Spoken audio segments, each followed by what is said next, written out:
Speaker.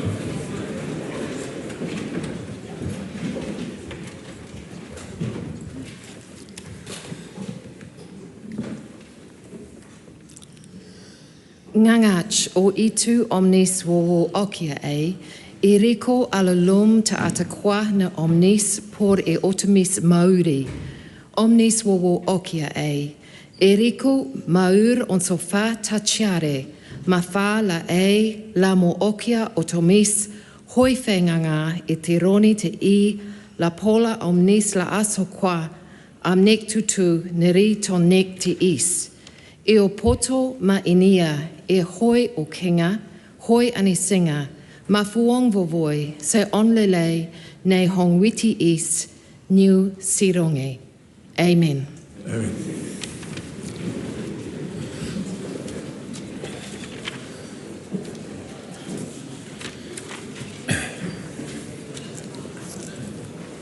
Members, I wish to advise the House that I've received a letter from the Honourable Judith Collins, KC, resigning her seat in the House effective 11:59 p.m. on Thursday, 14th of March 2026. Members, I wish to inform you that Maria Memo Kapakingi is no longer a member of Te Pāti Māori caucus, and therefore she will be regarded as an independent member for parliamentary purposes. 3 petitions have been delivered to the clerk for presentation. Petition of Tamati Warmington requesting that the House establish a national strategic fuel reserve holding 18 to 24 months fuel supply. Petition of Carmel McGill Wright requesting that the House amend the Crimes Act to provide that a person under 18 cannot legally consent to sexual activity with an adult who holds a position of authority or trust over them. Petition of Suzanne Edmonds requesting that the House urge the Government to establish a Royal Commission of Inquiry rather than a Government inquiry into the 2026 Mo'o landslide disaster. Those petitions stand referred to the Petitions Committee. Ministers have delivered 5 papers. Government responses to the referral of the petitions of Nick Ruane and Brian Pinney. Protocol to amend the agreement between New Zealand and Singapore on a closer economic partnership, together with the National Interest Analysis. Climate Change Commission 2026 National Climate Change Risk Assessment and Priorities for Action. Ferry Holdings Limited Statement of Performance Expectations 2025 to 26. Those papers are published under the authority of the House. 10 Select Committee reports have been delivered for presentation. Reports of the Economic Development, Science and Innovation Committee on the Telecommunications Amendment Bill and the Telecommunications and Other Matters Amendment Bill. Report of the Education and Workforce Committee on the Education and Training System Reform Amendment Bill. Reports of the Justice Committee on the Crown Law Office Long-Term Insights Briefing 2025 and the Ministry of Justice Long-Term Insights Briefing 2025. Reports of the Petitions Committee on the petition of Connie Buckler request stop the repeal of the Plain Language Act 2022. The petition of Sam Fisher, inquiry into threats and violence against women MPs and local authority representatives. Petition of Zane Allen, ban geoengineering and weather modification in New Zealand. And 3 petitions requesting a ban on fireworks. Report of the Transport and Infrastructure Committee on the Public Works Amendment Bill. The bills are set down for second reading and the long-term insights briefings are set down for consideration. The clerk's been informed of the introduction of 5 bills. Hazardous Substances and New Organisms Amendment Bill, introduction. Agricultural Compounds and Veterinary Medicines Amendment Bill, introduction. Overseas Adoptions Legislation Bill, introduction. Ngā hapu o te iwi o Whanganui Claim Settlement Bill, introduction. Conservation Amendment Bill, introduction. The bills are set down for second reading. Those bills are set down for first reading. The House comes to oral questions. The first, the name of Dr. Carlos Chong. Thank you, Mr. Speaker. My question is to the Minister for Infrastructure. What updates has he seen on the fast-track approval scheme? The Honourable Chris Bishop. Mr. Speaker, fast-track is doing what it was designed to do, getting New Zealand building again, helping close the country's infrastructure deficit. 1 year on, fast-track is delivering faster infrastructure, more homes, more jobs and more certainty. 21 projects have now been approved through fast-track across New Zealand with more to come. I'm proud of the impact this project is having on the infrastructure system, and those members know they're not allowed to say that, showing that you don't need to talk for years and years to get a good decision when one is possible in just a matter of months. Supplementary. What impact does he expect this project to have on the economy?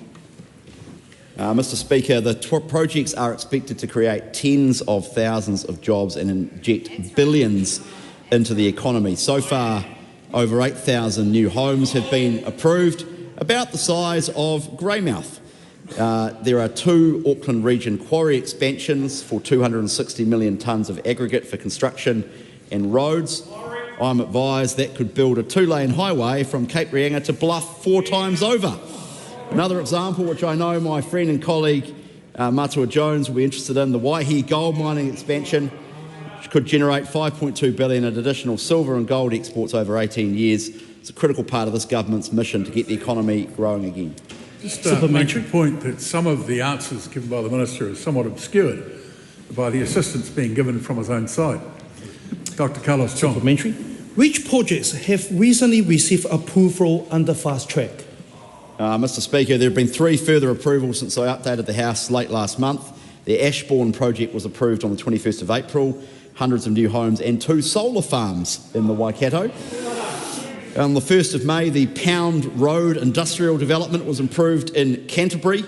Plans to subdivide land and develop industrial lots, over $450 million is expected to be contributed to the economy. And then on the 7th of May, also in Canterbury, the Ryans Road industrial development was also approved, enabling the development of industrial subdivision of 126 lots alongside supporting infrastructure. The approvals, Mr Speaker, are now coming thick and fast. Well done. What other piece of feedback has the Minister received about fast track? Mr Speaker, what's quite interesting as I get out and about around the country is the countless positive stories about how it's going on the ground. And I've also had feedback that fast track is helping to improve the wider consenting system. Some applicants have said to me that fast track is driving competition in the consenting system. Councils are now aware that if they aren't up to scratch, applicants they could expect to receive instead could go into the fast track. And I've been told that in some cases this is leading to more reasonable behaviour by councils acting in a more proportionate way. Isn't competition, Mr Speaker, a wonderful thing? Question number 2, the Right Honourable Chris Hipkins. Thank you, Mr Speaker. To the Prime Minister, does he stand by all of his government statements and actions? The Right Honourable Prime Minister. Absolutely, and particularly the actions of our great Government Minister Judith Collins, and I want to acknowledge her and her 24 years of service to this great country and this Parliament. Supplementary question. Was David Seymour acting consistently with his expectations of government ministers when he said of the Chief Executive of Radio New Zealand, quote, he won't be answering the call at RNZ for much longer? The Minister explained his comments well, and actually I'm quite confident that he did not at any time direct RNZ or TVNZ. Was David Seymour's criticism of Radio New Zealand's recent appointment of new presenters and his decision to describe the tenure of Television New Zealand's political editor as untenable consistent with the government's legal obligation not to interfere with public broadcasters' decisions with regard to programs, allegations, complaints, or the gathering and presentation of news? Again, I refer the member to the answer to the first question, which is there was no point. I'm confident that the Minister did not direct TVNZ or RNZ in any way. Supplementary question. So is he confident that David Seymour's public comments did not in any way interfere, as he is prohibited from doing under law, with Television New Zealand and Radio New Zealand's decisions with regard to the gathering and presentation of news, their decisions on programme, and how they handle any allegations or complaints? As I said in the first 2 answers, yes. Supplementary question. Why did he consider expressing New Zealand's, quote, explicit public support, end quote, for the US assault on Iran, a move his own Foreign Affairs Minister said would be imprudent and counter to New Zealand's national interests? The statements that we have made publicly are statements that I support, otherwise they wouldn't have been made. Supplementary question. Supplementary question, the Honourable David Seymour. Considering some of the challenges that people around the world are facing right now, how would he describe this government's priorities for making life better for New Zealand? Well, we're focused on what New Zealanders need rather than petty politics. Supplementary question. That's right. What action has he taken in relation to Winston Peters' release of internal emails that revealed the Prime Minister's personal support for the war in Iran, given that he said Winston Peters, quote, had clearly put politics ahead of the national interest? Again, I've said any public statements that this government makes are statements that I support, otherwise they wouldn't be made. Supplementary question. Well, does he agree with Nicola Willis that, quote, the Prime Minister has a duty to serve New Zealanders, and we cannot do that as an executive if some political parties are off pursuing political gamesmanship rather than the national interest? And agree with that statement. Why won't he do anything about Winston Peters, according to Nicola Willis, preventing the government from serving New Zealanders? Sorry, sir, I didn't hear the question. I'm actually deaf in the left ear today, and I just would like to hear it again. It's such a good one. Sitting next to David Seymour, you're lucky. Further supplementary, Mr. Speaker. Just a moment. Questions are heard in silence, and comments like that at the start of them don't help order the House. Does he agree with Nicola Willis, quote, the Prime Minister has a duty to serve New Zealanders. We cannot do that as an executive if some political parties are off pursuing political gamesmanship rather than the national interest, end quote. If so, why won't he do anything about Winston Peters, according to Nicola Willis, preventing the government from serving New Zealanders? In answer to the first leg of the question, yes, I act in the national interest of New Zealand. Supplementary, Chloe Swaggart. Why is his government moving with unprecedented urgency to introduce a new law which interferes with an active case in front of the Supreme Court to hold climate polluters accountable? All we're doing is giving business confidence and clarity to continue to invest in business in New Zealand. If New Zealanders cannot seek compensation from private companies for the harms of their emissions, who pays? It's not the law now, and that's why we're giving clarity and certainty to businesses. Question number 3, Cameron Luxon. Thank you, Mr. Speaker. To the Associate Minister for the Environment, what recent announcements has he made regarding voluntary nature markets? The Honourable Andrew Hogarth. Thank you, Mr. Speaker. Yesterday I announced the government's plan to support growth in New Zealand's voluntary nature markets by providing a light touch assurance framework for private sector programs. Voluntary nature markets enable private capital to fund projects that protect and restore nature, work such as wetland restoration, native planting and habitat protection. If we can help scale up existing offerings and encourage new entrants, that will be a win for both the natural environment and landowners. What is the government's role in facilitating voluntary nature markets?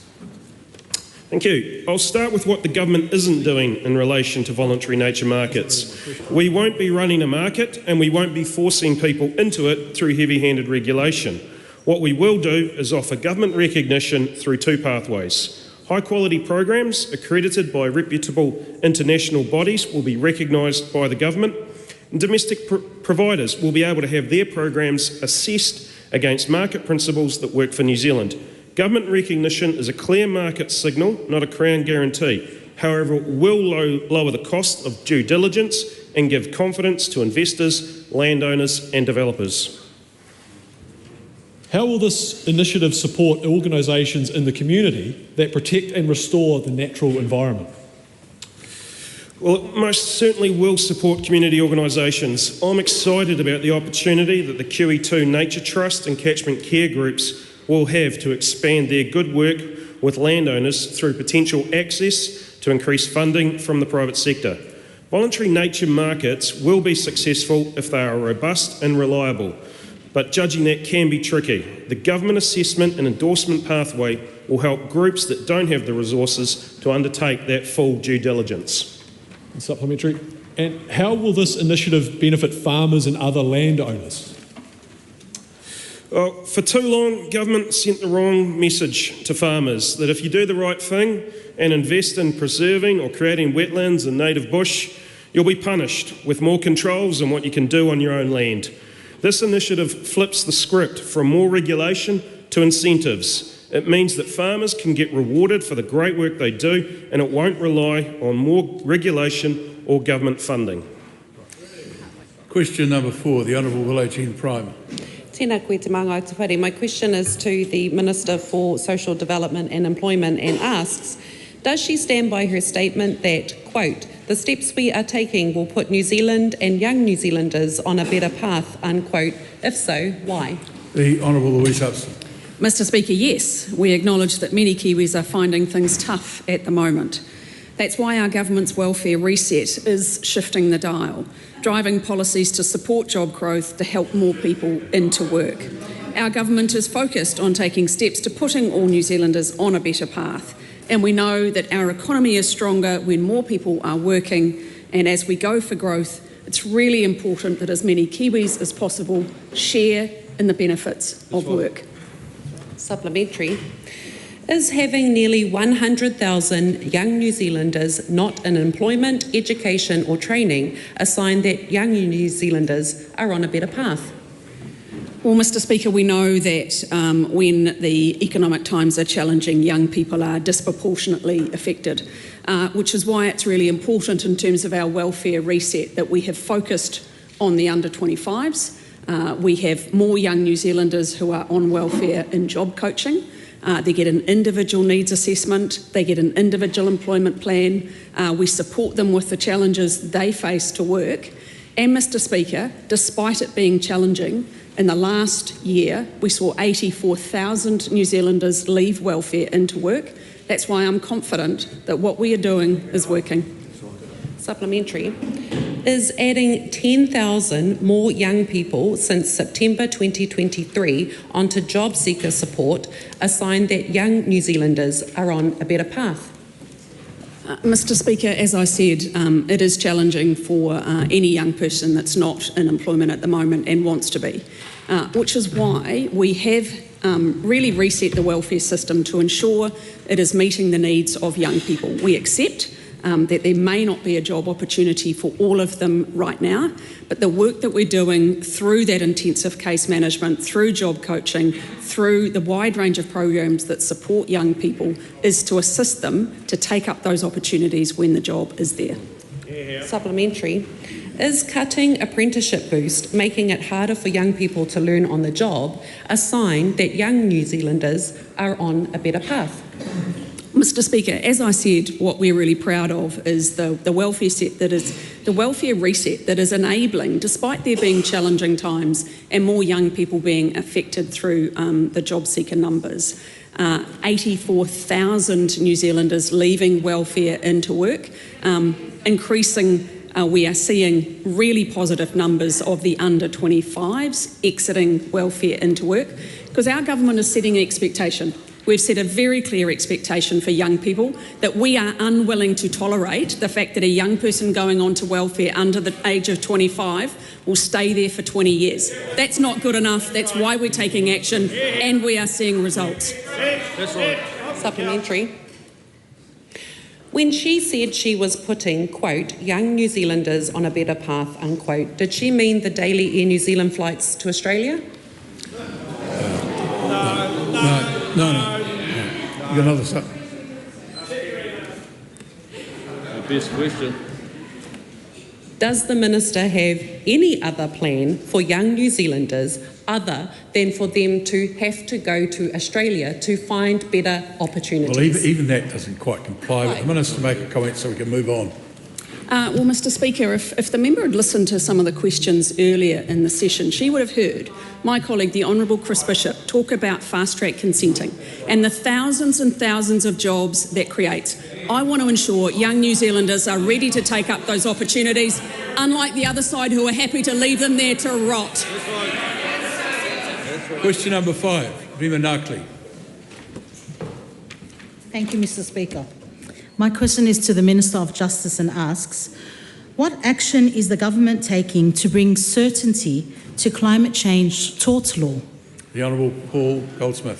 Thank you, Mr. Speaker. Hang on a minute. The Honourable Paul Goldsmith. Government is clarifying climate change laws to provide businesses with certainty around their obligations. Ongoing litigation in the High Court, where civil claims have been made, is creating uncertainty in business confidence and investment and risks the development of a new regime that contradicts the framework that Parliament has already enacted that responds to climate change. Ultimately, where there's legal uncertainty, there is less investment over time, and that affects us all. As a country, we become less competitive. Therefore, the government will amend the Climate Change Response Act 2002 to prevent findings of tort liability for activities that involve the emissions of greenhouse gas and climate change harm. Supplementary. What is a tort? Well, that's a good question. A tort is a claim brought in private law. One moment. This is clearly a very important question. We'll hear it in silence. A tort is a claim brought in private law. That's absolute silence. A tort is a claim brought in private law in situations where the conduct of one person causes harm or invades the interest of another person. Tort law has primarily been developed through the common law, which arises from decisions made by judges in court rather than by legislation that is developed by Parliament. Supplementary. Why does the government consider bringing certainty to climate change tort law important to address? Well, Mr. Speaker, the changes needed to address the risk that the courts could develop a regime that is parallel to and contradictory to the Climate Change Response Act 2002, which is set by Parliament. Hang on. Not going to have... Yeah, well, you don't have to be provoked like that. Member can surely control herself. I know she's got questions coming. Start again, please, Mr. Goldsmith. Thank you, Mr. Speaker. This change is needed to address the risk that the courts could develop a regime that is parallel to and contradictory to the Climate Change Response Act 2002, which is set by Parliament. Our view is that greenhouse gas emissions and climate change harm are best regulated by Parliament and the Executive, who take a whole-of-economy approach that carefully considers environmental, economic and social implications, not through piecemeal litigation in the courts. Supplementary. Close Swarbrick. Has the Minister or his officials, directly or by proxy, engaged with any of the companies, including Fonterra, Z Energy and Genesis Energy, currently being sued in the Supreme Court for their climate pollution? I hope so. Well, obviously, ministers, members of Parliament and officials engage with those companies on a regular basis, but as is widely been counted, that there is widespread concern across the business community around this decision, and that's where we were looking at. What change is the government making to bring certainty to climate change tort law? Well, Mr. Speaker, just to conclude, in amending the Climate Change Response Act to create a statutory bar prevents courts from issuing a certain type of finding or consider a particular issue. In this case, that a person or entity is liable in tort for climate damage or harm caused by greenhouse gas emissions. Questions? The Right Honourable Winston Peters. With over 60% of the emissions coming from China, India, Russia and the United States. We'll hear... One more time? All questions. In silence. In yes. silence. I'll start again. With over 60%... The personal judge, that's me, not you. Yeah, good point. With over 60% of the world's emissions coming from China, India, Russia and the United States, how's the government's target going? Paul Goldsmith. Mr. Speaker, I would defer to my colleague, the Minister responsible for climate change, to answer those questions. Suffice it to say that what we're doing today does not alter the regulatory framework in which we are operating as a country in regards to climate change. We have a very good regime, and that is what we are seeking to make sure is clearly in place without confusion in this country. Will bringing certainty to climate change tort law change any existing obligations imposed on greenhouse gas emitters? Well, Mr. Speaker, no. New Zealand already has a legal framework to manage greenhouse gas emissions set through Parliament through the Climate Change Response Act 2002 and the Emissions Trading Scheme. This decision does not change New Zealand's climate targets nor the approach of the government has set for meeting them. Businesses will continue to be required to meet their obligations under the emissions trading scheme. This change simply maintains the coherence of the regulatory system and to deliver consistent obligations for greenhouse gas emitters.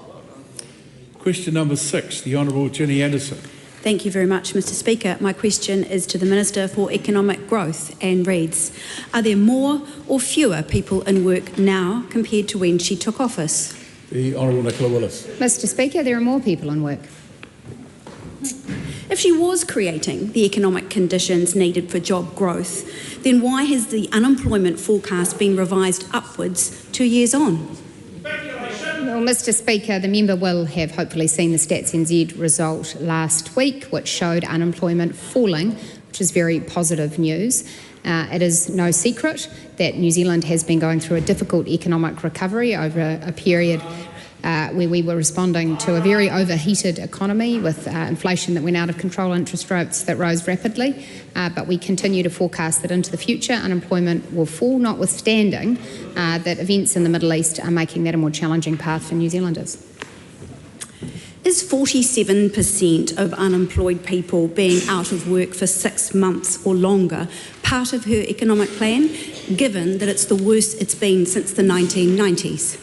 Well, Mr Speaker, no. Our government is always concerned to see that people who want work can find work. And I do want to acknowledge the significant efforts of the Minister for Social Development and Employment in this regard, who has been working very hard on this issue and has shown that during the year ending March this year, compared to the same period the year before, 5,580 more people left the benefit for work.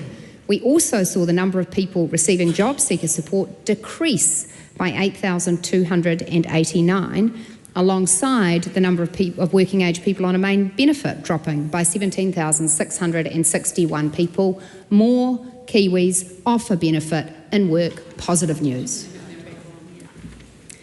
If her economic plan is working, would wage growth remain lower than inflation in real terms, meaning New Zealanders are actually going backwards? Mr Speaker, our economic plan is to grow the economy by fundamentally tackling the barriers that have held back our productivity and growth for many, many years. And in doing that, we will create not only sustainable growth, but also more jobs and higher incomes that keep up with the cost of living. Does she regret cutting Māori trades training now that Māori and Pasifika unemployment is more than double the national average?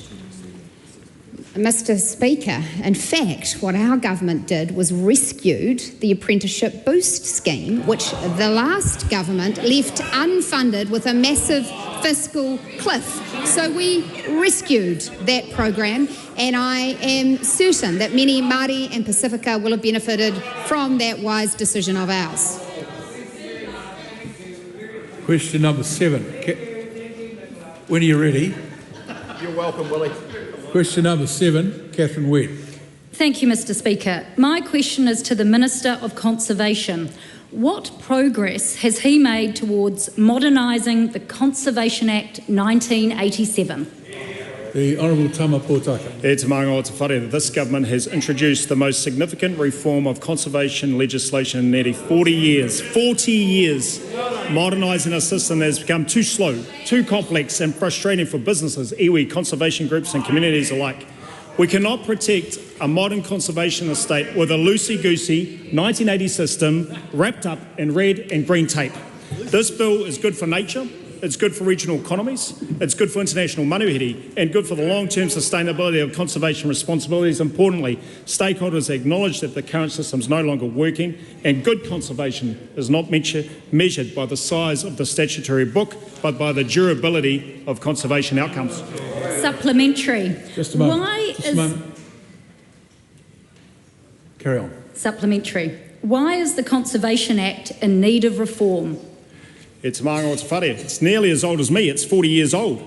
Its outdated rules have created unnecessary costs and massive delays. More than 1,600 businesses already operate on conservation land, contributing an estimated $5.3 billion to our economy each year. But area planning, as well as the current decision-making process, is just too slow, it's too complex and too difficult to navigate. This is not just the government saying the system needs updating. People like New Zealand Ski have said the current framework has struggled to keep pace, while the Tourism Industry Association has welcomed reforms that better align tourism, conservation and regional growth. And Naito absolutely appreciates the work that this Conservation Minister has done to progress more efficient decision-making in places like Milford Sound, Pio Te, Tihei Moriora. Supplementary. With regard to the opening comment, the Minister's answer, he needs to be very careful not to mislead the House. Catherine Webb. How will the amendments boost the economy whilst protecting nature? E te manga o te whare. Good conservation is not just intentions and bumper stickers, long on talk and short on delivery. It relies on systems that can deliver in the real world. The bill will support economic growth on conservation land. It will deliver improved regulatory efficiency and faster processes. It will enable new revenue streams to be generated to support conservation and visitor experiences, and of course provide more clarity about the government's treaty obligations. Supplementary. Catherine Webb. How will iwi and Māori interests be provided for the amended Act? E te manga o te whare. Section 4 of the Conservation Act requires conservation laws to be interpreted and administered in a way that gives effect to treaty principles. This bill seeks to describe in more detail how to implement Section 4 in processes like area planning. And to the question from the cheap seats about settlements, this government in addition has committed to upholding treaty settlements in a simple redress space in two ways. First, we have set out nearly 75 pages of the bill that upholds simple treaty redress through minor consequential changes. Second, there is more korero to come. Over the next 2 years, we've provided space and place for those engagements with treaty settlement iwi who have complex redress and need to have that provided for in the new system. The Honourable Marama Davidson. Will his Conservation Amendment Bill make it easier for the government to get rid of conservation land? E te manga o te whare. There's a lot of speculation and myths that this government intends to... Just a moment. Just say again, the assistance being offered to the Minister is obscuring the answers that the House would like to hear. Please just refrain from that a little bit. This bill provides greater clarity under what circumstances land can be exchanged or disposed, particularly with reference to and upholding the rights of first refusal that are set out in nearly all treaty settlements. Supplementary. Does he agree with Ngāi Tahu Chair Justin Tipa, who last year described the Minister's conservation reforms as, quote, privatisation by stealth? E te manga o te whare. I respect the significant responsibility that Ngāi Tahu has in its takiwā and the ongoing relationships and partnerships it has with the Department of Conservation and those that undertake conservation responsibilities, and also its appetite to seek more clarity, to seek better and more expeditious decision-making on concessions that indeed Ngāi Tahu and its tourism business applies for. There are a wide variety of views, often with the same person, and we are absolutely focused that we build a better system for conservation, better for Kiwis and better for all New Zealanders. Question number 8, Ingrid Leary. Whaiaksia, Mr Speaker. My question is to the Associate Minister of Housing. Does he agree with Consumer New Zealand Chief Executive John Duffy's reported statement that the government has got it wrong regarding proposed changes to retirement village capital repayment laws? The Honourable Tama Potaka. E te manga o te whare. Kaore, no. The proposed changes strike an appropriate balance between improved consumer protections for residents and ensuring continued growth, innovation and consumer choice within the retirement sector. The government has agreed to practical reforms that reflect the feedback of residents and operators, and we look forward to the introduction of the bill in due course and feedback through the select committee process that will follow. How is it acceptable to give retirement village operators 12 months to repay when it is the residents' own money and for many of them time is not on their side? E te manga o te whare. We consider that we have struck the right balance between consumer protections and the need to have a viable, financially responsible retirement village sector. Any suggestions that the mandatory repayment timeframe be moved to a 3-month period goes completely against financial responsibility, and it fails to take into account the incentives and the types of business practices that we need to ensure that aged care remains viable and indeed respects the sanctity of contract that many residents entered into when they entered into these villages. Why is he excluding current residents by applying the proposed reforms only to new residents? E te maanga o te whare. We are absolutely supportive of some changes to typical consumer protections. For example, more objective decision-making around dispute resolution and some better clarity around chattels. But we're not supportive of full retrospectivity with mandatory payments at 3 months. We are interested in a balanced system that takes into account the importance of credit lines and capital adequacy, and I'd encourage all the responsible members of the opposition to do so too. Supplementary.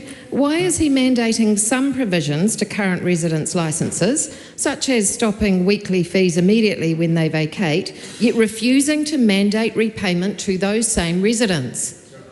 E te maanga o te whare. My sense is that question is a little bit confused. As I mentioned to the previous answer, to the previous question, there are some consumer protections that are typical. For example, if you move out of a place, you should stop having to pay fees. But if the view is that it is typical that there should be retrospective application of a shortened mandatory timeframe that will severely compromise the financial viability and responsibility of the entire sector, we're not up for that on the side of the House. What we are up for is the right balance around consumer protections and ensuring that the retirement village sector continues to be successful and a place where 53,000 residents continue to enjoy the maramatanga of their lives. The Honourable Casey Costello.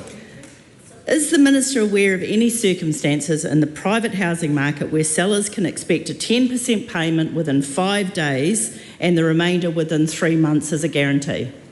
E te maanga o te whare. No, I'm not aware of any such circumstances, and nor am I aware that when someone, for example, moves out of the farm, that they are guaranteed that the sale of that farm will happen in 3 months and they will receive the process of that sale within 3 months, probate notwithstanding. Why is it that wealthy retirement village operators have his ear and not the 56,000 current residents who will be worse off under his reforms? Sorry, look, talked about this quite a bit. I'll be generous enough to let the member reword the question, but be very careful, otherwise it's all over. What evidence can he give this House that he has listened to the residents, 56,000 of them, not 53,000, rather than simply the retirement operators who have been lobbying him? E te maanga o te whare. I'm not aware that the member has insights into my diary, but what I am aware of is that I have visited many villages right throughout this country, and there are many residents that are very, very comfortable and expressed to me that they are comfortable with the arrangements that they contracted after independent legal advice and informed decision making, and they respect the sanctity of that contract, but more importantly, that their retirement villages absolutely look after them and will continue to show that monarchy into the future. Question number 9, Chloe Swarbrick. Ki te Premier, e tautoko ana ia I ngā kōrero me ngā mahi katoa a tōna kāwanatanga. The Right Honourable Prime Minister. Yes. Should government-owned majority... Sorry, Mr Speaker. Should government majority-owned gentailers lower their power prices? What we have a challenge with in this country is making sure we've got abundant supply of electricity, and that's why this government's doing everything it can to get renewables built and also make sure we've got gas, coal and other things that we need as well. Do government majority-owned gentailers have the power to lower their power prices? Well, again, the key way in which we lower power prices is making sure we support things like fast track. And I just say to that member, this is her party disagrees with the fact that they should be repealing the oil and gas ban. That is an absolutely critical thing that we need to do. We need to have a strategic coal reserve. We need to make sure we've got gas in the system so that we can get abundant, affordable electricity and lower prices for everybody. Are the profits of government majority-owned gentailers excessive?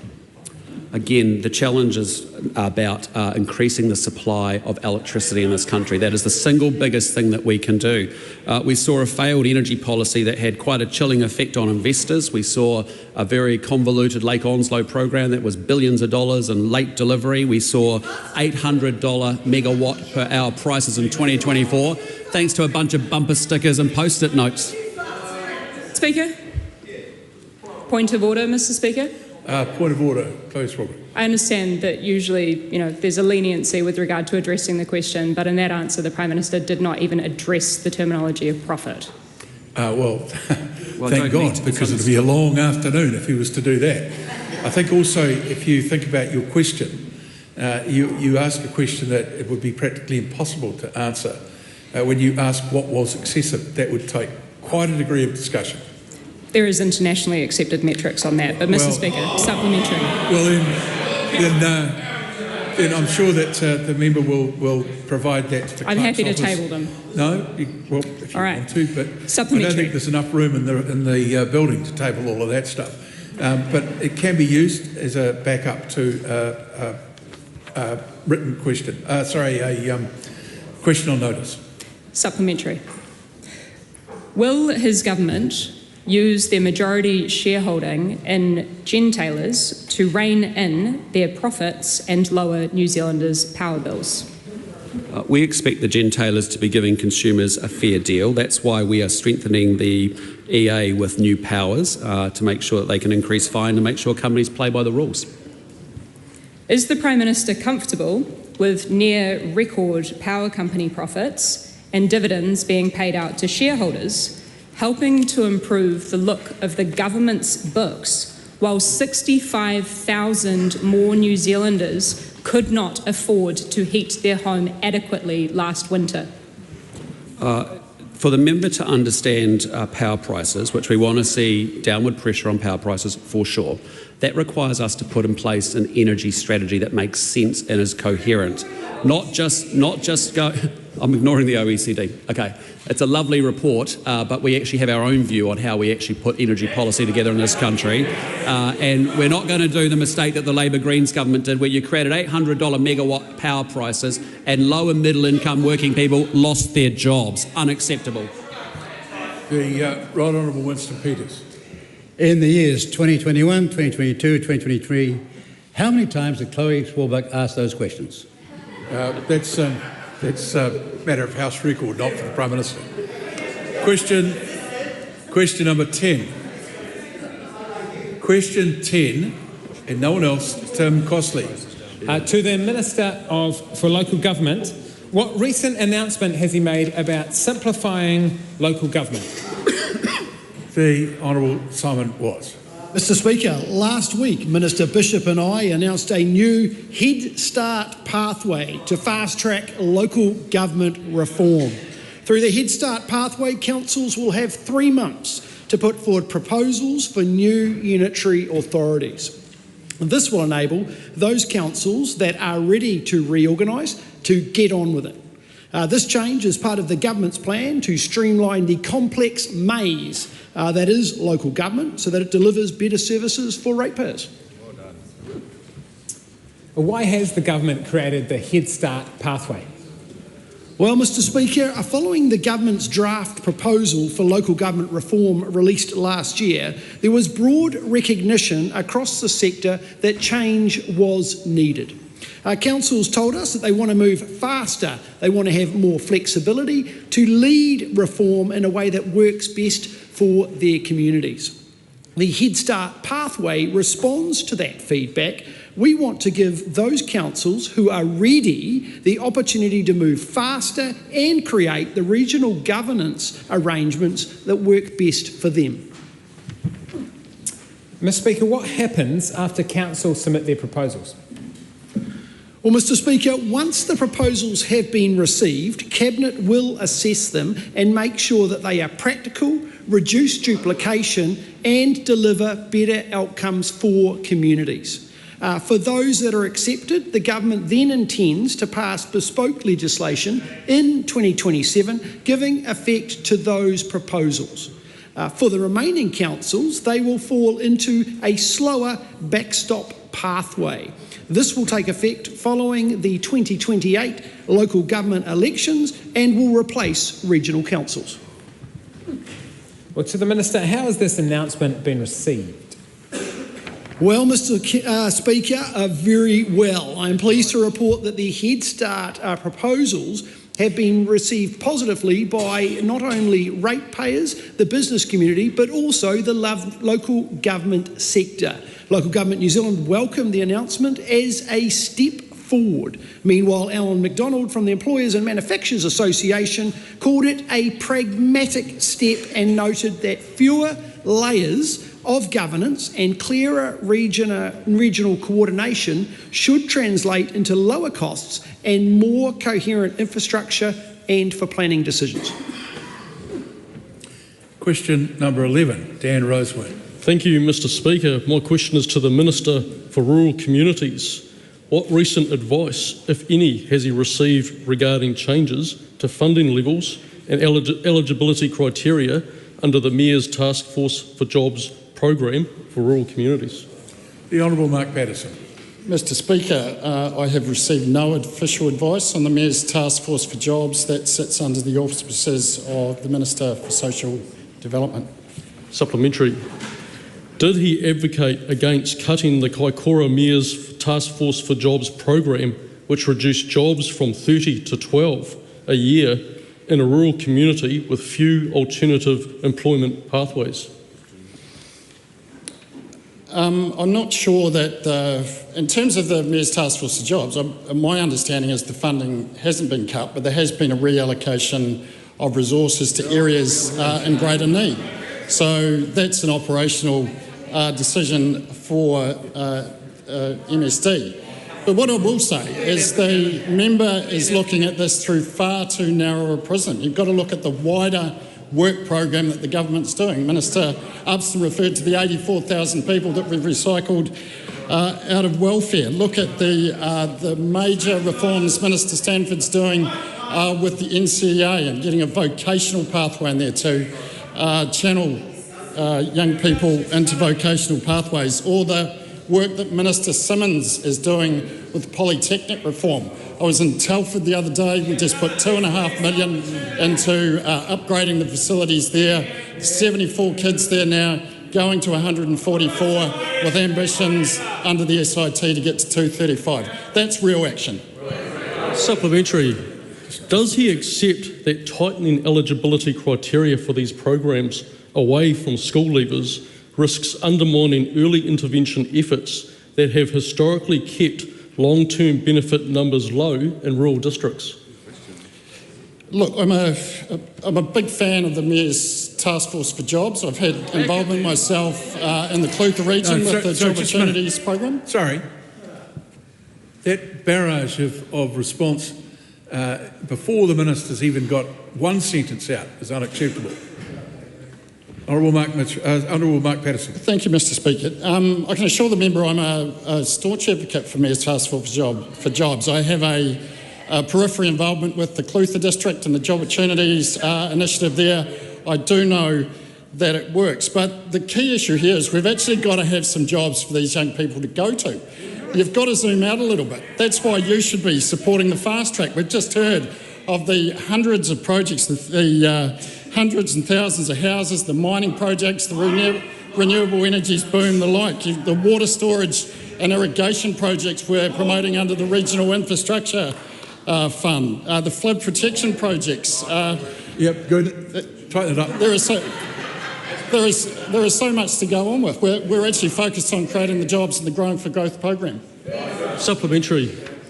If the member is a strong advocate for the Mayor's Task Force for Jobs, what steps, if any, is he taking to ensure that funding models for youth employment programs reflect the realities of rural labour markets?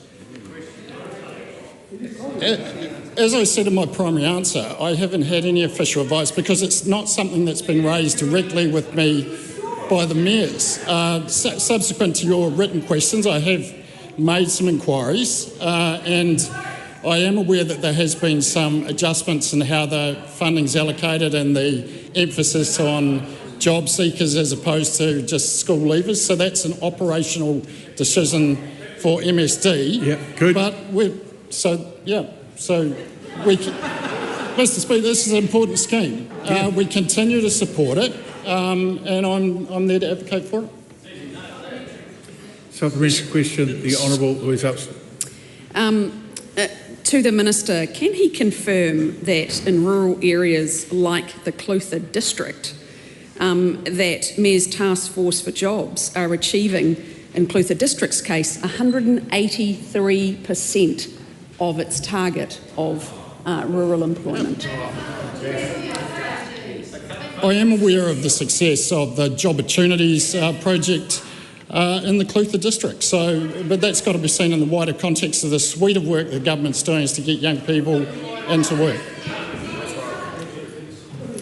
Dan Roseman. Why is the government cutting the Mayor's Task Force for Jobs program, given the Mayor for Kaikoura, Craig Mackle, said in response to these cuts, quote, "We've gone from being at the top of the fence to the bottom of the cliff to the ambulance at the bottom," end quote. Again, I'm not sure that there has not been a cut. There has been a reorientation of where the funding's allocated, and that is an operational decision for MSD. Question number 12. Supplementary. Okay. Thank you, sir. The Honourable Tom McLean.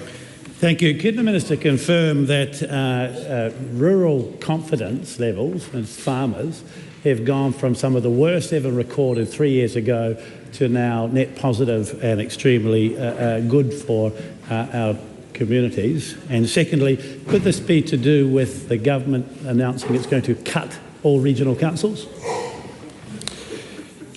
I am aware, Mr. Speaker, of the enormous surge in confidence in our farming community, and the Minister Macleay, myself, Minister Hoggard, and many of the parliamentary colleagues were at the Dairy Awards last night or on Saturday night in Aotearoa.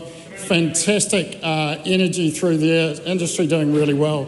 The broader primary sector, $60-odd billion of exports is going really well, and that is, I think, probably attributed to a suite of government policies. Particularly, I think I'd like to look at the RMA reform. That's been an absolute bugbear led by the regional councils. The fact that we're adjusting that is being incredibly well received. Question number 12, Debbie Nauri-Wapaka. Tēnā koe te pika. My question is to the Prime Minister. Does his government stand by all his government statements and actions? The Right Honourable Prime Minister. Yes. Supplementary. Does the Prime Minister stand by his own words at Ratana in January 2024 that he was committed to, quote, building relationships and building trust with Māori, unquote, and again in December 2025 to Te Ao Māori News when he said that he would rebuilding trust would be a, quote, focus, unquote, of his government? Yes, and the way trust is built is by delivering improved outcomes for Māori. Why then did his cabinet decide to weaken treaty obligations across 23 pieces of legislation? And does he consider making constitutional changes affecting Māori to be consistent with building trust? We think there's a problem with generic treaty principle clauses. We want to create certainty and make sure that everyone's very clear about their specific roles and obligations to each other. Supplementary. Did the Prime Minister read his own Ministry of Justice officials' advice that found the proposed treaty clause changes had, quote, no apparent benefits, failed to meet the quality assurance standard due to an absence of consultation with iwi and hapu, and carried significant risk to the Māori Crown relationship, unquote? And if so, why did Cabinet proceed anyway? Because we think there's a problem with generic treaty principle clauses because that when they're open-ended, they create uncertainty and legal risk for everybody. Supplementary. Does the Prime Minister believe iwi Māori ceded sovereignty? Again, we've talked about this before. In terms of the Treaty of Waitangi, Article 1 deals with that issue very well. That concludes oral questions. Members, I've received a letter from the Honourable Dr Megan Woods seeking to debate under Standing Order 399, the Government's announcement of its fuel response plan, rationing for fuel under Phase 4 of that plan. and a lack of further support for New Zealanders struggling with the high cost of fuel. I'll take the two branches of the application in reverse order. The absence of government action is not a particular case of recent occurrence that can be raised for urgent debate. Speaker's ruling 222/4. So the member's point about the higher cost of fuel cannot be the basis for an urgent debate. The question I've considered is whether the matter has reached such a level of urgency as to warrant setting aside the usual business of the House. There is nothing to suggest that New Zealand is approaching phase 4 of the fuel response plan.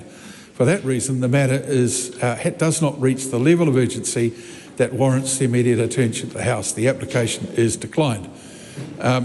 Further, on the 29th of April, when the House was considering the Financial Markets and International Money Transfers Amendment Bill, the result of the vote on the question that the bill be now read for a first time was incorrectly recorded as ayes 54, noes 49. The correct result should have been ayes 74, noes 49. We'll take a 30-second break for those who have to go to other business to leave the House before I call Government Order of the Day number 1.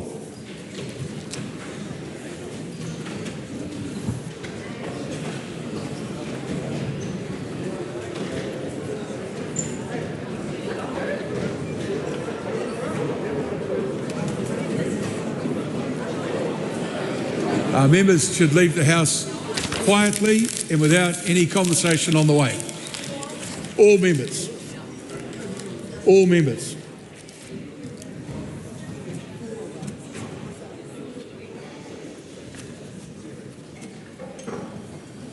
I call on Government Order of the Day number 1. Conservation Amendment Bill, first reading. The Honourable Tama Potaka. I present a legislative statement on the Conservation Amendment Bill. That legislative statement is published under the authority of the House and can be found on the Parliament website.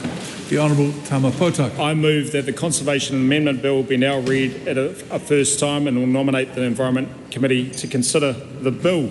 Mr Speaker, te māngo te whare, before I get started, I wanted to acknowledge one of the greatest global citizens for nature of all time, his 100th birthday, Sir David Attenborough, and of course, the incredible service over 24 years of my colleague, the adroit and erudite Minister Judith Collins. Aotearoa, New Zealand, is defined by its natural environment. Our ngahere, our forests, our mountains, our maunga, our rivers, our awa, our vistas and our coastlines are part of who we are. They are laced through our pepehau, our whakatauki, our proverbs and our tribal sayings. They shape our identity and our communities and our economy. They are places where New Zealanders, Kiwis, like us, connect with nature, where manuhiri from around the world come to experience our God zone and where generations of whānau have exercised conservation, stewardship and kaitiakitanga over land and waters. They appear in our whānau names. For example, my own children, Aorangi, our mountain in Mokai Pātea, Te Awarua, our pā on the side of Aorangi Mountain, adjacent to the Rangitike River, and of course Te Ikaroa, the middle name of my daughter, our daughter, which is the vista that's known as the Milky Way. These places are precious, but they are also under pressure. And the conservation system that we rely on today was built nearly 40 years ago for a different world, a different time, a different place. And since then, expectations have changed. Conservation challenges have grown. Tourism has evolved and expanded, and the demands placed on public conservation land and waters have increased significantly. It's out of date. We want to make the conservation system better for Kiwis and all New Zealanders. The system itself has struggled to keep pace. The result has been slow and inconsistent decision-making, growing frustration from iwi, businesses, community groups, predator-free groups, volunteers and processes that too often consume time and money without delivering better outcomes for nature. Toitu te taio, nature should sustain and endure. And at the same time, the need for conservation investment has never been greater. We're home to over 28,000 endemic species found nowhere else on Earth. More than 4,000 are threatened or at risk, and protecting our biodiversity requires long-term thinking, practical action and sustainable funding, and a statutory system that works. The Department of Conservation, Te Papa Te Whai, manages around 30% of all the landmass in this country and oversees 4.5 million hectares of marine space. That responsibility is immense. DOC protects some of the most iconic landscapes and seascapes on this side of planet Earth, but it must also operate in a system that enables people to experience, invest in and responsibly use this land in ways that strengthens both conservation and regional prosperity. That is what this bill seeks to achieve, a once-in-a-lifetime opportunity to reform conservation legislation, to make it clearer, more efficient, more responsive, and of course protect the natural places, the historic places, the wondrous heritage that New Zealanders value most. And it recognises something important.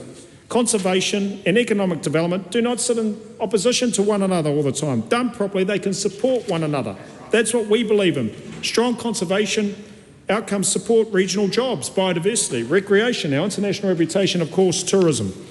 Mr. Speaker, tourism on conservation land, it creates around $5 billion annually to our economy. More than 1,600 businesses operate on conservation land, and they bring jobs and opportunities to our region and help people experience the beauty of Aotearoa and support towns and cities. But many of them face delays, uncertainty, complexity. And I've heard directly from operators, iwi, researchers, volunteers, a whole range of individuals and organisations facing challenges within their state. I've met up with some whanaunga cousins a couple of weeks ago. They've waited 10 years to get a concession to run guided tours. Outrageous.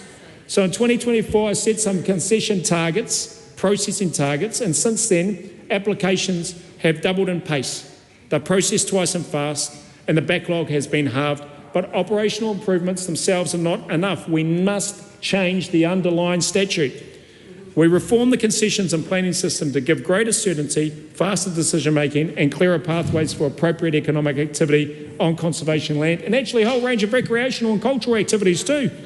More simple, yes, hunting, shoot the deer, puhia ngātia, possums, rodents, mustelids, goats, two-legged and four-legged ones. We want to create a more coherent planning framework, replacing multiple overlapping plans. Did you know that about 80% of the plans, conservation management strategies, everything else, are out of date, 10 years out of date? We established a national conservation policy statement providing one clear source of national direction for conservation land. It will replace outdated and fragmented settings with a more modern framework and reduce unnecessary green and red tape for low-risk activities. Up to 30 to 40% of current concessions will either be pre-approved or exempt. So then conservation staff can spend time on the more complex ones and actually shooting pests and predators and looking after birds on those great programs like the Field Recovery Program up the Wanganui River with Genesis, or Kakapo Recovery down on Codfish, Whenua Hou, just off the coast of Lakiura, and of course in different areas, reserves, wilderness areas, right throughout all the members of Parliament's electorates and locations. The bill creates the ability for low-risk activities to be pre-approved through the NCPS, the National Conservation Policy Statement, and focus our attention. This bill also, Mr. Speaker, recognises the need for sustainable funding for conservation. And that's why we say the reality is that maintaining world-class manuhiri experiences and protecting highly visited natural areas comes at a cost, and that cost should not be borne just by taxpayers. Infrastructure's got to be maintained. Tracks have to be upgraded. Biodiversity needs boost. That's right.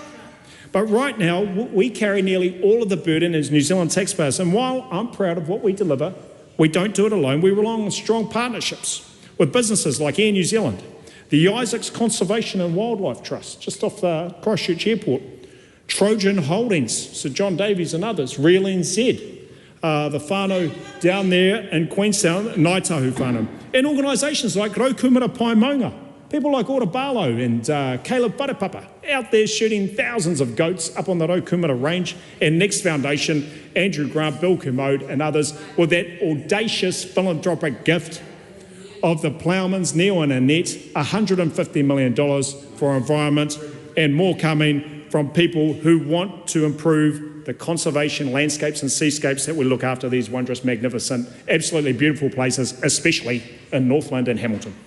This bill enables the government to introduce targeted access charges for international manuhiri at a small selected number of visited sites. We use the money that we get from that to invest back into conservation, back into visitor infrastructure, and actually doing basic things like cleaning the toilets, getting the right equipment out to fix those wastewater systems up and down the country, like with my little boy today, who's up Tongariro National Park. It's amazing, Mr. Speaker. 1988, when I went up on Mount Tongariro, when I was 12 years old, there weren't too many toilets available back then. There was a rock and maybe a tree, and that was it.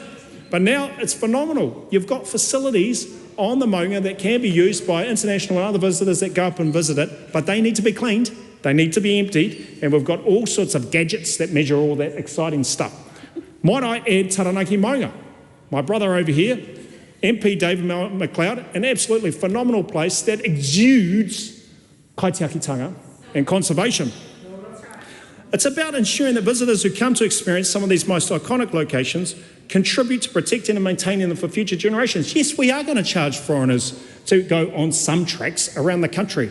That's okay, because actually when we go to Hawaii and when we go to the United States and when we go to Australia and other places, we pay to go into the national parks. So why do we think as taxpayers we should wear all the burden to look after our conservation land when our friends from across the ditch will be happy to pay $20 to go up the Rootburn or the Kepler or another 40 or whatever it might be? We'll figure that out. Details, details. We want to be clear, the wording of Section 4 is not being changed. This bill provides greater certainty about what it means, and of course, members of the opposition know there is no veto. That's what the Supreme Court said, and that's what this Parliament says. But the bill introduces clearer statutory guidance while also maintaining government's commitment to honouring treaty settlements and continuing engagement in good faith. It reflects, Mr. Speaker, the practical belief that we can protect what's special about this country while enabling opportunity, investment and growth. It's about backing conservation with sustainable tools. It's about making sure that our natural and historic places remain protected, accessible, thriving for generations to come, and reimagining and recognises that when we care for the whenua properly, when we create benefits not just for nature but for communities, regions, businesses and generations of New Zealanders, it will actually regenerate. Ki te manaaki koe te taio, ma te taio koe e manaaki. If you look after the environment, it will look after you. This bill modernises conservation law for the future. It protects the values that matter most for us as a country, for our children, for our tamariki, and for the names, tikanga and commitments that they and their children will hold to. I commend this bill to the House. Kia ora. Mr. Speaker. The question is that the motion be agreed to. Mr. Speaker. The Honourable... Priyanka Radhakrishnan. Sorry. Priyanka Radhakrishnan. My apologies. Thank you, Mr. Speaker. Anyone listening to the Minister's contribution would think that this legislation is just about modernising the Conservation Act, but it's not. It's a sneaky, egregious bill that goes so much further. It is the most significant rollback of conservation protections in a generation, and it puts commercialisation over conservation, and that minister should be ashamed of this legislation. It introduces a new function for the Department of Conservation that fundamentally shifts conservation land from being protected for its intrinsic value and for public enjoyment. And anyone of any political persuasion who lives in either rural New Zealand or in the cities should be worried about this, because it breaks the long-standing cross-party consensus on intergenerational stewardship of conservation land. Governments of all stripes have been asked by members across Aotearoa, New Zealand, by New Zealanders, to do better for conservation and to protect our conservation lands for our kids and our grandkids. And this government's legislation flies in the face of that. It changes the function of DOC, which was set up, the department whose core function and core responsibility is to protect our conservation land, our biodiversity, and this government is undoing that. It allows the minister to sell off 60% of conservation land. Think of beach forests in Lewis Pass, Mr. Speaker. Currently, under the current test, which allows for the disposal of land that has no or low conservation value, it wouldn't meet the test, but it would under the proposed legislation by this government. It also centralises power with the minister while it reduces public voice and independent oversight. It allows, in fact, the minister to unilaterally, pretty much, dispose of land and allow for the construction of public toilets and car parks on conservation land. This is the new low that this government is taking us to in terms of its anti-environment agenda. The centralisation of power to the minister that we're seeing in bills currently going through Parliament that will replace the Resource Management Act that, of course, members opposite are pushing through Select Committee with truncated times and absolutely rushed timeframes. This bill weakens Te Tiriti provisions as well. The Minister said in his contribution that there's no change to Section 4 of the Conservation Act and therefore the requirement to give effect to treaty provisions. But what it does and what he didn't choose to talk about was that it sneaks in a section after that will weaken treaty provisions. And I know that colleagues on this side will traverse that in a little bit more detail shortly as well.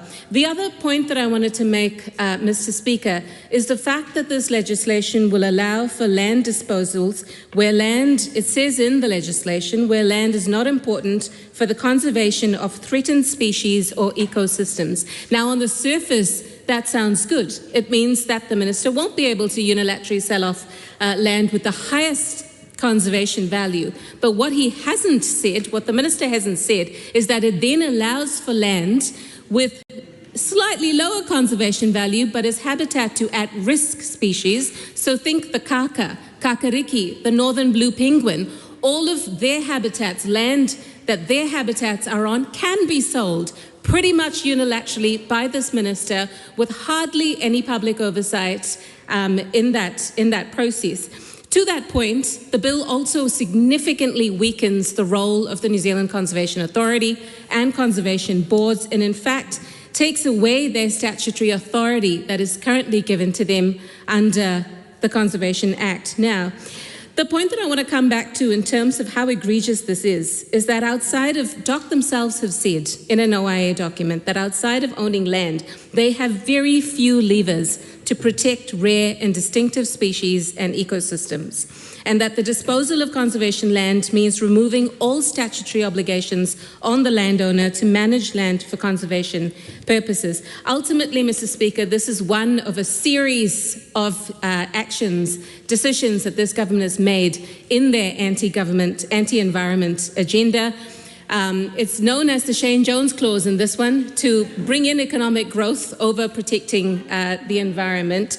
And it is ultimately the Prime Minister's responsibility to do better and to protect our conservation land for our children and grandchildren, and he has failed to do that. The Honourable Marama Davies. Thank you, Mr. Speaker. Like the Minister putting this bill through, I too will open up in recognition of how precious our ngahere is, our forests, our waters, our awa, our maunga, our taonga species, our native species, and the habitats that they all rely on to be able to survive, especially within our conservation estate. And that absolutely those precious places of ours deserve legislation that is up to the big contemporary challenges that we all know of: ecosystem destruction, climate change, ongoing pollution. They demand urgent responses from government. But this bill, as my previous colleague has just said, this bill takes us in a completely different direction that moves us away from conserving and protecting our native species and our native habitats. So let's be really clear about what this bill is going to do, because at a closer read, it reveals the insidious move away from conservation, away from putting first and foremost the protection of Papatūānuku and all of her living things in and for the beauty in and of herself. And instead of doing something about the alarming 4,000 native species at risk of or threatened with extinction, this government has once again chosen to put profit over and above protecting our taiao and our living spaces. This bill moves away from conservation. It makes it easier to privatise public lands. Currently, the bar is understandably high to sell or swap out public conservation land, as it should be. Conservation land in public ownership means our native taonga are protected for all of us as a priority in and of itself. But this bill lowers the bar for discarding conservation land. It will lower the bar to allow for land exchange and disposals across millions of hectares of public conservation land, over 60% of public conservation land, and over half of that will be eligible for land exchange and disposal. To make it worse, Mr. Speaker, this bill also puts more power in the hands of ministers and reduces independent and public oversight. It oversteps the local decision making that this government continues to pretend that they support when it keeps ramming over the top of local authorities, local boards, to be able to provide the critical checks and balances that our conservation estates deserve. And that's just it, Mr. Speaker, our public conservation estate for the public, owned by the public, managed by the Crown on behalf of the public good. This bill is not about the interests of the public. The beautiful places that make up our conservation estate, that are part of who we are and are unique only to Aotearoa. And for te iwi Māori, of course, conservation land is something more again. It is ancestral land, indivisible from our whakapapa, where our tupuna and our taonga, our stories, our histories reside together. But once it is in private lands, it's gone, and gone for good. Gone to be bulldozed, gone to be mined, and gone are the chances of being returned through treaty settlements, even though this minister has tried to maintain that the bill upholds settlements. The minister is being very sneaky about what it actually does to settlements, not principles, settlements. The government should be working to protect our most significant landscapes and environment, and instead they want to allow bulldozers to be brought to it. And if the minister or his colleagues are denying that, then let's see what happens in committee stage when the minister has the opportunity to absolutely rule out some activities on conservation land. Let's just see if those changes are put forward, because this bill is a betrayal to our native species, a betrayal to everyone who loves to experience the beauty and the marvels of our places, betrayal to all of the future generations for whom we are merely kaitiaki of these lands for them.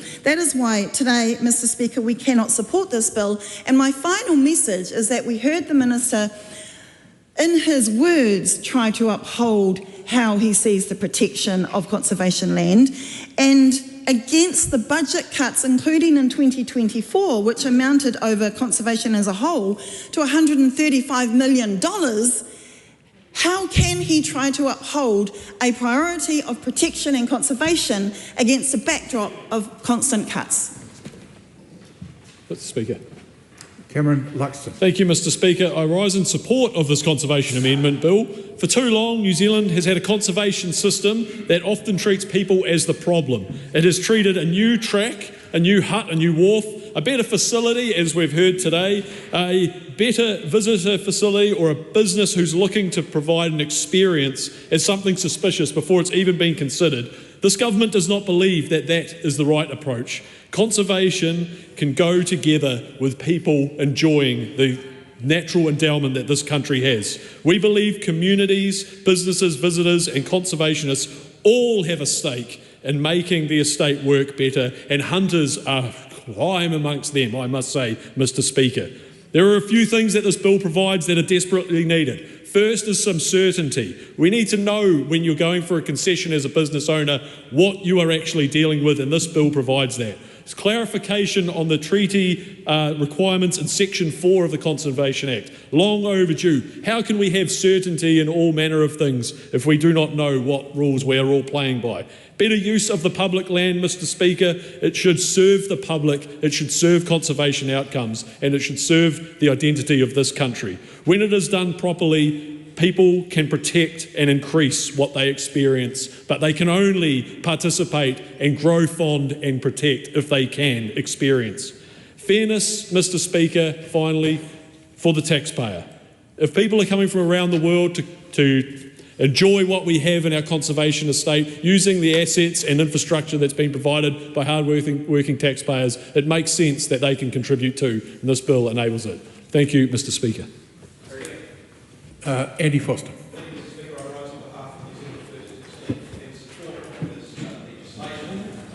I've heard comments made about the conservation estate being part of who we are, and I completely agree with all that. It's part of our sense of identity. It provides an enormous number of ecosystem services, whether it's clean water, whether it is reduced runoff from those areas with forest on them, whether it's carbon absorption, and of course it is home to a lot of our indigenous flora and fauna, which is utterly unique to these islands and has been here for millions of years before human beings even evolved. Mr. Speaker, it is also something that we use and enjoy for recreation. Many of us get out in the bush or on the waters, on the rivers or on the lakes to enjoy the opportunity for recreation, and we love being able to be out there and doing that in that natural environment. But it's also, Mr. Speaker, used for the purposes of tourism. And it is used for some business activities. And we govern, and this part of this bill is to allow for a broader use of economic activities there, and the devil really will be in the detail as to how this is worked through, Mr. Speaker. One of the things, though, that we have here is the idea that concession terms should be more linked to the asset life. Now, if you think one of the concessions which has recently been renewed was the concession in Milford Sound, and you think about the amount of investment that there's been in Milford Sound, the length of that, the life of that investment, and think, how is that allied to the life of a concession? And they do need to be brought together, and that's one of the things that the bill suggests that we do. But, Mr. Speaker, and I was interested in listening to the Minister's introduction, and I thought he might refer to the number of concessions that, I think it was about 1,000 concessions. 1,000 concessions, that is business people who are waiting to try and get a concession across the line so they can actually do something, so they can actually invest, they can create jobs in New Zealand, and those are being held up. So to speed those up, really, really important, to have a structure which allows those to be sped up and to get those done so that if we can actually get some value out of those areas and people can invest with confidence is really important. And that's one of the things that this bill tries to put in terms of structure. And I might also say, Mr. Speaker, the way in which some of the pastoral leases have been dealt with in the land and dockland often next to pastoral leases is a regular matter of complaint from some of those lessees and farmers. Mr. Speaker, DOC has the Department of Conservation has enormous responsibilities. It is often woefully underfunded. It doesn't matter whether it's a blue government or a red government, blue-led government or red-led government. It is often underfunded, critically underfunded, but it often also looks somewhat paralysed. And I think that giving it some clearer direction is really, really important. I think the top knows what it's doing. I think the people on the ground are magnificent, but often the middle seems to get look a little bit paralysed. I'll give you one example of that, and the bill does address that, and that's these issues of overlapping plans. Now, I, for my sins, was a member of a conservation board here in Wellington for 6 years, and I had to say that was one of the most frustrating experiences of bureaucracy, which never went anywhere to do anything meaningful. We were supposed to be reviewing a conservation management plan. The number of times it got deferred because DOC was doing some sort of restructuring and deciding to merge Wellington with Hawke's Bay conservation boards, and nothing ever happened. It was an exercise in frustration. And when you see these overlapping hierarchy of different plans, to make that much simpler and streamlined is going to be a very good thing, I think, for everybody. Mr. Speaker, I think we as a party, the legislation at the moment talks about the conservation, in the Act it talks about the principles of the Treaty of Waitangi, and of course we as a party do not believe there are any principles. There's just Clause 1, Clause 2, Clause 3, and then what you do with those, but it's Clause 1, Clause 2, Clause 3. What this bill does do, rather than removing that, which would have been quite good in our view, I think, is to interpret what this means. And as I read it, it says you are going to engage. The key bit about the principles of the treaty in this case is about engagement, and I think that is important. So we do actually have an interpretation there. Mr. Speaker, just to finish off, I think there will be a lot of interest in this bill.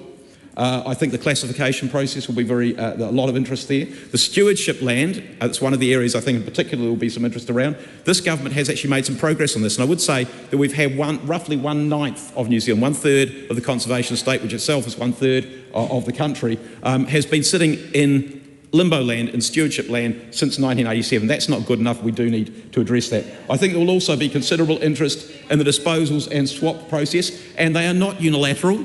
Priyanka Radhakrishnan, they are not unilateral. There's a process which is set out there, and it's quite an extensive process. I look forward to the submissions on that. The devil, Mr Speaker, will be in the detail, and I am looking forward to the submissions and what people have to say. Labor is not interested in the submissions, it's already made its mind up, but I'm looking forward to these submissions and seeing what New Zealanders have to say about this important land and this important bill. I commend this bill. Mr Speaker, ko tihi rau taku maunga, ko whangaprawa taku awa. Ko te whanau apanui, taku iwi whenua, tauri kura. Pepeha is more than an introduction. It is an environmental covenant.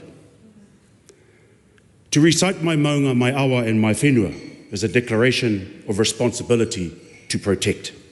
Mr Speaker, I wish to pay homage to the late Te Ariki Nui Sir Tumu Te Heuheu, who in his role as chair of the UNESCO World Heritage Committee, his active participation and the driver of ngā whenua rāhui and the fight for the mana of his maunga Tongariro, guided Indigenous peoples throughout the world on heritage protection, helping different nations to make mokopuna decisions, just as his father Sir Hepi did, and his tipuna before him. Today, this monumental task now sits with his son, Te Ariki Te Rangi Mahiu Te Heuheu. Mr Speaker, I stand today to raise the alarm on this coalition government's ram raid of conservation in Aotearoa, on the inheritance of our mokopuna. The bill touches on unresolved issues championed by Sir Tumu, with regard to the Tongariro National Park, regardless of the Minister's speech on toilet cleaning. His previous public statements calling on the government specifically referred to existing conservation planning, arrangements between the Crown and Ngāti Tūwharetoa. Te Pāti Māori is appalled to hear of the prospect that iwi will have to relitigate the Crown's commitment to uphold their treaty settlements. In Ngāi Tahu, 30 years on from commitments which have already been made are now being further undermined by this bill.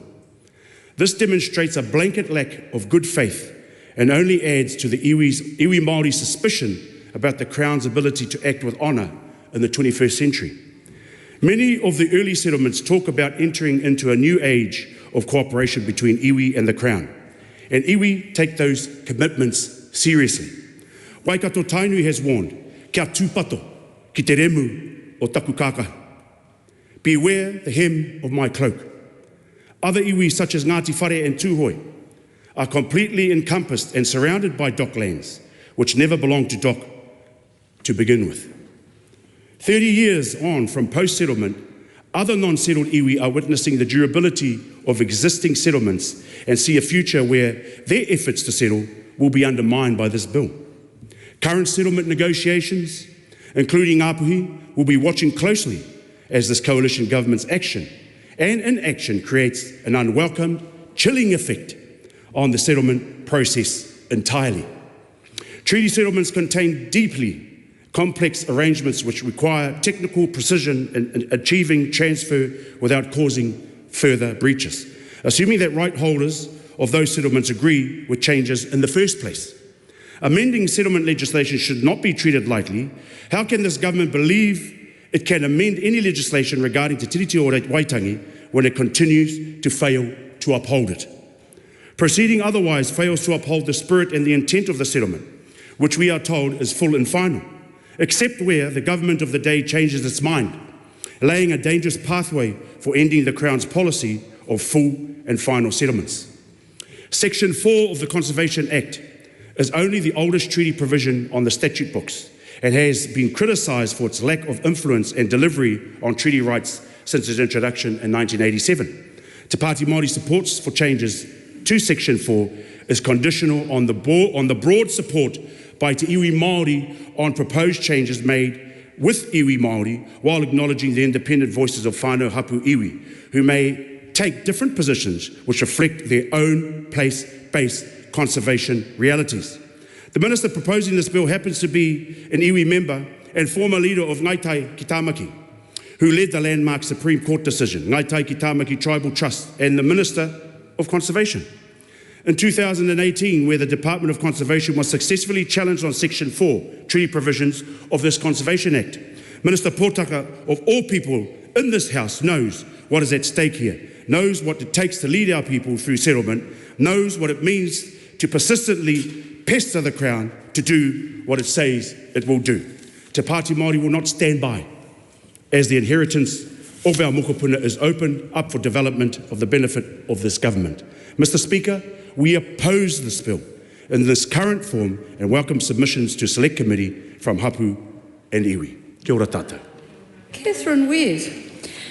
Look, our conservation land makes up a third of New Zealand, and it's time for us to manage our conservation estate more efficiently and better. The Conservation Amendment Bill is about modernising an outdated system so that conservation land can be managed more efficiently. The current Conservation Act is almost 40 years old. It's out of date and it is time for change. This bill will bring greater clarity, it will improve how decisions are made, and it will make it easier to get things done on dock land. We need to make better use of our conservation land in New Zealand. This is a practical change that will create regional jobs and be supportive of tourism. Everywhere else in the world, you pay to see the sights, you pay to see the attractions, and you should do the same here in New Zealand so that we can use that money and put it back into improving and protecting our environment and biodiversity. So I commend this bill to the House. Honourable Rachel Brooking. Thank you, Madam Speaker. In my past life, I was an environmental lawyer and I did act for a number of clients on trying to get concessions from the Department of Conservation, and it was very difficult and there was a lot of time-consuming issues. So there have been ministers from back in the day of Eugenie Sage, when she was the Minister for Conservation, who have been making that point. There does need to be a change to this legislation. It needs some work. But Madam Speaker, what this bill does is an entire paradigm shift. It is not what we were expecting when we hear speeches from the other side saying, oh, this is just about efficiency and modernisation. No, this is a paradigm shift. And there are three things I want to talk about. One is this change to the purpose to enable development. Another one is amenity areas popping up everywhere, including restaurants. And then, of course, the third point is around the treaty clause and this watering down by new Section 4A that is there to undermine active protection. So, let's go through those. The purpose of the Conservation Act stems from a long history in New Zealand, and my father is an environmental historian and he did provide me with some material to talk to. It was a bit long to say, because of course there's been so much legislation in New Zealand since at least the 1870s about the need to preserve these special areas. There's been the Scenery Preservation Authority in Dunedin in 1888, and then more recently in 1952 the National Parks Act. But there's been a long stream of conversations and a lot of work and a lot of advocacy that has gone into protecting these areas. But now what we see in this amendment is that the purpose is to enable use and development of that land. That is a huge change, Madam Speaker, and it is one that we are very much opposed to. And I know there will be a lot of submissions on that topic from all of those people who have advocated for conservation status over many generations.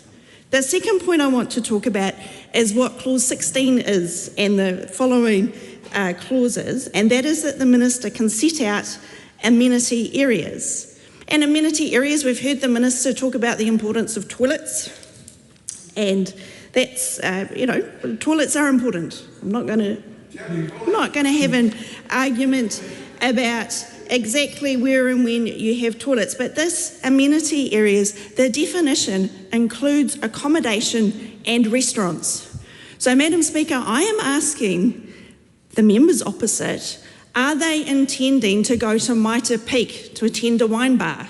Is this what this bill is about? Because that is very serious.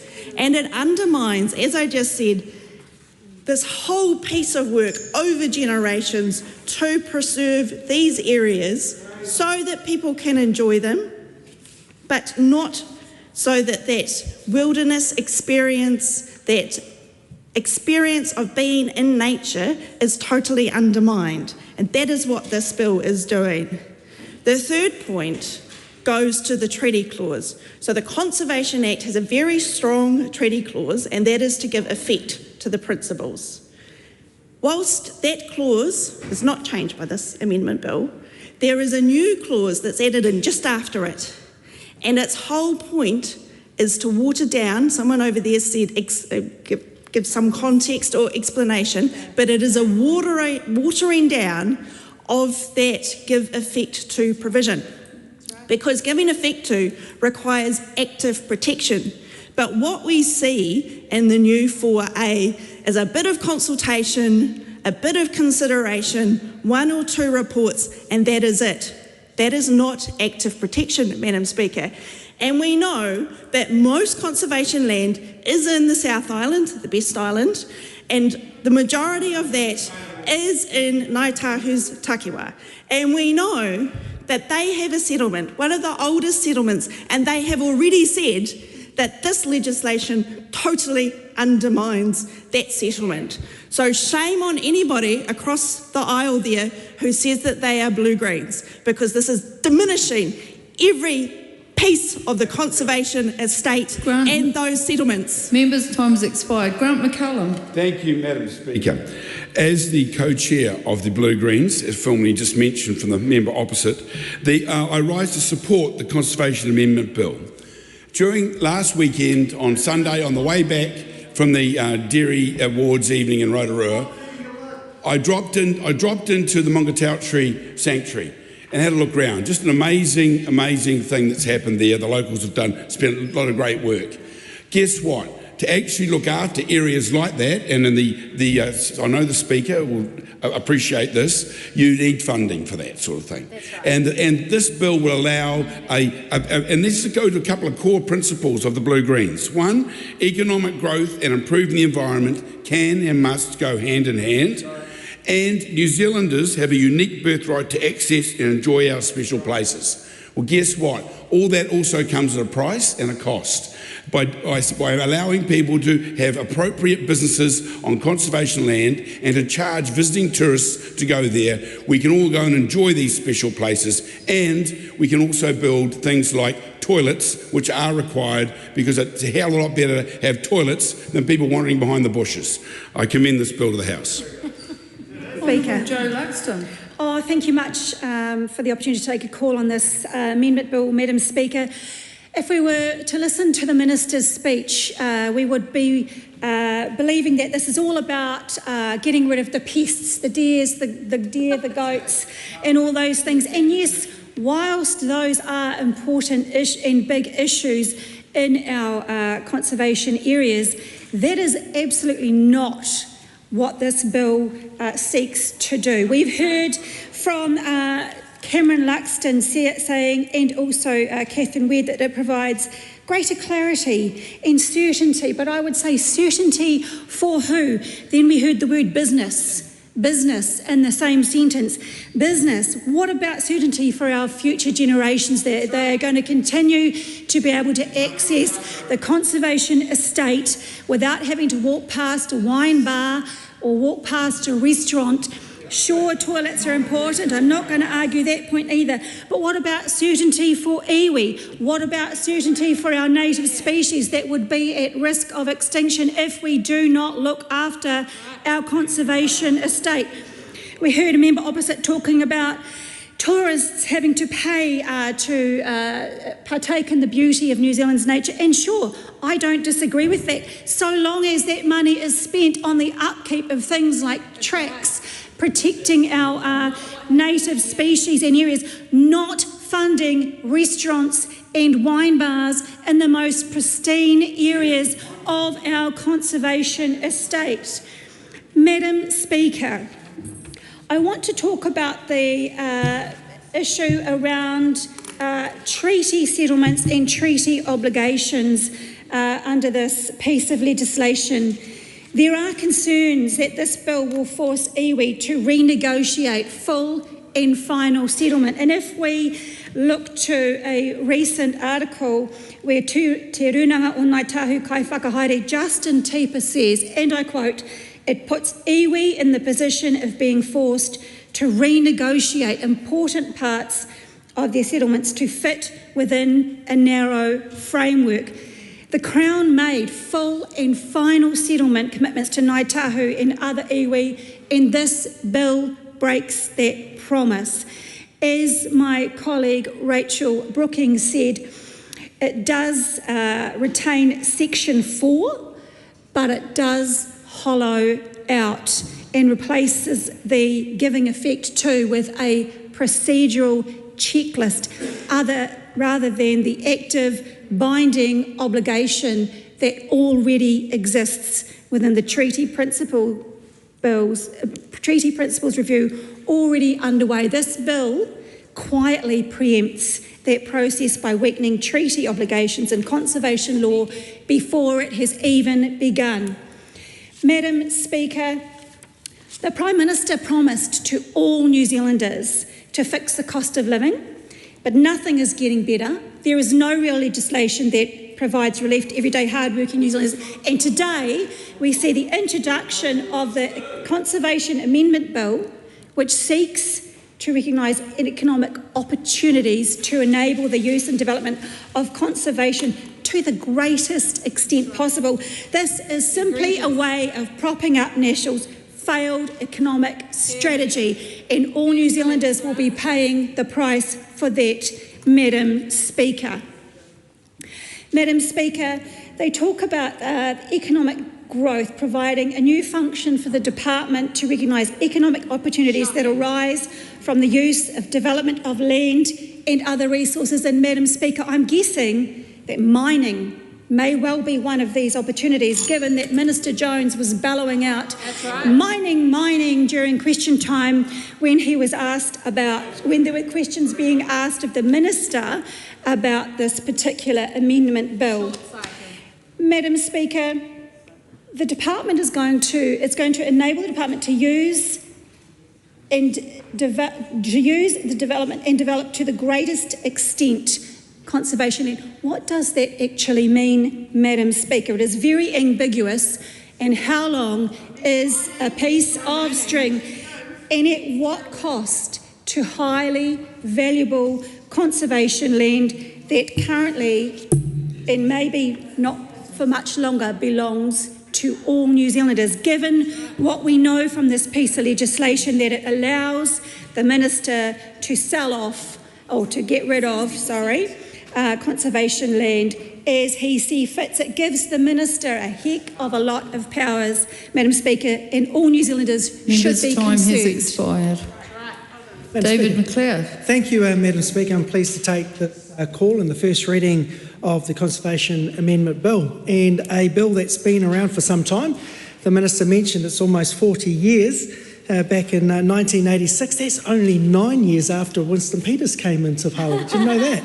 So it's a fair bit of time if you think about that. But clearly, it looks like that we're going to be taking this through to the next stage with a successful vote here, and of course entering the Select Committee process with the Environment Select Committee. And I look forward to getting the feedback from the many that I'm sure will be contributing via submissions to that process. One of the areas that I'm keen to look at, and I think is a great amendment, is the ability for being able to charge for international visitors here. One of the most often made comments to myself from international visitors that I have come and visit me is they can't believe how much free stuff there is in New Zealand. And this is one of them here, as they come here and they enjoy our conservation estate. In fact, it's mentioned that 50% of all international visitors visit the conservation estate. And what's wrong with charging them a reasonable amount to be able to contribute to the conservation that we wish to actually deploy onto that land there? With that, Madam Speaker, the last call in this reading, I'm happy to commend the bill to the House. The question is that the motion be agreed to. Those of that opinion will say aye. To the contrary, no. The ayes have it. party vote has been called, please, Clerk. New Zealand National. 49 in favour. New Zealand Labour. 34 votes opposed. Green Party of Aotearoa, New Zealand. 15 votes opposed. ACT New Zealand. 11 in favour. New Zealand First. Te Pāti Māori. 4 votes opposed. Taku Te Ferris. Māori Mena Kapakingi. 1 vote opposed.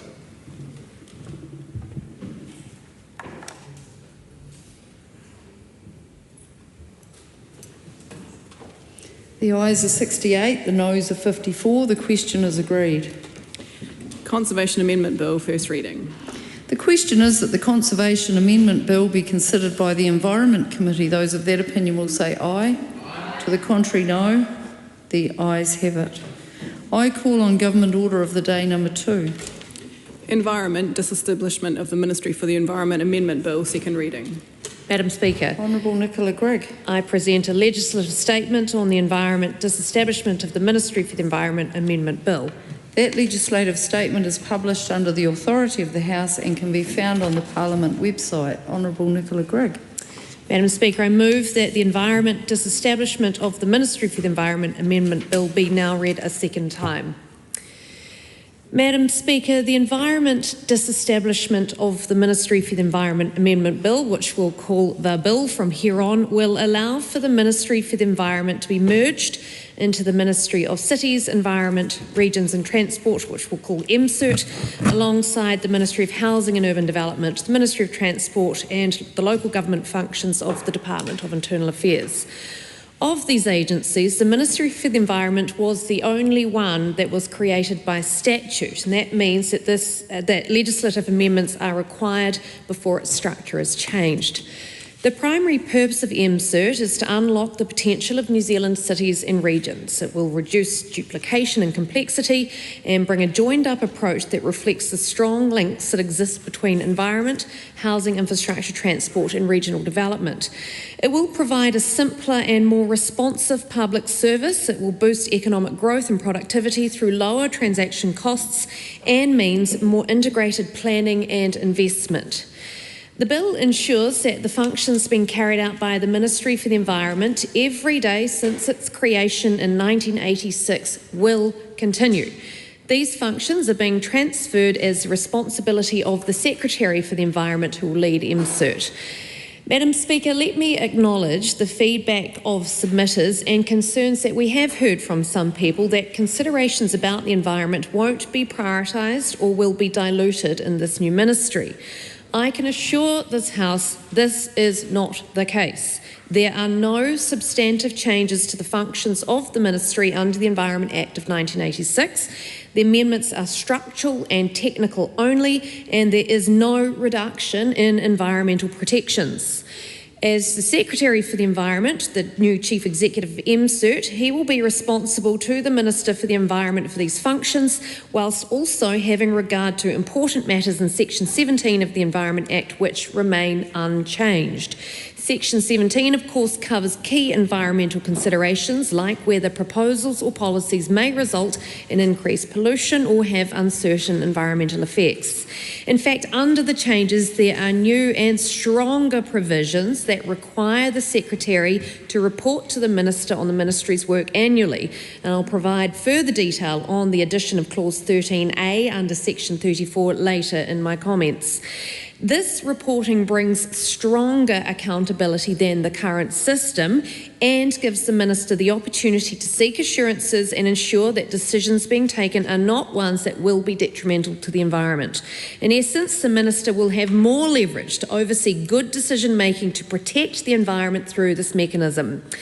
Madam Speaker, when we debated this amendment bill at its first reading, members across the House emphasised the importance of the natural environment to the quality of life that we so enjoy in this country. Members also spoke of the risks they believe this bill poses to the natural environment.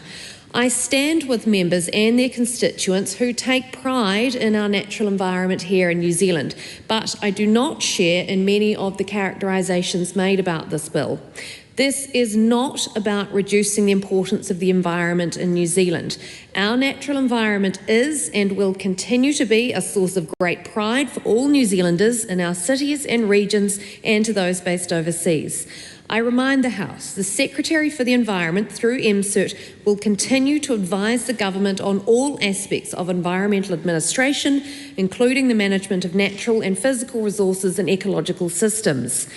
As has been the case since 1986, ministers and the government will still receive advice on improving the operation and effectiveness of environmental acts, assess and monitor environmental impacts, manage pollutants through waste minimisation legislation and regulations, and identify and reduce exposure to natural hazards. The changes will modernise the existing accountability framework to better align with that of other government departments.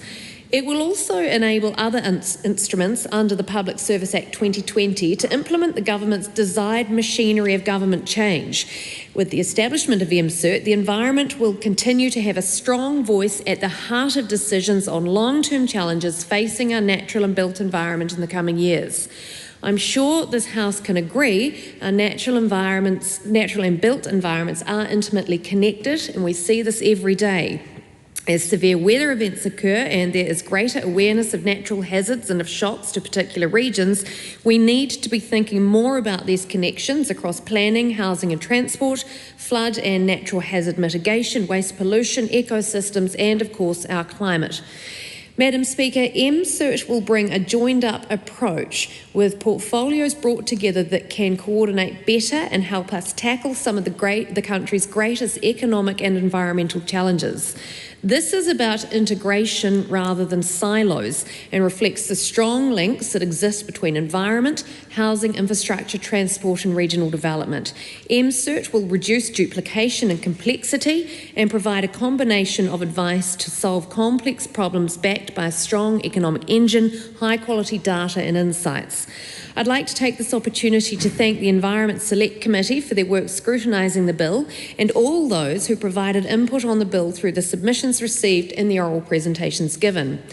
Through submissions, it became clear that the bill could be strengthened by requiring greater transparency around how important Environment Act functions are performed. So the committee has recommended the addition of Clause 13A under new Section 34 that requires the Secretary for the Environment to report annually on the performance of their functions under the Environment Act. MCERT's required to prepare this annual report under the Public Finance Act of 1989. And it is proposing that this will apply from the financial year beginning 1 July 2026. And Madam Speaker, I support this recommendation and welcome the additional public scrutiny this change to the bill will bring. As I've said and want to reiterate again, the functions being carried out by the Ministry for the Environment will continue when transferred to the Secretary for the Environment, who will lead system change as the Chief Executive of MCERT. It will ensure greater accountability for these functions within MCERT to Parliament and to New Zealanders who care deeply about our natural environment, and that's something I believe this House can agree on. Madam Speaker, in a phrase, this bill is about changing form, not function.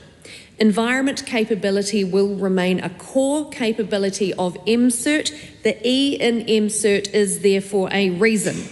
By transferring the functions from the Ministry of the Environment to the Secretary of the Environment, and by extension MCERT, we will be integrating consideration of the environmental system into the heart of some of the key decisions on the economic and environmental challenges facing this country.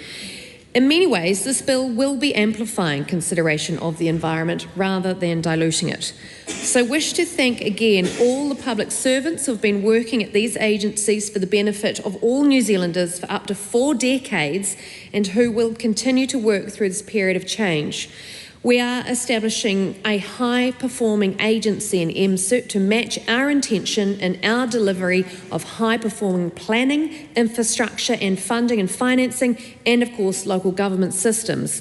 I do believe that MCERT represents an opportunity to grow our economy and protect, preserve and enhance our environment at the same time. Madam Speaker, I commend this bill to the House. The question is that the motion be agreed to. Honourable Rachel Brookham. Thank you, Madam Speaker. What a sad day it is today that here we are talking about the total flipping of the conservation land 1 minute, and now we're getting rid of the Ministry for the Environment. And these things are linked, Madam Speaker, because of course In the 80s, we had large-scale reforms that went into the 90s around our environmental institutions. So we had the Environment Act that set up both the Parliamentary Commissioner for the Environment, but also the Ministry for the Environment that has this role in policy and monitoring and other issues as well. Plus, we had the Department of Conservation stood up that a lot of different agencies went into there as well, and then we had the resource management legislation. So these things were all purposefully done together to set up institutions and a framework whereby we have our conservation land, that is, there are property rights involved with that, but also the preservation of the biodiversity, of the heritage, of the tourism aspects of that land. We had the department then that's active and operational. We've got councils, so regional councils with the RMA, when the RMA came into being and is still the case. Regional councils, they're dealing with air and water and biodiversity issues, and district councils are dealing with those planning issues. District councils being territorial authorities, so city councils as well. This was all set up together, and now it is all being broken into pieces to undo what people in this House acknowledged was a problem in the 80s, and that was that our environment needed protecting and that we needed to do better for it. We are doing exactly the opposite. So here we've heard from the Minister that this is no dilution, she said. It is just form over function. Well, that is difficult to believe given this government's attitude to the environment across all pieces of legislation. So I am suspicious of anything that comes out of this government that says that they are somehow going to do better for the environment, because that is not their track record on any measure, Madam Speaker. So if the Minister is so sure that there will be no dilution, I am interested in the speeches that will be given by her colleagues on how it will be that they will measure this no dilution outcome that she has just stated, how they will do that, and if that they will somehow do what the Minister for Resource Management Reform suggested in our annual review debates the other week, and that in fact this ministry will somehow do better for the environment. We can hear these words wafting around with those words of efficiency, but I have seen nothing from that other side that says how it is that this will improve the environment and what the accountability will be. And this is a question that I have come up to the ministers for the environment, various ministers, time and time again, and say, well, you say you're making this change and it's not going to have a negative impact on the environment. How are you going to prove that? How are you going to demonstrate it? And all I ever get is crickets, Madam Speaker, crickets. We also heard the Minister just then talk about the importance of integration in terms of the environment. And I totally agree, Madam Speaker, that an integrated approach to our environment is especially important. The environment is everywhere. But what do we have from this government, Madam Speaker? We have legislation to repeal the RMA, after this government brought back the RMA. That's right. That tries to separate the natural environment from the urban environment. So it is totally different from this talking of integration. What this government is doing, and particularly the ACT Party and the Undersecretary has said that this government's RMA reforms are there to end integrated management. That is what he said, Mr. ACT member who's heckling me at the moment. So I want to know from those members across the aisle, how is it that there will be more integration when their RMA replacement legislation is doing exactly the opposite of that? And then we hear, Madam Speaker, from the Minister for Resource Management Reform that suddenly we need to reorganise local government in a way that regional councils just don't matter. And that is somehow because of RMA legislation, which also requires the disestablishment of this ministry, he tells us. But Madam Speaker, this government has got legislation in front of us, in front of the House, that separates the natural environment, the things that regional councils do, with the urban environment, the things that district councils do, the things that territorial authorities do. So their logic is a complete mess, Madam Speaker. Are we having an integrated approach or not? That is my question to those members. What is the role of regional councils and catchment-based planning? What is the role of managing for improving our waters? That's not necessarily a particular urban area. Most of our countryside, is in unurban environments. I've just made up a word there, Madam Speaker.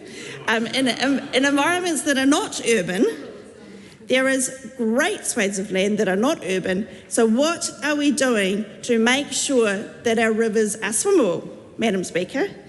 And how does getting rid of the Ministry for the Environment and adding it in with housing and with transport, how does that help that issue of our waterways in non-urban environments?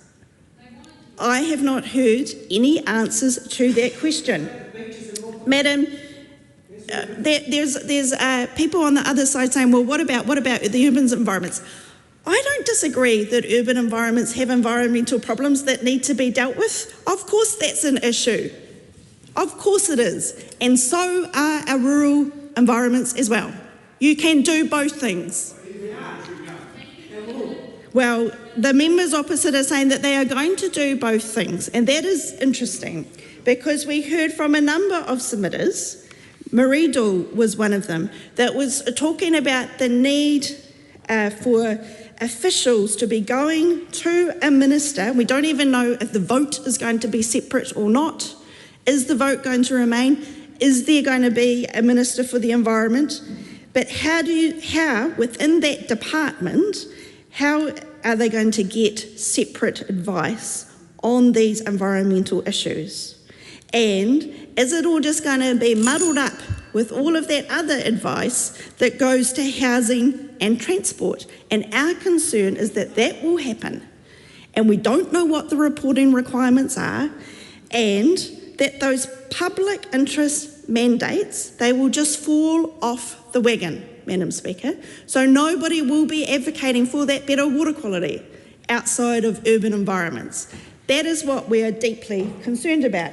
And we had the Parliamentary Commissioner for the Environment come and tell the Select Committee that the environment is not just a branch of planning law, Madam Speaker, that we need policy that goes beyond the RMA and the planning law of urban environments, and that is what the Ministry for the Environment should be doing.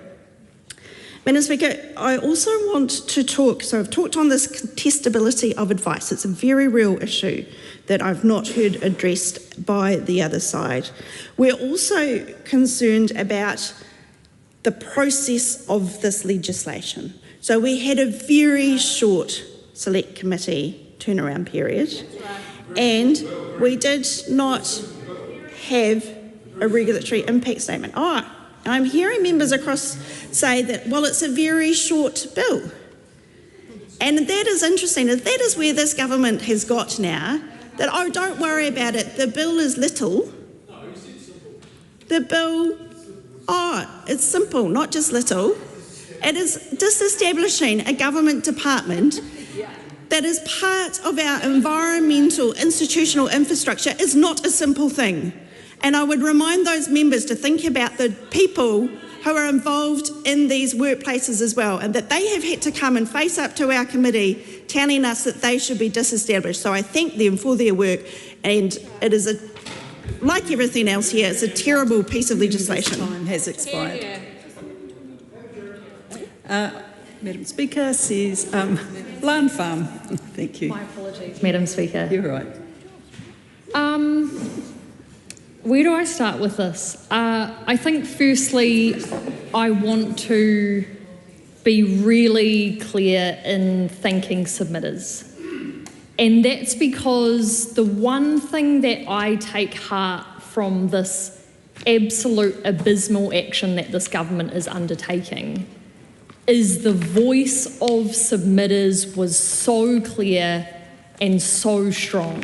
And I think what's astounding in all of that is we're hearing from government members right now who were part of those select committee hearings that the significance of this bill and the disestablishment of the Ministry for the Environment is absolutely lost on them. And what's really clear with that is that they did not hear or they weren't listening to the overwhelming submitters and the overwhelming response that said, we do not want this to happen, this is a bad idea. And I think it's really disingenuous for it to be painted as if there were two sides to this from submitters, because we had not one credible submission actually in support of this. We had one individual who literally said, oh yeah, scrap MFE, scrap the Ministry for the Environment, they're a bunch of eco-socialists that are trying to ruin our economy. Now, I don't know about anyone else, but that does not seem like a credible submission to me, particularly when we understand the fact that the backbone of our economy in this country is not any one industry, it is the environment and our relationship with it and the way that we manage or mismanage it. And that's exactly the topic and the concern that members should have heard, because that's what we heard from academics, from legal experts, from iwi and hapu, from environmental groups, and it was unanimous. Yet this government are pushing ahead with this bill, and I think the concern with that and a number of things that the government have brought to the House today, for one, the conservation reform dress it up and sell it bill, and for the other one, the news that the government is actually legislating to prevent the prosecution of climate harming corporations. We know and understand that in a timeline of human evolution, this is the low point. This is the low point where we do not pay attention to people's views, we do not pay attention to evidence, and we just go ahead and put through legislation like this without any due consideration. And that's exactly what's happened with this bill. So here we have 588 submissions, again, almost unanimous in saying we don't want this. Not one party campaigned on the disestablishment of the Ministry for the Environment, because if they had, they would not be in government. They wouldn't be in government because New Zealanders of any political stripes believe and understand that a dedicated voice for the environment at the heart of government is absolutely essential. Now, let's look at the purpose of this MCERT, because, we've heard time and time again, it's not changing things, it's not diluting things, but the cabinet paper that literally establishes MCERT makes it really clear what the purpose of MCERT will be. It's going to provide joined-up advice to solve problems with a regional focus on deals and delivery, backed by a strong economic engine and rich data and insights. I'm not sure, apart from the E, which the Minister has clearly pained herself numerous times to point out that there is an E in MCERT, which stands for environment, apart from that, I don't see any assurance when it comes to environment being front and centre when it comes to this new mega ministry's functions. And it was really clear in the departmental report when officials pointed out to us as a select committee that the secretary for MCERT will be tasked with jumbling the 15 environmental acts that he is tasked with 54 transport, housing, land and local government acts. Now, I'm not sure, Madam Speaker, because again, we haven't had any assurance of this on Select Committee because we've had so little time to consider it. But that doesn't sound like to me that the environment is going to have priority, that the environment is going to have a clear voice. We also heard from submitters that the very cabinet papers that were used to establish this decision to disestablish the Ministry for the Environment and put it in this mega ministry, we heard from academic experts that Cabinet was presented with incorrect or misleading statements made by ministers in charge of the bill. And again, I want to acknowledge the Minister, Nicola Grigg, in this because this is the ultimate hospital pass from the previous Environment Minister, Penny Simmonds. That's right. Bronwyn Hayward from University of Canterbury has pointed out that the assurances in the Cabinet paper that say that stakeholders may fear environmental priorities will be diluted, and these concerns are unfounded because other countries successfully integrate similar functions. She could find, quote, no evidence of other countries that have successfully integrated such diverse oversight as environment with development and economic objectives. The only ones she could find were the Maldives and Kosovo, which have really unfortunate and concerning conflict of interest issues. She looked overseas, she found that other jurisdictions like Canada, like the UK, merge similar functions when it comes to the environment, like climate with environment, for example, not environment subsumed into a mega ministry. Now, I also wanted to touch on the Minister's thanks to the Select Committee for our scrutinising of the bill. And I want to make it clear to New Zealanders that the disestablishment of their ministry, the Ministry for the Environment, occurred with just over 3 hours of consideration from Environment Committee, and that includes the time for public hearings. We had just 2 hours and 45 minutes of public hearings where again, everyone was telling us it was a bad idea and they didn't want it to happen. Then that followed with 40 minutes of deliberation on the departmental report and the draft commentary. And that was what has pulled together, alongside no regulatory impact statement, no assurance on transparency about votes coming into budget in May.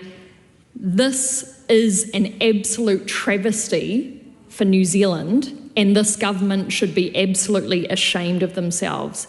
And I want to conclude, Madam Speaker, by reflecting on the disappointment of the significance of this moment being lost on government members.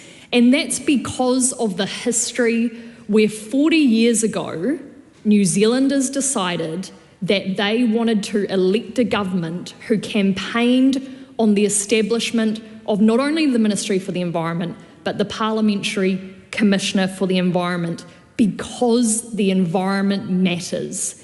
It mattered then, it matters even more now, and we know that it matters more because we know from the Ministry for the Environment's own work that environmental outcomes across the spectrum, whether it be air, water, ocean, biodiversity, they're going backwards.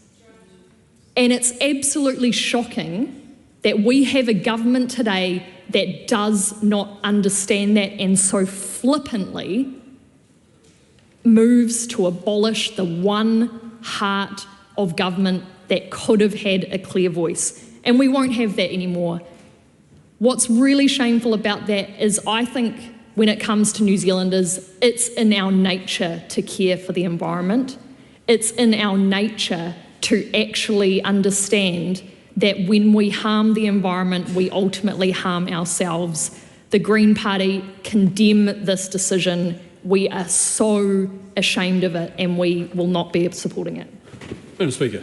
Cameron Luxon. Thank you, Madam Speaker. Well, I rise in support of this bill, Madam Speaker, and the Environment Select Committee, we did hear quite a few submissions, 2 hours 45 minutes, the previous speaker said, and I believe that these have been properly addressed here.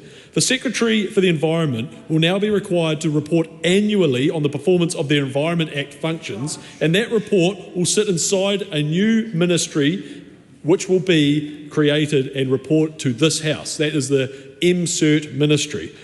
The reason that this bill is required is because, as previous speakers have said, it is a standalone piece of legislation creating this ministry. I notice there were no tiers for the other ministries that are being brought into this. You would have to say that for too long we have had housing, transport, environment planning and local government, each in their own corners, siloed off, and it's just not good enough.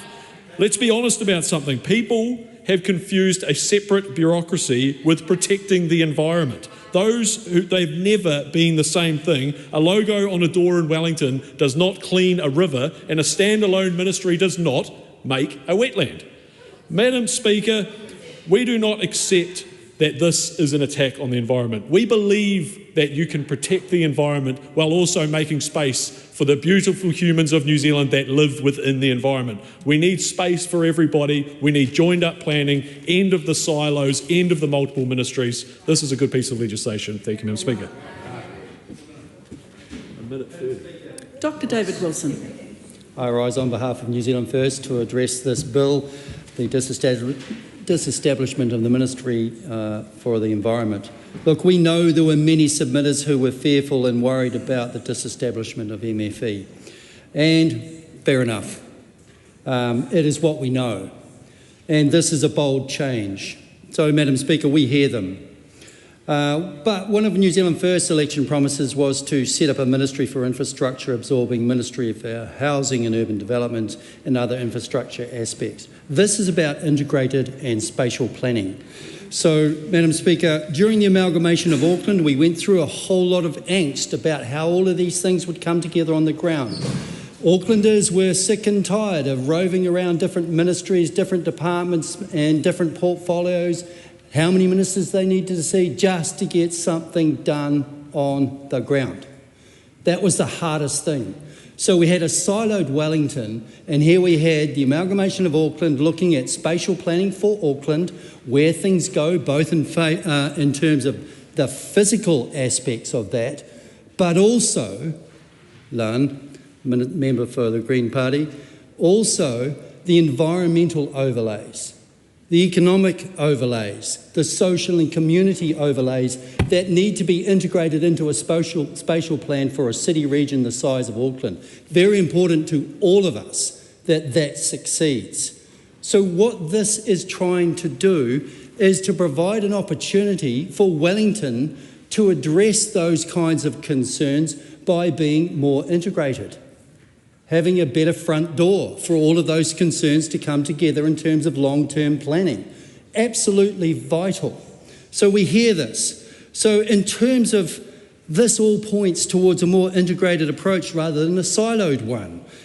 We need to assist with spatial planning and developments on the ground, and it is forward thinking.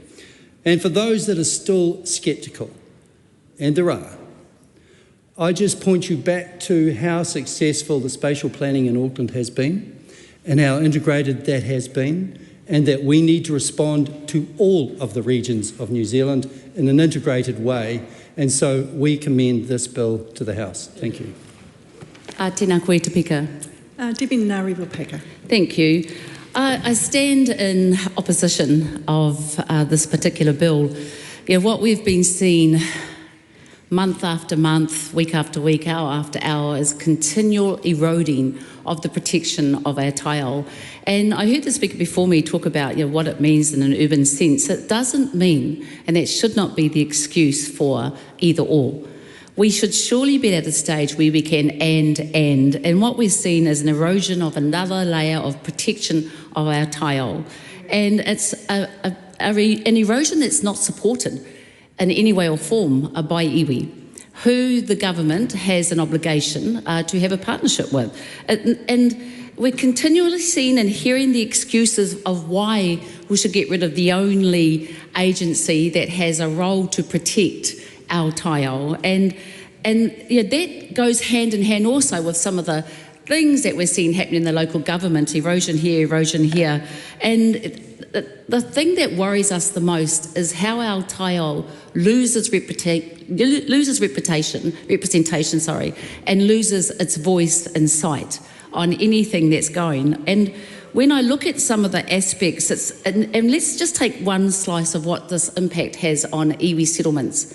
And it's really interesting that the government's always ready and open the bonnet of settlements when it suits them. But it doesn't open the bonnet when iwi are saying this legislation doesn't work for us. We're continuously seeing attacks on aspects that have been protective measures for all New Zealanders. And I'll give an example of that. Most will know that I've been part of the seabed mining kaupapa and the opposition to what we don't want to happen in our environment for years, 15 years in fact. And when you get down to the crux of it, you get down to winning the High Court, to winning the Court of Appeal, to winning Supreme Court, they all came down to the role of what iwi and te tiriti had in that aspect. And you cannot help but be really cynical about the agenda here. If it was just about effective and cost economics and being able to be more fluid with what urban needs are, then that would float. But it's not, because there has been a reputation inside this government of its view of opening wide the doors for any corporate exploitation and getting rid of any agencies, getting rid of anything that honours te tiriti, getting rid of anything that has partnerships within iwi settlements. And that's the cynical view that we have of the changes that are happening here. And I think when we look at the minimising that is going to iwi all the time, minimising them to a position where they're actually now reduced to being an advisory note. Iwi becoming an advisory note. We are the last bastions of looking after Aotearoa and protecting Aotearoa, and we need to be calling this out for what it is. It is a brutal attack on te tiriti, on the taiao, and on every New Zealander's rights to be able to live on land and moana and within an environment that has protection and recognition of future generations. There were key aspects to us winning the seabed mining in Aotearoa, and one of them was the fact that the Supreme Court concluded tikanga Māori must be a guide to assess that of mana whenua, and it also talked about te tiriti principles. Now, those are aspects that this particular agency is established to help uphold in many of our settlements. And it is absolutely beside me to understand how and what the government is proposing to put in place to be able to honour those settlements. And we continuously see, again, this fact where it feels like this government is trying to slam shut the door on any potential future decisions in the court that could go on the way of tangata whenua, who are obviously all here to protect all of Aotearoa, to stop the fact that we are going to be able to use our rights as te tiriti, as tangata whenua has promised, and be able to use our rights as tikanga in mana whenua. This bill is a huge attack on the taiao. It opens up the door for corporate exploitators. It makes sure that there's no winners here. The only winners are those investors who this government is well reputed for protecting. The losers here are the taiao. We do not support what the government is intending to do with this bill, and shame on you. Madam Speaker. Steve Abel. Kia ora, Madam Speaker. Well, 40 years on from the world-leading establishment of a standalone Ministry for the Environment that occurred in the context of a movement globally, an environment movement globally, that came to its height in the 1980s, recognising the existential threat that destruction of the world's biodiversity presented to humanity. And we as a nation, similar to the time we declared ourselves a nuclear weapons-free nation, passed homosexual law reform as it happens that same year, 1986, we established a Ministry for the Environment. We set out the fact that protection of the environment was in the common interest.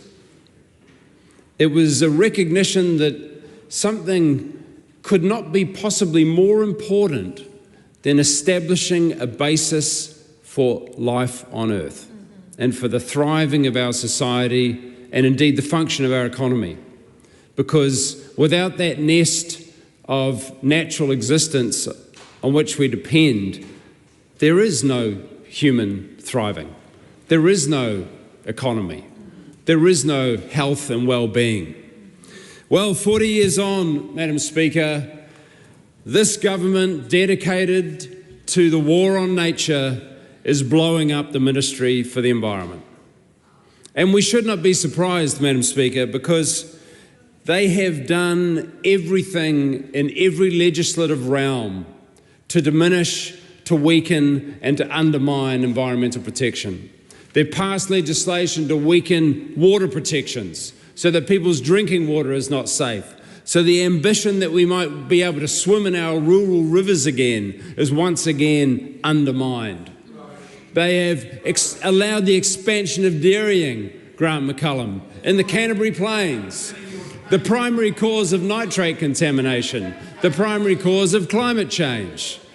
They have weakened the extensive measures that were taken at one time unanimously in this House for us to agree on a pathway to reducing our climate emissions, and they have even started subsidising the fossil fuel industry again. $200 million for the fossil fuel industry.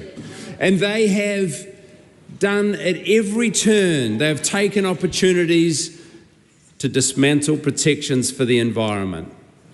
And this, Madam Speaker, is just the latest instance of it. And when the Minister says that, oh, this won't, as submitters warned, dilute the effect of the Environment Ministry, in fact, it will do exactly that.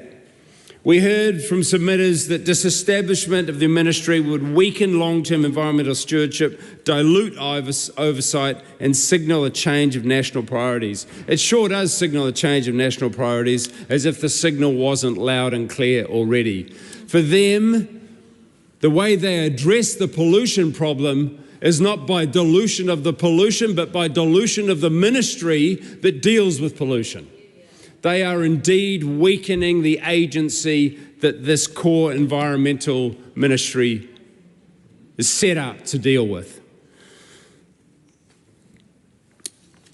Further, in terms of Crown Māori relations, to echo the sentiments of my colleague Debbie Ngare-Wapaka, we heard from submitters that the merger potentially reduced visibility, accountability and institutional capability to uphold the Crown's responsibilities under Te Tiriti o Waitangi.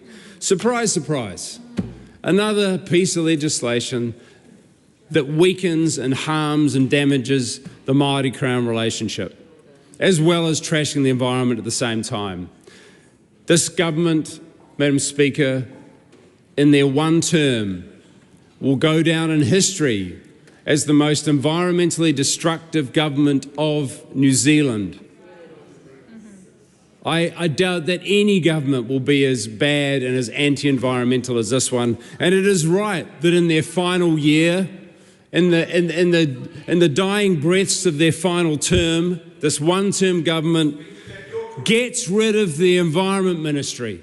We should not be surprised that that's what they will be doing. We will indeed be opposing this, and when we get back into government, we'll fix this righteous mess that they have made. Thank you, Madam Speaker.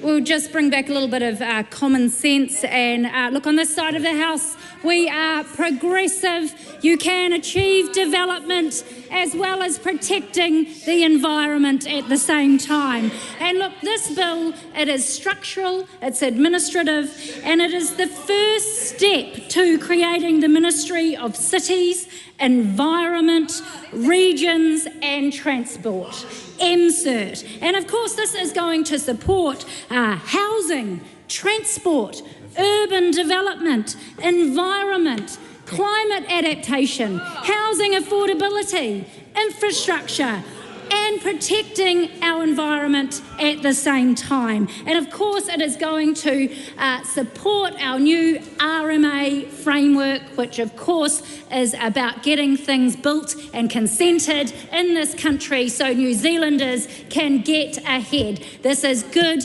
common sense legislation. I commend it to the House. Well done. Well done. I call the Honourable Priyanka Krishnan. It's really interesting that the chair of the Environment Select Committee thinks it's common sense to disestablish the Environment Ministry at a time when we are going through a climate crisis, a biodiversity crisis. We have the highest level of threatened species in the world. Her government's pushing through bills that will again weaken and water down environmental protections as she rushes them through Select Committee. And yet she thinks this is common sense. Thankfully, most of the 588 people who submitted on this bill don't agree. And I will go through some of their reasons for that today, Madam Speaker. And I want to actually begin with a point that was made by the McGuinness Institute, who said that they do agree that we have a duty, we do need to improve New Zealand's environmental policy, but they oppose this bill in its current form. They are concerned that the bill focuses on the short term, meaning long-term environmental policy will lose out in favour of short-term economic gain. And I agree, Madam Speaker, because that seems to be the trend with this government and with a lot of their legislation that is in the environment and conservation space. We have just today the introduction of the first reading of the amendments to the Conservation Act, which will do exactly the same, which will change the function of the Department of Conservation away from protecting the environment towards overt economic growth and economic gain at the expense of the environment. And that seems to be what underpins this government's anti-environment agenda. So the McGuinness Institute goes on to say, as many other submitters have said as well, they've made the point that the Ministry for the Environment has been in operation since 1986, when the Environment Act established it in order to provide independent advice to the government of the day, and I will come back to the importance of that in a minute. They make the point, so this government and ministers and members opposite have stood up in this House and said that they're doing this all in the name of efficiency, that they're bringing together a number of ministries because of the silos that exist within the public service and that they want to promote collaboration. We are supportive of wanting to promote collaboration. We think that there should be incentives for government agencies to work collaboratively, but this is not it. And as this particular submitter points out, they are concerned that this bill would lead to inconsistency, uncertainty, inefficiency, and increased cost. This is, I will also make the point that, and I will come back to this in a minute, but this is not something that this government campaigned on either. It is partly exacerbated, the inconsistency and the uncertainty is also exacerbated by what this government's doing with regards to the two bills that will replace the Resource Management Act, the Planning Bill and the Natural Environment Bill. Bills that basically are designed to focus on the urban environment and then the natural environment, and where there will be a need to ensure that the trade-offs are managed in a way that is that makes sense as well. Many submitters were worried that that will not happen. And I will point to the submission by the Parliamentary Commissioner for the Environment, Simon Upton, whose own position is established by the same Environment Act. He lays out quite clearly his concerns with this bill.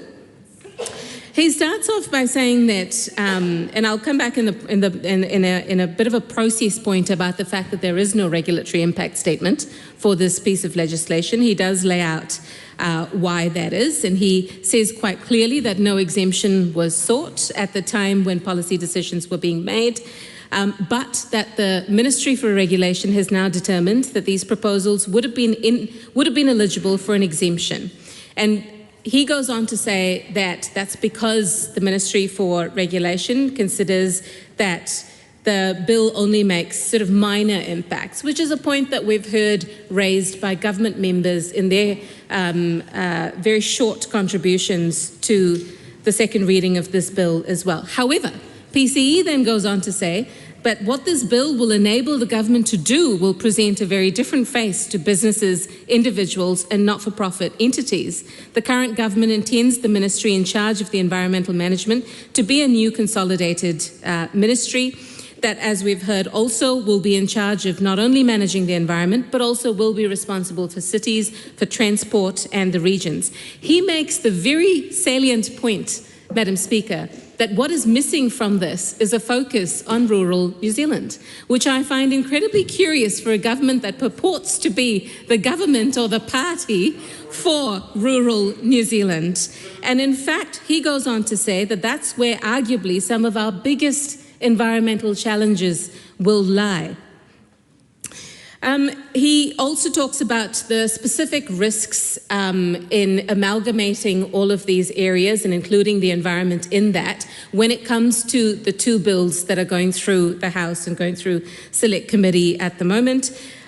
He makes a very good point that having contestable advice, which is what the Ministry for the Environment was set up to do, will be critical in ensuring that trade-offs are robustly considered and that there is a real risk with this mega ministry that trade-offs will now be resolved within the organisation by officials, whereas they should have been and should be elevated to ministerial decision-making, where the accountability for those trade-offs will sit. And now we will no longer see that necessarily happening. He says that it would make sense for each bill, therefore, to be managed by a separate agency. I also want to speak to this amalgamation, Madam Speaker. The Minister made the point that this happens around the world. There are many jurisdictions where this has happened successfully. We've had a submitter, Professor Bronwyn Hayward, who has clearly pointed out in her submission that she cannot find any example of a comparable jurisdiction where this has happened successfully. So that's one point. The second, I will speak to our experience, my experience when our government, when Labour was in government and establishing the Ministry for Ethnic Communities, elevating it from an office that sat within the Department of Internal Affairs. At that point, the argument that we made, which is pertinent to this particular bill, is that the CE at the time had about 6 to 7 portfolios to manage and a number of different competing priorities, which meant that he couldn't be expected to have the capacity to focus on ethnic communities, one part of 6 or 7 or 8 portfolios that he had to manage. And so elevating it to a ministry would ensure that independent policy advice pertaining to those matters would actually see the light of day and not be subsumed in a mega ministry. This is taking us in the opposite direction, Madam Speaker. It's taking us to a point that many submitters have made, that the focus on the environment will be subsumed into this mega ministry.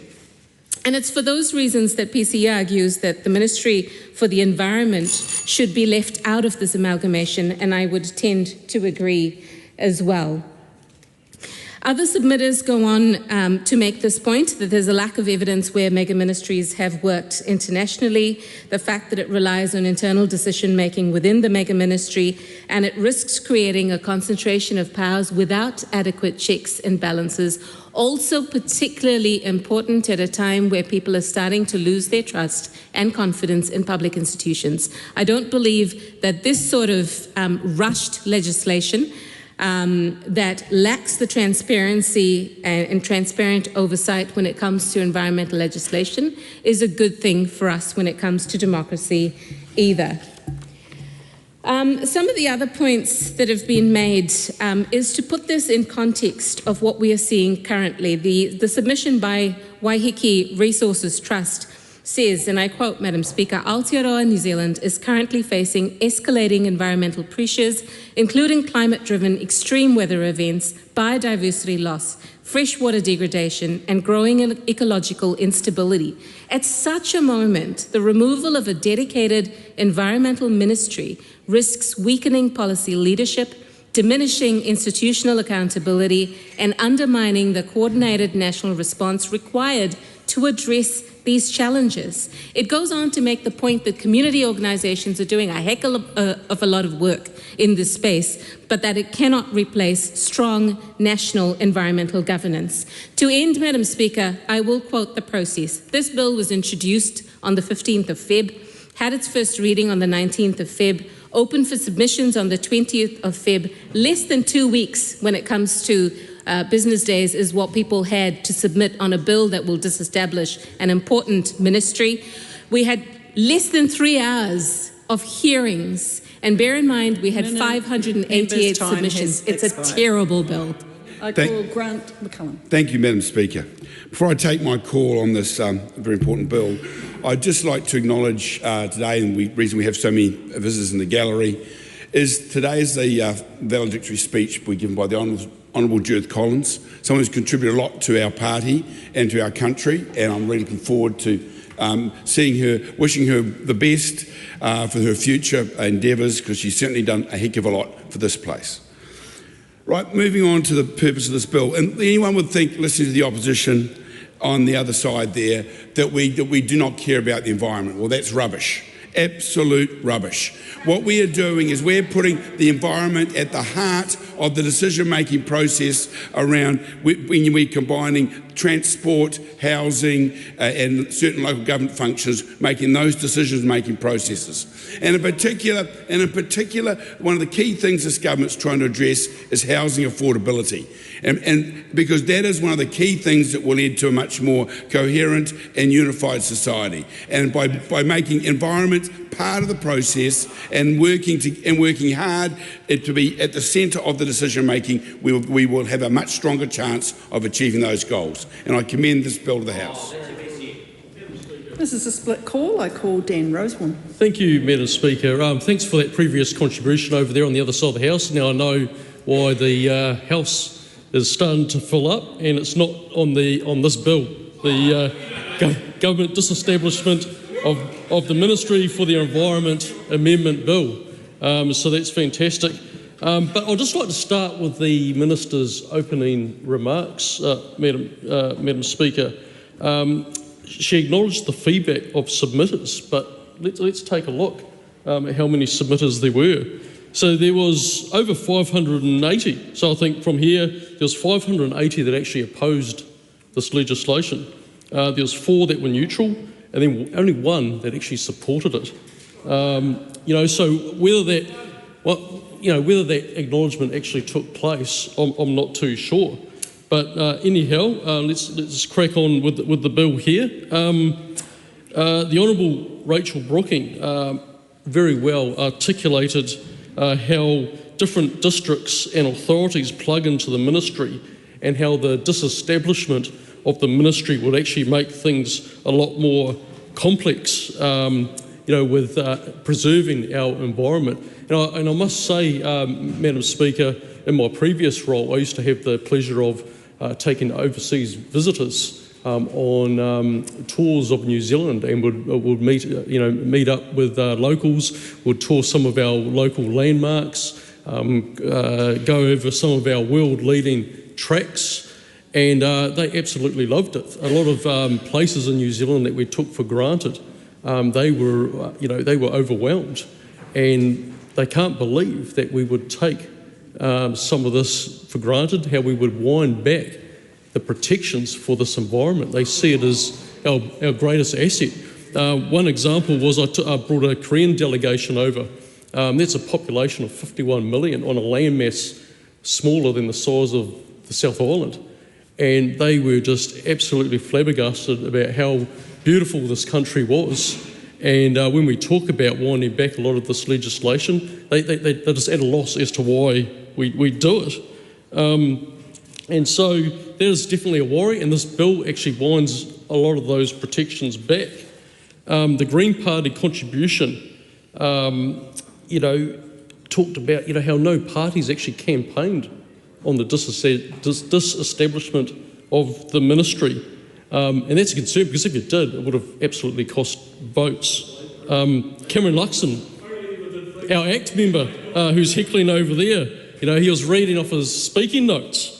And he wanted to go back a bit. He was winding back red tape, but inadvertently the political party that is all about reducing, regulation and red tape through this bill has inadvertently added a lot more complexity, a lot more red tape to something that should be more simple, and allow this agency to actually protect our environment.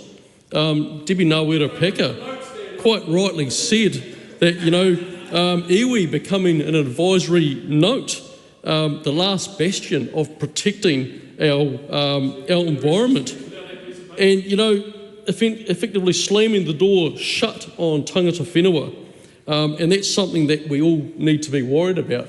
But if we go back to the bill, Madam Speaker, we'll go back to the bill. So in Clause 9, which replaces Section 29 of the Act, the government repeatedly has told the House today through their contributions that, it's only kind of like a bit of a house cleaning measure. But Clause 9, it tells a different story. It collapses the Ministry for Environment into a single statutory office with the Secretary personally responsible to the Minister for all environmental functions. Now, that may look tidy on paper, but it weakens the institutional independence. A ministry can push back. A Secretary answers directly to the Minister, who controls their appointment and their performance reviews and in their future roles. So what we're seeing here is a deliberate reduction in democratic oversight and accountability for our environment. And everyone in New Zealand should be concerned about that. And this, environmental protection, it often, requires uncomfortable advice from our agents, and we need to rely on that so we can provide legislation that protects our environment. And unfortunately, this is absent with this bill. So for that reason, I do not commit it to the House. David McLeod. Thank you, Madam Speaker. I'm pleased to take this call on the environmental disestablishment of the Ministry for the Environment Amendment Bill.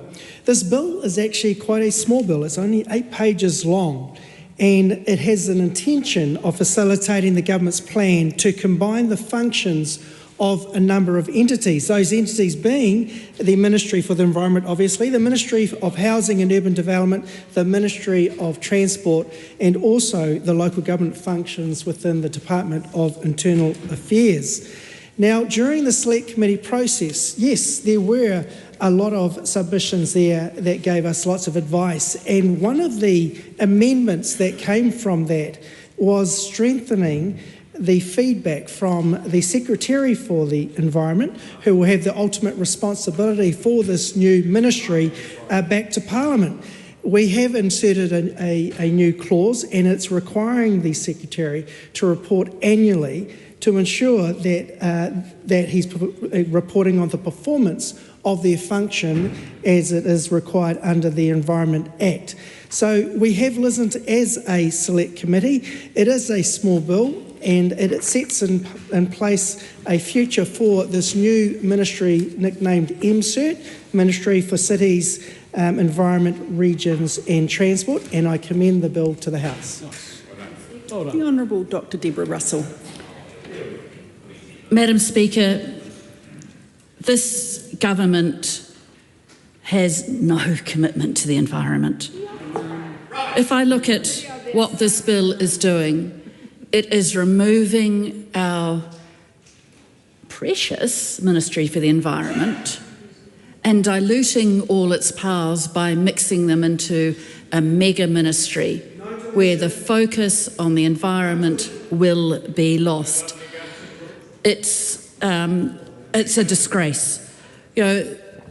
I don't want to go over the Parliamentary Commissioner for the Environment submission again, as my colleague Priyanka Radhakrishnan went through it beautifully. But the Parliamentary Commissioner for the Environment, a former National Party MP, a man who was appointed to the role by Labour and reappointed by National, said, for these reasons, the Ministry for the Environment should, in my view, be left out of this merger. That's a man of some eminence saying that that should happen. The Environmental Defence Society, a long-respected organisation in this country, an organisation which all parties across this House engage with, said that there was a huge risk of diluted functions within this new mega ministry, and that this merger should not go ahead. Madam Speaker, I have a particular concern around this merger, and that is around the loss of focus on climate. Now, all the advice on climate for this government, all the advice that comes from officials, comes out of the Ministry for the Environment. The Ministry for the Environment that is being diluted. And along with that, the focus on climate. Climate is, there are many challenges that New Zealand faces, but climate is a huge one. Just last week, the Climate Commission came out with its climate change risk assessment for Aotearoa, New Zealand for 2026. And it pointed out key climate risks for New Zealand. Key infrastructure risks to water infrastructure, to buildings, to rail and road networks. Key risks to nature and the bioeconomy in ecosystems and biodiversity and forestry. Key community and safety risks to social and community well-being, to emergency management, to risks in Te Ao Māori in the Māori world. Huge decision and funding risks within central and local government funding, within decision-making and delivery. Huge risks that this country faces. And the advice to ministers around those risks comes from the Ministry for the Environment, and yet that ministry is now being diluted and lost within the mega ministry. It's a huge shame. In fact, what this represents, this bill represents, is yet another walk back on climate. The government talks a big game on climate. It says it is committed to meeting Paris, to meeting net zero by 2050, which is what the world agreed in the Paris Agreement. But what has it actually done? What has this government done on climate? It has reversed the ban on offshore oil and gas. It has excluded agriculture from the emissions trading scheme. It has ended the clean car discount. It has gotten rid of the Climate Emergency Response Fund. It has weakened climate reporting. The world-leading Climate-Related Disclosures Act is being watered right down. It has cut subsidies for public transport for young people. Cutting it for young people in a cost of living crisis. It has backed out of the Beyond Oil and Gas Alliance. At COP30, the huge climate conference that was held every year, it refused to sign up to the pathway for transitioning away from fossil fuels, which about 80 countries around the world have signed up to, including the countries we usually like to compare ourselves to. It has allowed the ETS to fray, to decay, to the point where it is in danger of collapse. It has removed regulations for low emissions buildings.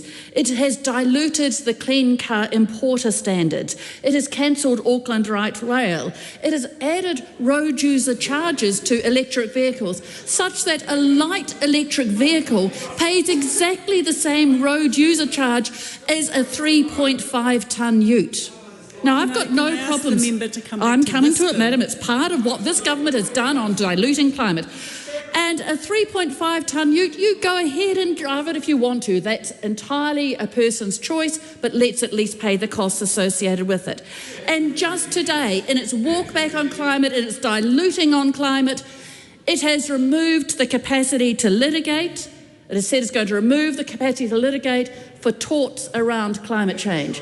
This has been a very, very interesting decision because the Supreme Court ruled that there was a case that could be taken with respect to torts on climate change. Please come back to this It said that you had to consider that. This is part of the bill, madam. This House, this government has diluted the Ministry for the Environment. It is removing its responsibilities and it is losing climate change in this mega ministry. And it is part of that government's huge walk back on climate.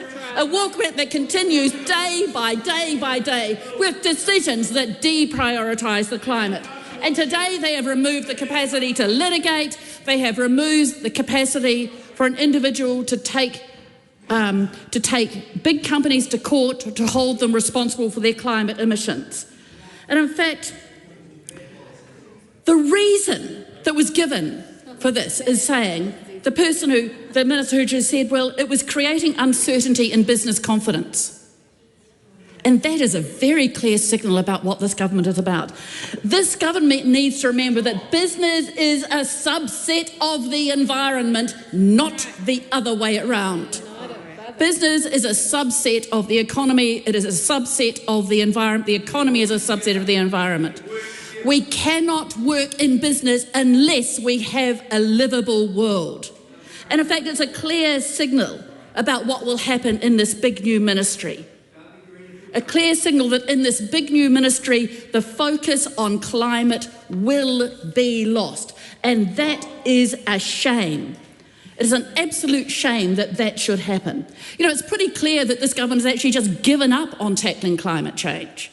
It's given up on doing the hard work. It's taken every step possible to dilute climate actions. It is not serious about climate. And that imperils our children, it imperils our children's children, it imperils business, for goodness sake. That's right. A business may not be able to operate in uncertainty, but it sure as hell cannot operate when the world around it is being destroyed by climate change. It is time to have some long-term thinking on the part of that government. Instead of the short-term, let's cram it all together and mush it into one ministry, let's think about why we need a focus on environment. And it's more than just that. Environment is responsible for biodiversity. It's responsible for looking after the water that we drink. It's responsible for the food that we eat.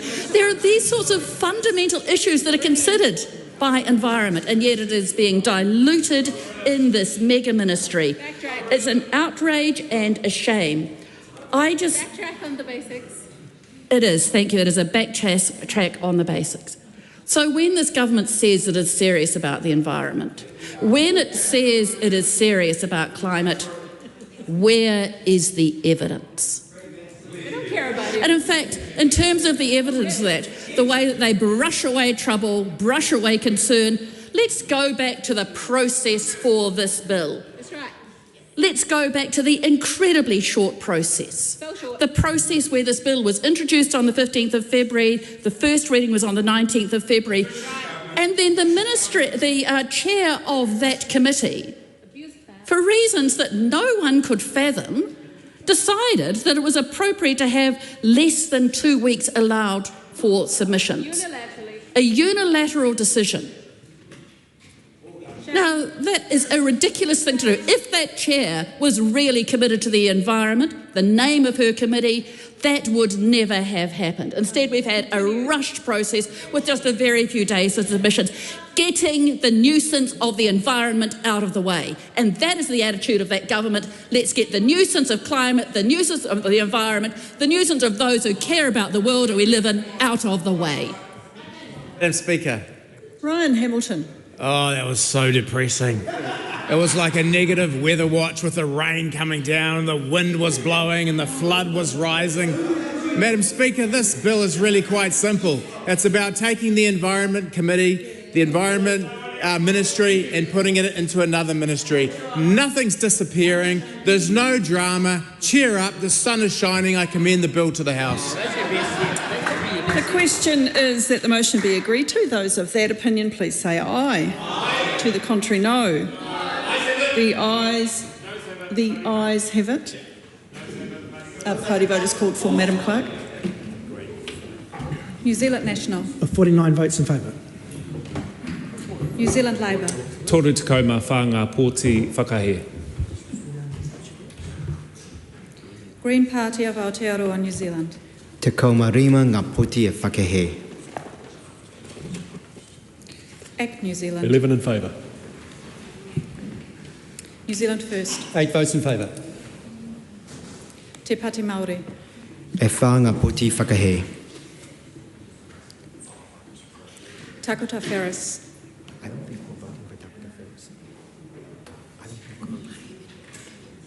Maria Meno Kapakingi. Kotahi te poti e whakahe.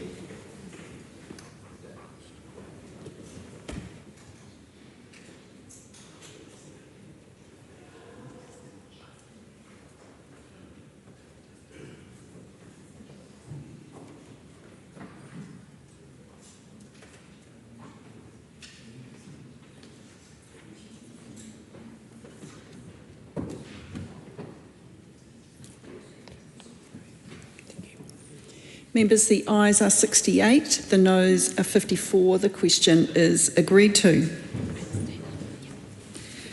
Environment Disestablishment of Ministry for the Environment Amendment Bill, second reading. This bill is set down for committee stage next sitting day. I call on government orders of the day, numbers 3 and 4.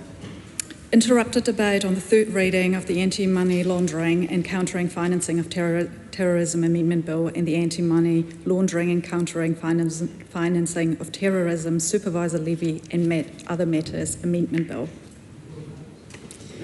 Members, when we were last debating these two bills, we were up to call number 11, the Labour Party call, and I also note that Te Pāti Māori has a 5-minute call still available.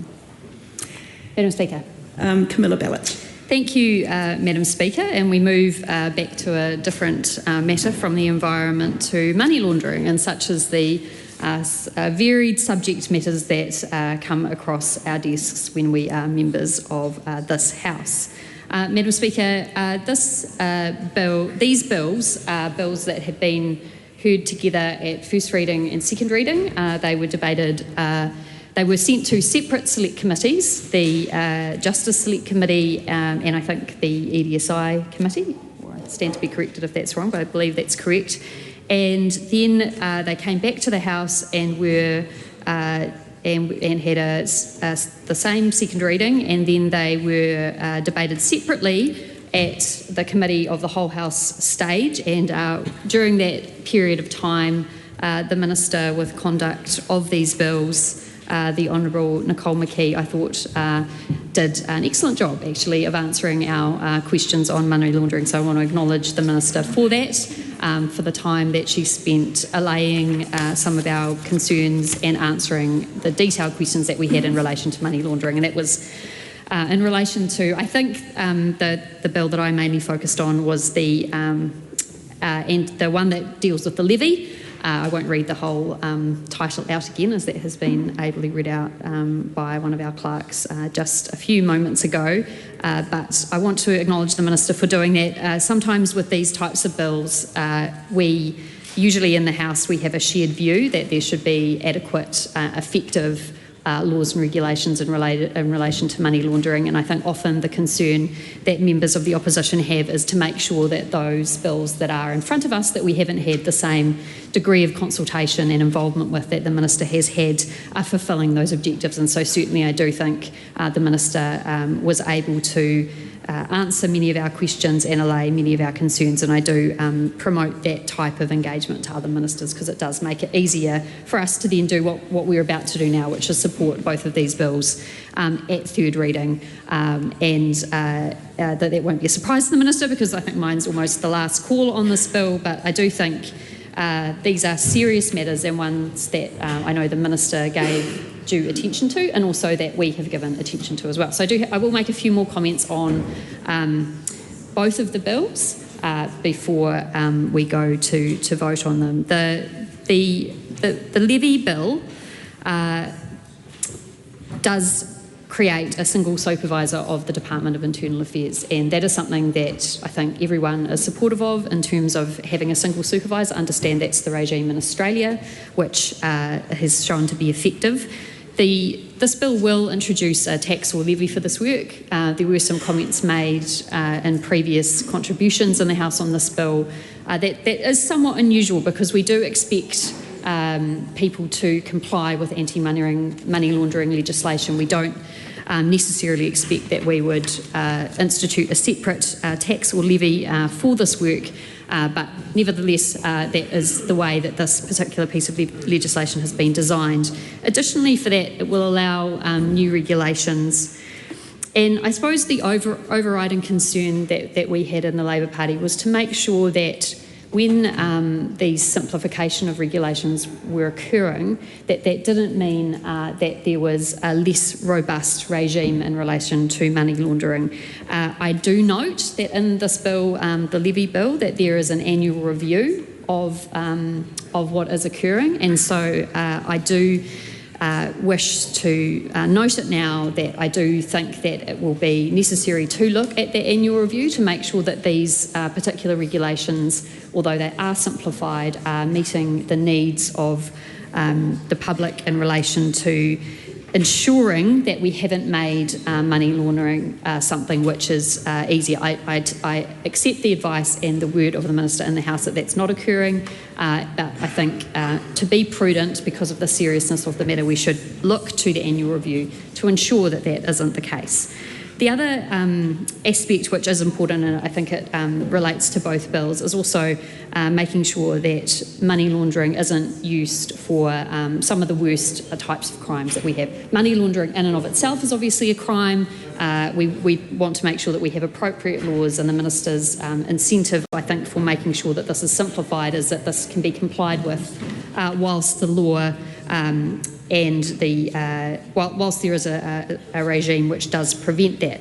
But it is also something that we must look to international transactions for as well, and also prevent the financing of terrorism. And that's obviously a really serious thing that we do look to in the prevention of money laundering. There's also been a national strategy with this first levy bill, and so I commend the Minister. I think this is around half of the bills on money laundering. These bills do have been coming up with some regularity in the House, but that particular bill does set up a national strategy, and I think that that's going to be helpful. So the other thing that this bill does is I think it bans crypto ATMs, which members of the public may have seen popping up around the place. There was some discussion around that particular matter of whether there should be compensation. I think the Minister's decision in the end that wouldn't be the case. So anyway, supportive of that bill, and thanks again to the Minister for her engagement on that bill and for answering some of our concerns. I will make some comments on the second bill. It's a slightly unusual process. I know that we're joined with some of our previous members of the House, and so we are debating in fact two bills at once at the moment, and so it's incumbent on me as our Justice spokesperson to at least make some comments on the shorter one of these bills. So this bill does focus on the prevention of funding of terrorism through making sure that money isn't laundered to do that, and it does so in a few different ways, but one of the things that it is also intending to do is to make it easier for real estate agents and also sole practice lawyers to comply with money laundering regulations and rules and due diligence at the lower risk end, but also obviously realising, recognising that these particular types of professions. We know that real estate agents deal with large transactions. We know that there's obviously therefore the opportunity there, and we also recognise that 99.9% of real estate agents in New Zealand are upstanding people and do not participate in money laundering, but because of the nature of their work and the large transactions that they're dealing with, they need to have special provisions to ensure they can do business. Obviously, it's within our interest to ensure that they do that, but also to make sure that there are appropriate controls in place. And additionally, with sole practice lawyers, that is particularly a situation where it is possible to have a trust account with a large amount of money in that trust account. And in this sole practice situation, obviously you don't have the partnership situation that you might have in other law firms, and you might not have the same particular staffing or resources as well. So there are particular situations that the second bill has been looking at, and I want to commend the Minister. I think I only was in the committee stage for the first bill, and she did these two bills back to back, and so I know my colleagues who were dealing with this bill on the EDSI committee were also extremely grateful. In fact, they've said so in the Hansard, which I've read of the previous contributions to this House. So I think, Madam Speaker, overall, anti-money laundering and having effective regulation to prevent anti-money laundering is something that we can all agree is very important for New Zealand. The Minister has put forward proposals which look to simplify regulations without reducing the level of compliance needed in terms of paperwork, but without lowering the standards. We do have some concerns that this will be looked at regularly. We hope that that annual review will be able to take place. We hope that that this does work and there isn't an uptick in the number of people who are partaking in money laundering. But we trust that because there are checks and balances in place, people will be able to ensure that these bills are working effectively. They are complex bills, and so we will be relying on the officials who drafted these bills and who'll be monitoring them to give advice back to the House. But I just, in the closing moments of this probably bill and my submission, want to acknowledge again the Minister for her work, for her engagement, and commend both of these bills to the House. Tim Costley. Oh, thank you, Madam Speaker. Appreciate you choosing me. And a pleasure to just take a call as this is about, I would hope, into law. And there's a lot of detail, and we've heard a rigorous 10 minutes of detail from Camilla Bellich. But I'd like to just elevate it for 1 minute, if I can, please, Madam Speaker, because we could talk about all the detailed provisions, but what this is really about in one part is about supporting our small business owners. These people are critical to New Zealand. These are the kind of people that the National Party care about. They're the ones that get out of bed in the morning, that go to work. They create the jobs. 100%. They create the growth. And if we have an opportunity to support them through a bill like this, we could talk about clarifying existing obligations. Really what this is about is giving certainty to business owners, the kind of mums and dads that are making this country work, that when there have been times of high inflation, high costs and just regulation and red tape that tie them up, this is about cutting through it. And this is one more piece in the puzzle that this government is doing to support every small business owner in New Zealand, providing relief, reducing compliance costs so that they can do what they do best, running those businesses, providing jobs in our communities. Indeed. I commend this bill to the House. Oh, great one. Thank you very much. Ryan Hamilton. Thank you, Madam Speaker. As the previous speaker said, this is really about providing certainty. It's gone through a robust select committee process, and Madam Speaker, we're pleased to commend it to the House. The question is that the motion be agreed to. Those of that opinion, please say aye. Aye. To the contrary, no. The ayes have it. Anti-Money Laundering and Countering Financing of Terrorism Amendment Bill, third reading. Anti-Money Laundering and Countering Financing of Terrorism, Supervisor Levy and Other Matters Amendment Bill, third reading. Members, I call on Government Order of the Day number 5. Madam Speaker. Overseas Adoptions Legislation Bill, first reading. Madam Speaker. Honourable Nicole McKee. Madam Speaker, I present the legislative statement on the Overseas Adoptions Legislation Bill. That legislative statement is published under the authority of the House and can be found on the Parliament website. I move that the Overseas Adoptions Legislation Bill be now read a first time. I nominate the Justice Committee to consider the bill, and at the appropriate time I intend to move that the bill be reported to the House by 24 September 2026. Madam Speaker, on the 16th of September 2025, I introduced the Adoption Amendment Bill to the House, which passed unanimously under urgency and came into force 2 days later. I acknowledge my parliamentary colleagues across the House for their support on that temporary change. As I set out at that time, many of the approximately 1,000 overseas adoptions each year saw children adopted into loving families, but our laws, they lacked basic safeguards. And that meant that some children were adopted into homes where they were neglected, they were abused, and they were exploited. It is unacceptable that our overseas adoption settings were allowing this to happen. For this government, the safety and well-being of children will always come first. And I want to thank, in particular, my colleague, the Honourable Karen Shaw, for her unwavering advocacy for the most vulnerable children in New Zealand. The Adoption Amendment Act was an urgent response to the significant harm suffered here in New Zealand by some children and young people who were adopted overseas.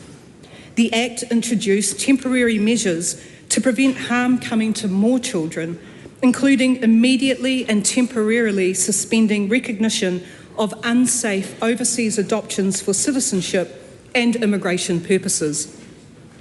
The Act also narrowed the jurisdiction of the New Zealand Family Court, so an international adoption application can only be made if there are exceptional circumstances or to formalise an international surrogacy agreement. Last year's urgent law change under the Adoption Amendment Act 2025 was always intended as a temporary fix. Those temporary measures provided time for the government to develop an enduring solution to the problem. Madam Speaker, this overseas adoptions legislation bill is the solution. This bill will put in place an enduring system for international and overseas adoptions that supports the well-being and best interests of adopted children and young people. Under New Zealand law, adoption permanently transfers parental responsibilities, rights and duties in respect of the child to the adopting parents. It is therefore essential that safeguards are in place to protect children, particularly if they are being moved across borders. The bill will make 3 substantive changes to how international adoptions are to be made or recognised by New Zealand. Together, these form the enduring solution. Firstly, the bill will replace the temporary suspension on recognising overseas adoptions with an immigration pathway for children adopted overseas by New Zealand expatriates or who are migrating to New Zealand with their adoptive parents.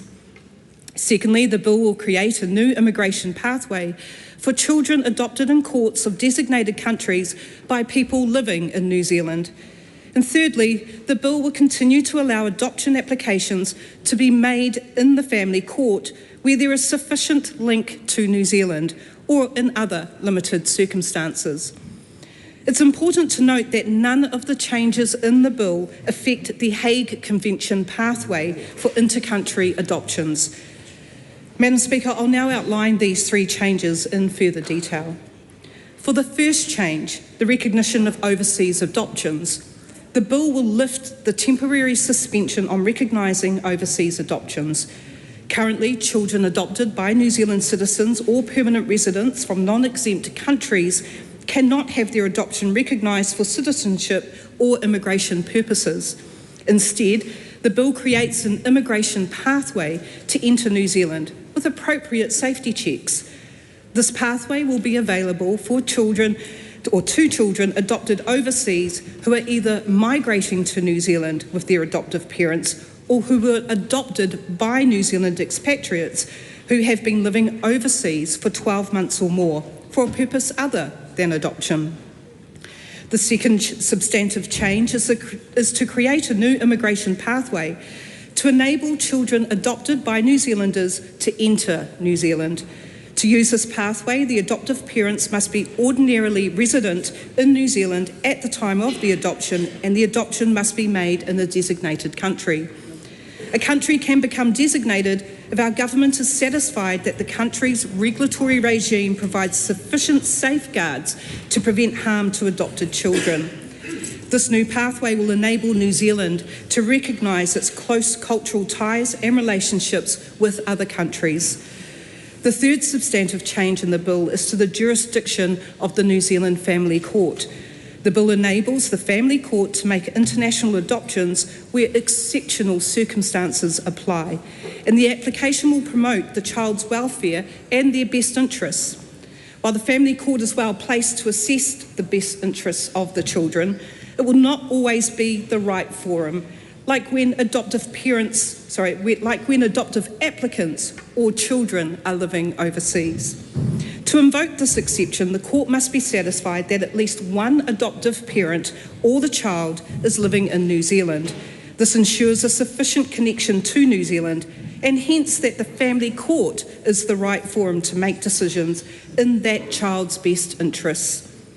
Similar to the temporary changes, the bill continues to allow for adoption applications to be made in the New Zealand Family Court for domestic adoptions. This is when both the adoptive parents and the child are living in New Zealand.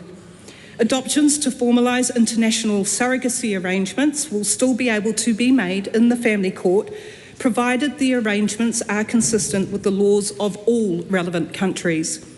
Finally, the bill will make consequential amendments to make sure everything works smoothly.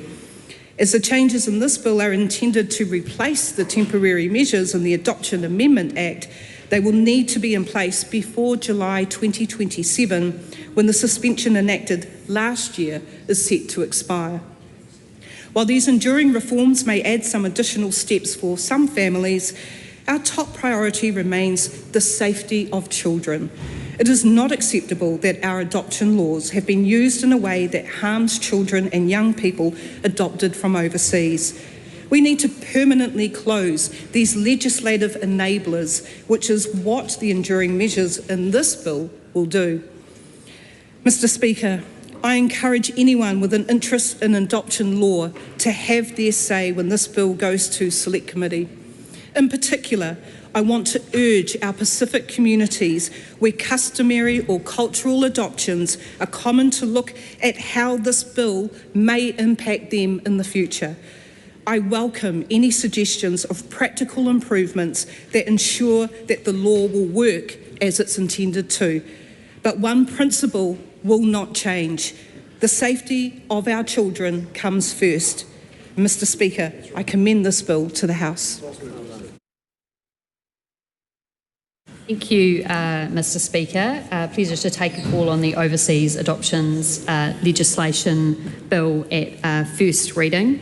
And Mr. Speaker, just want to take the opportunity to acknowledge the House and those here, to acknowledge the Honourable Judith Collins, KC. She has been a previous Minister of Justice, and this bill relates to that portfolio.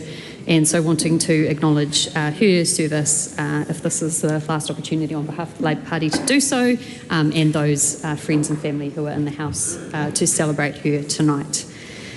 Mr. Speaker, the Overseas Adoptions Legislation Bill is a really important bill in the sense that it is a bill which seeks to protect our most vulnerable. Mr. Speaker, this bill was first, as the Minister had suggested, implemented as a temporary measure during urgency, recognising that there were some issues associated with New Zealand's adoption scheme, and this bill would make that permanent. Mr. Speaker, from our perspective, the most important aspects of this bill moving forward will be ensuring that the well-being of children and adoptees is at the centre of this particular change in legislation, and also preventing exploitation, which unfortunately we have learnt has occurred under New Zealand law. Mr. Speaker, this really, as the Minister has outlined, applies to those who are looking to adopt from outside New Zealand, and those which are not subject to the Hague Convention, which is the main international obligation to which New Zealand's obligations in relation to overseas adoption applies. So this bill really fills that gap where that doesn't apply. This Mr. Speaker, it won't be news to anyone in the House that the laws of adoption in recent years have changed somewhat and have taken on a different meaning through the use of surrogacy, and this bill does address surrogacy. I think an important aspect of this bill, and one that I would like to highlight to the House and the Justice Select Committee to which this is being referred, is to ensure that the steps in relation to surrogacy are appropriate. We know we have a situation in New Zealand where many surrogate parents or intending parents do have to go through the adopted route, despite the fact that there may be a genetic connection. And so this is an important and complex process, and it's important that the integrity of the child is at the forefront of that process.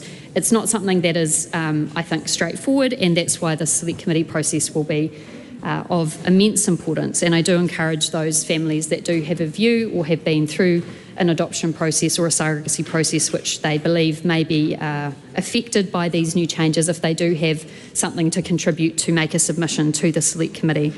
So, Mr. Speaker, this does implement some of our international obligations. It implements Article 21 of the UN Conventions on the Rights of the Child.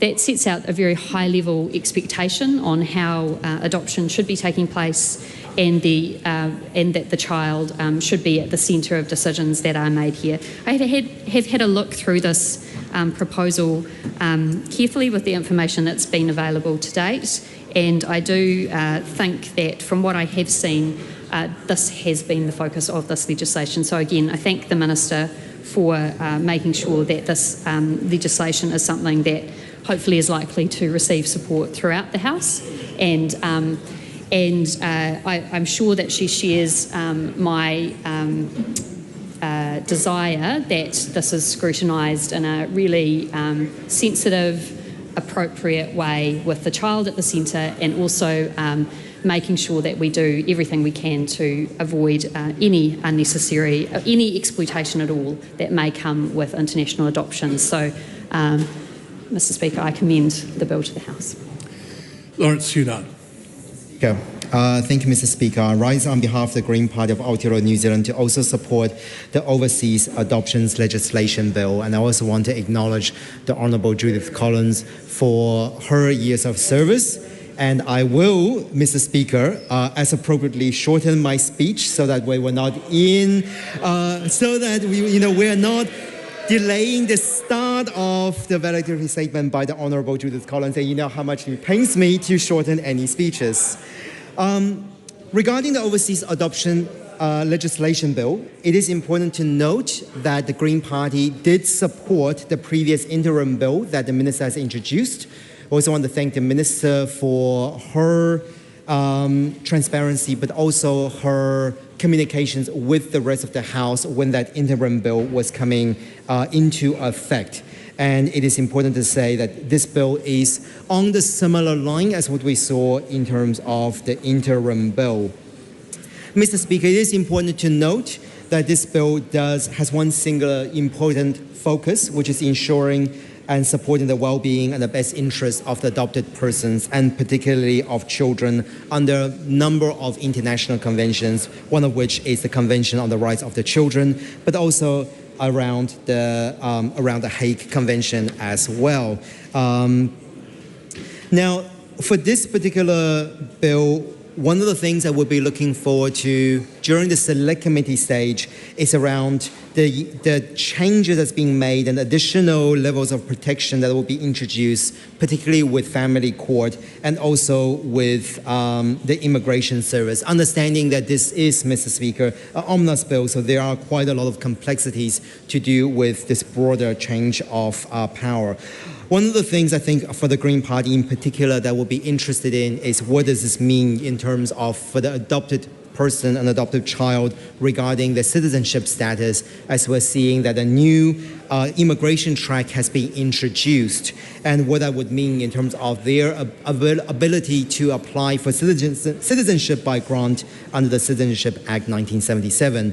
But I think in particular with regard to the Immigration Act, it it will be important for us to analyze and to discuss during the select committee stage what happens when you have a child who have certain forms of disabilities or neurodiversity, because we have seen children being denied visas as well as denied particular statuses for any form of disability or citizenship, and have been potentially being required or asked by Immigration New Zealand to be removed from the country due to those kind of status away from their families. So I think that is an important tie-in with this bill and something that we are looking forward to.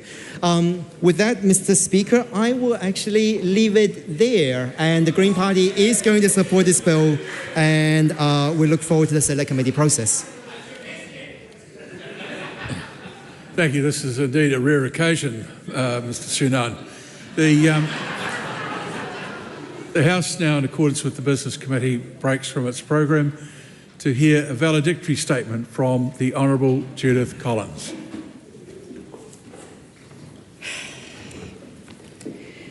Well, Mr. Speaker, when I first came to this Parliament as the member for Clevedon and later Papakura, I knew it was a privilege to be here. 24 years later, I do not think that I contemplated either this length of service nor what a journey it would be. I could not have done this, nor withstood the hours, the commitment, nor the lack of privacy. We all know about that, don't we? Without the love and support of my family. And I take this moment to publicly thank my husband David and my son James, as well as my brothers Gary and John, my sisters Pam and Barbara and their families, and my many friends for always supporting me in my work.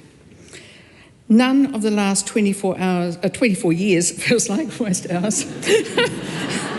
Well, time goes fast, right? Would have been possible without the support and hard work of the many volunteers of the National Party in Papakura, from my selection to stand in 2002 to now. So many have given their time, money and enthusiasm to make every election for us a winning election 8 times in a row. Yeah, it's pretty good. My particular thanks go to those who have been the chairs, the late Roger Burrell, Chris King, Megan Wallace and Adrian O'Connor. You have given years of your lives to voluntary public service at no cost. To my friends Annabelle Young and Liz Coots, thank you for encouraging me into politics and for your friendship throughout. To my electorate staff over the years and those with me now, my dear friend Claire Scholler and Kim Rush, and all my staff over the years, thank you for your competence and your loyalty. The many ministerial staff who were best when both professional and apolitical in their work, and none more so than the Honourable Barbara Edmonds. Some need particular mention, the marvellous Megan Wallace, Julie Johnston and Rebecca Arlo, who have worked with me in several iterations over many years. There is a saying that I've heard attributed to Sir Robert Muldoon, you'll like this one, and that is that an ounce of loyalty is worth a ton of talent. And in the case of each of you, both your talent and your loyalty are measured by the ton. To my wonderful constituents, thank you for supporting me faithfully for, yes again, 8 elections in a row. I really could not have done it without you. To our dearest friends, Richard and Mary, Christopher and Joy, Daniel and Sibel, Megan and John, Claire and Jock, Jeff and Julie, Greg and Diane, Nico and Melissa, thank you for all you have done for us. When I first came to Parliament in 2002, the National Party suffered our worst defeat. It was something of a shock. I was a lawyer, a regulator and director, and had very little political experience except with the Law Society. And the politics in the Law Society are, as I found out, quite a bit different from those of Parliament. I was a lawyer, not a politician, and I had extensively studied and practiced law, but never politics. I approached everything as a lawyer, looking to the facts, often oblivious to the way things would be portrayed in media, and not really understanding that being fearless in my prosecution of issues, while admirable as a lawyer, might be seen as a little confrontational in Parliament. I've never had the patience for the concept of doing my time. or worse still, knowing my place. And the Parliament and the National Party caucus room of 2002 are a lot different from what they were then. As one senior MP told us, quote, "Just because I smile at you, don't think I like you." For a woman who has never known her place, I was not in a happy space. I was, with my 21 years legal experience and several years of regulatory business and corporate work, given the less than weighty portfolios of Associate Health, Internal Affairs, and National Library. In a caucus of a mere 27 members, I received a message that not that much was expected of me, that I would either make something of not much, or I would be an MP who came and went. So I decided to make the most of what I had, since I knew that I am genetically incapable of sucking up to hierarchy in order to get ahead. It's so true, isn't it, team? I can be a bit brutal. Within that first term, behave, Prime Minister, behave. Within that first term, I used my position as Associate Health Spokesperson and member of the Health Select Committee to get first the backing of National and then other parties to get an inquiry into the use of Agent Orange and its effects on our troops during the Vietnam War. This was against the advice to both National and Labour governments from the Reeves inquiry and the McLeod inquiry, where both concluded that the spraying of Agent Orange had not occurred where our New Zealanders were stationed and therefore had no effect on their health. So I was up against it. Ross Miller of Northland and Colonel John Masters of Christchurch, as well as many other Vietnam veterans, provided information and evidence. I was able to use that information to convince National, ACT, New Zealand First, United Future and the Greens that we should undertake the inquiry. When all those parties lined up in that select committee, we had the majority of the votes, and Labour government members came and supported it too. Well, that's great, never too late. What came about was the evidence had been in New Zealand all along and was held in tapes and needed decoding. And that evidence showed that these toxic herbicides had been sprayed at least 356 times in the Phuoc Toi province, where the majority of New Zealanders were based. It was a lesson in working across parties. It showed me that a government can eventually come to the party against its officials' advice when a backbench MP does their work, brings others on board and is willing to share the credit. And as has recently been revisited by media, yes, as a first-term MP, I held to account a senior minister who had leaked to the media a lawyer's legal advice letter to her 16-year-old refugee applicant client and then lied about it. Some other achievements of which I'm most proud include banning smoking in prisons. Yeah, I did that. Yeah. I really did not have the support of the government. I was in government. Or PM John Key was quite keen, but I think I was on my own. Anyway, but corrections found a way through, and in 2010, by each prison manager, just amazingly, all by themselves, announcing a ban on smoking, matches and lighters to be implemented a year later in 2011, just in time for the 2011 election. It was, as our campaign director told me at the time, and you'll know this, team, quote, courageous decision. You know it went wrong, it was all on me. Anyway, I think he was trying to tell me something. Corrections put in place smoking cessation programs and were very clear in expectations. It went ahead without a hitch, implemented a month early, and all the naysayers' concerns about prison riots were wrong. Around that time, though, a couple of youth justice inmates took to a roof in a facility in Hawke's Bay and came back down after a cold winter's night on the roof and a promise of a pie and a Coke. That was it.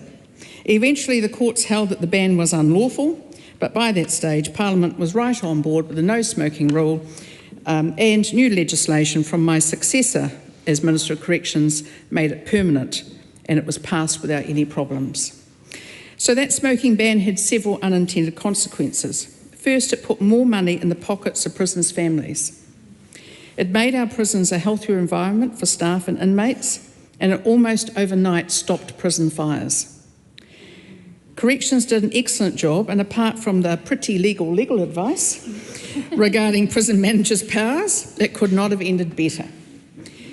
For police, and I see there's some today, there is nothing better that I could have done than getting them access to tasers and better access to firearms. All the fright and concern that our police would use tasers for torture were unfounded, and there is no doubt that the taser option has saved both lives of both police and offenders. None of that would have been possible without the budgetary resources to put it in place, and my colleagues' support was crucial. Mr. Speaker, I have been Minister of at least 18 different portfolios, and 3 of them twice. You will be grateful that I do not intend to run through all my greatest hits because there are so many. However, there's a few in this term of government that are worthy of noting. First, as Attorney General, I am proud as punch to be the one who, after 16 years of litigation and 180 years of injustice, settled the Nelson Tents litigation. For this, I credit the remarkable fortitude and decency of the Stafford family, the great work from Crown Law and Te Pone Kokore, the Honourable Tama Pōtaka, the negotiators, and all my parliamentary colleagues, all of you who agreed to the deal. Thank you.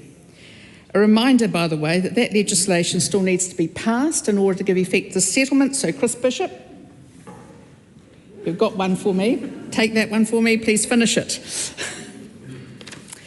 Secondly, the Legislation Amendment Act 2026 and its implementation to make all secondary legislation freely available to the public was one of those cross-party pieces of work that we started in the Regulations Review Committee. I chaired in opposition, and I was able to get into place as the Attorney General. Thank you to all my parliamentary colleagues for supporting this. And as the first Minister for Space in the world, or even, dare I say it, the universe,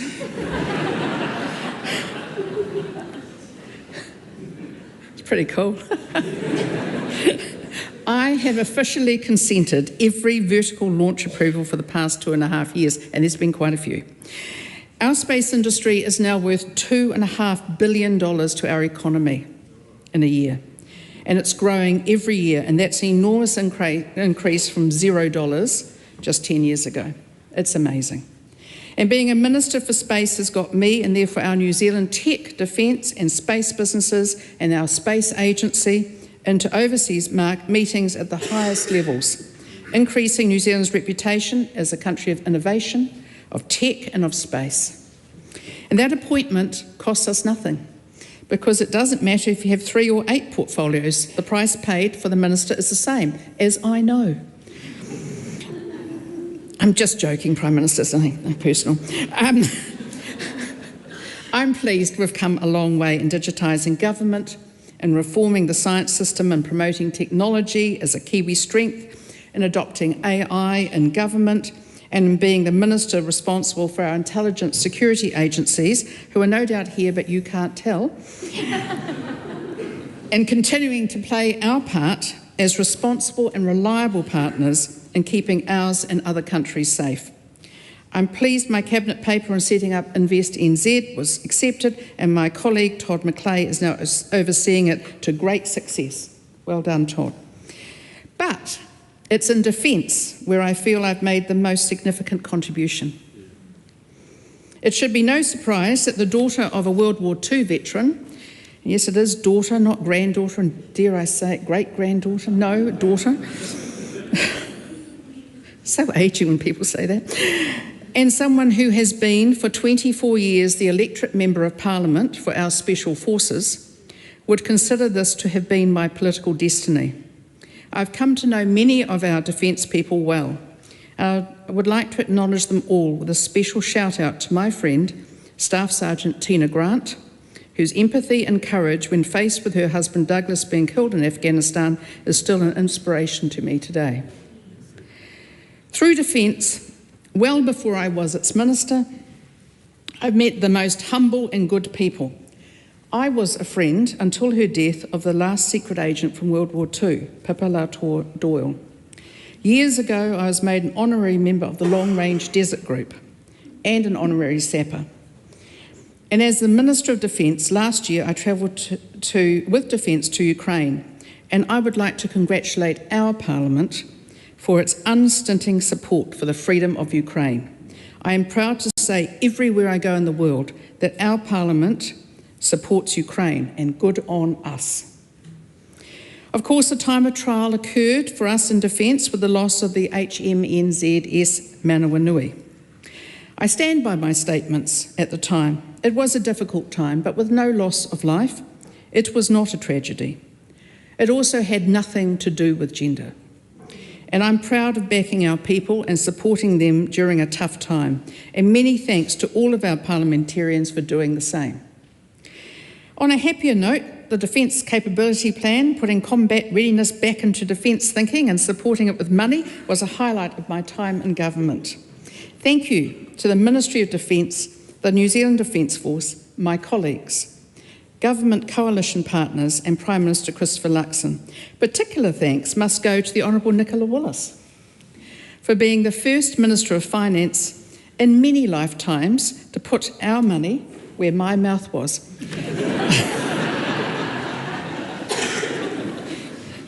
Many thanks as well to the Right Honourable Winston Peters and the Honourable David Seymour for their sterling support. Thanks too to the Honourable Chris Hipkins for supporting it in principle. And of course there have been tough times. Thank you to those of my colleagues who worked hard to do the best in the worst of circumstances.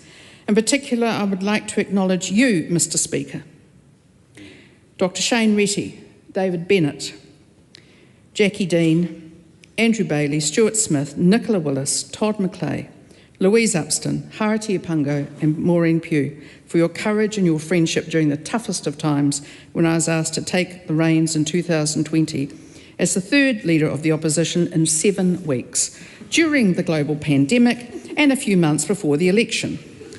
Despite us all wishing to, we never gave up and we never ran away. It is often commented that I have a bit of resilience. Well, you don't get to be resilient unless you have to be. And I sometimes quip that adversity is just an opportunity to show character. So much adversity, so much character.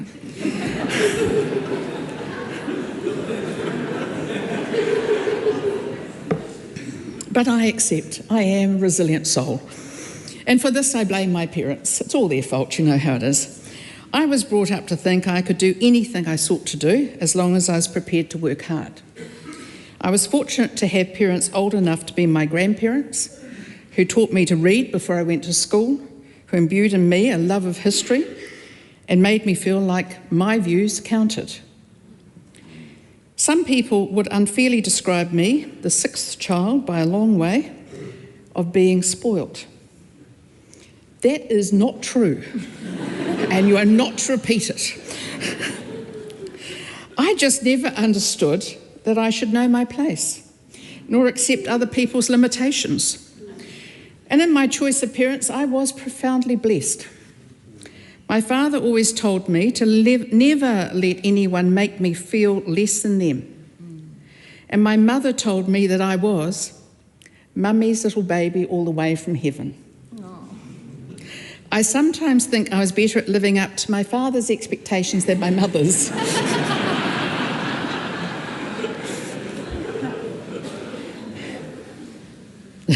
What do you mean?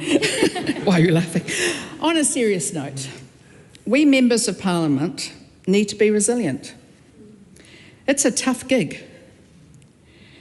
It's a lot tougher since social media and the way in which some mainstream media have chosen to adopt social media standards.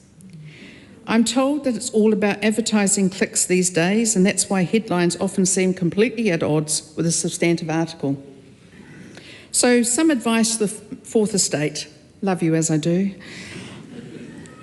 Most of our media are utterly professional and give no indication of their political views. Be those people. Report the news, don't be the news. And for the avoidance of doubt, the news should be the truth, the facts, not someone's reckons. Everyone has an opinion, don't mistake it for news. However, I would like to acknowledge that the true news of my resignation, because I shall never retire, was greeted with an outpouring of love around Parliament. And it was so lovely that I thought I'd died.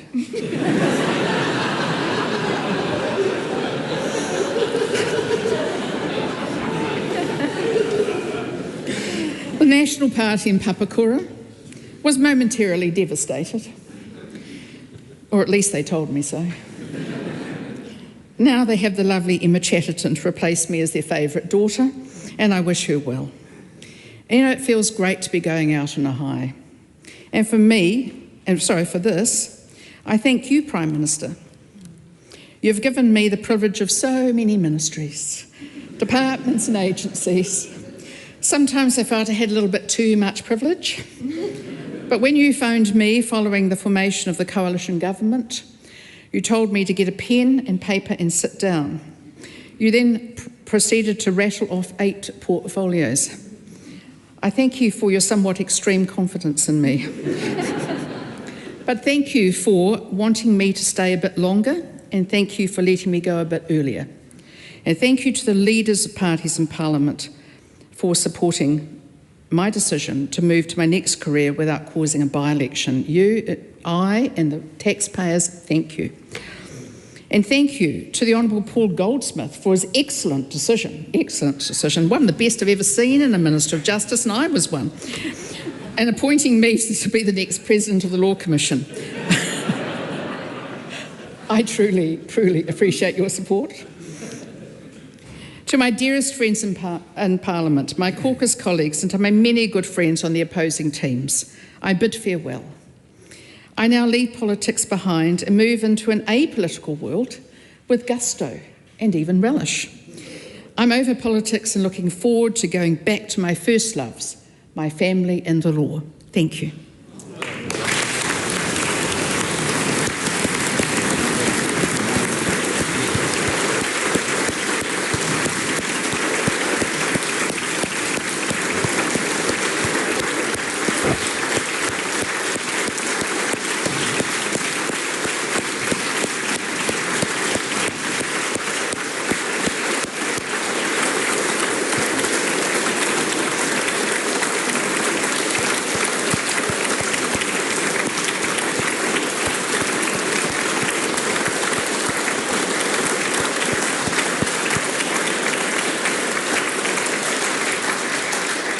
The House stands adjourned till 7:30.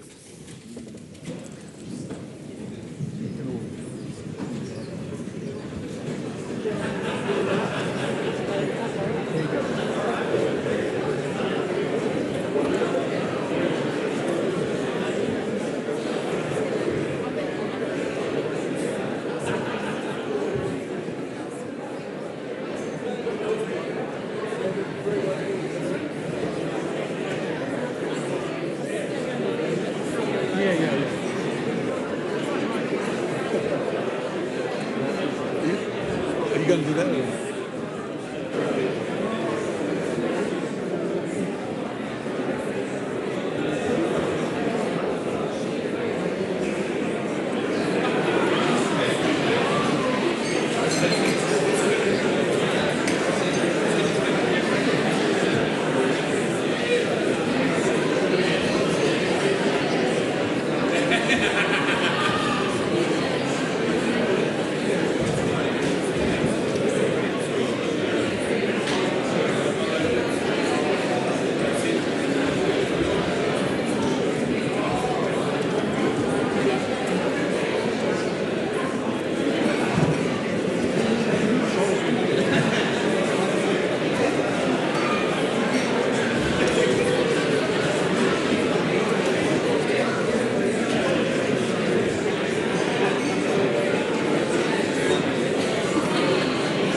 Coming up at 6 p.m. is a repeat of some of today's earlier proceedings. Live coverage from the House of Representatives will resume at 7:30 p.m.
Live coverage from the House of Representatives will resume at 7:30 p.m.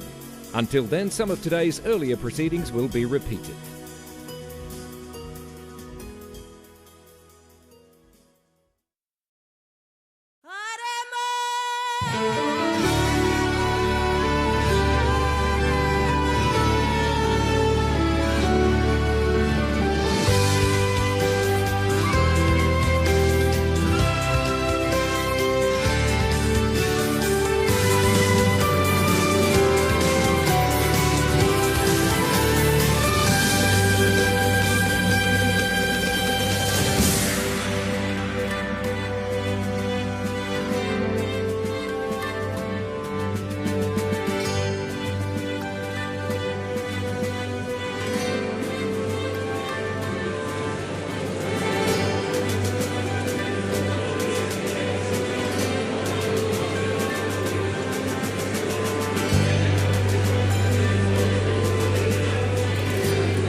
Mr. Speaker.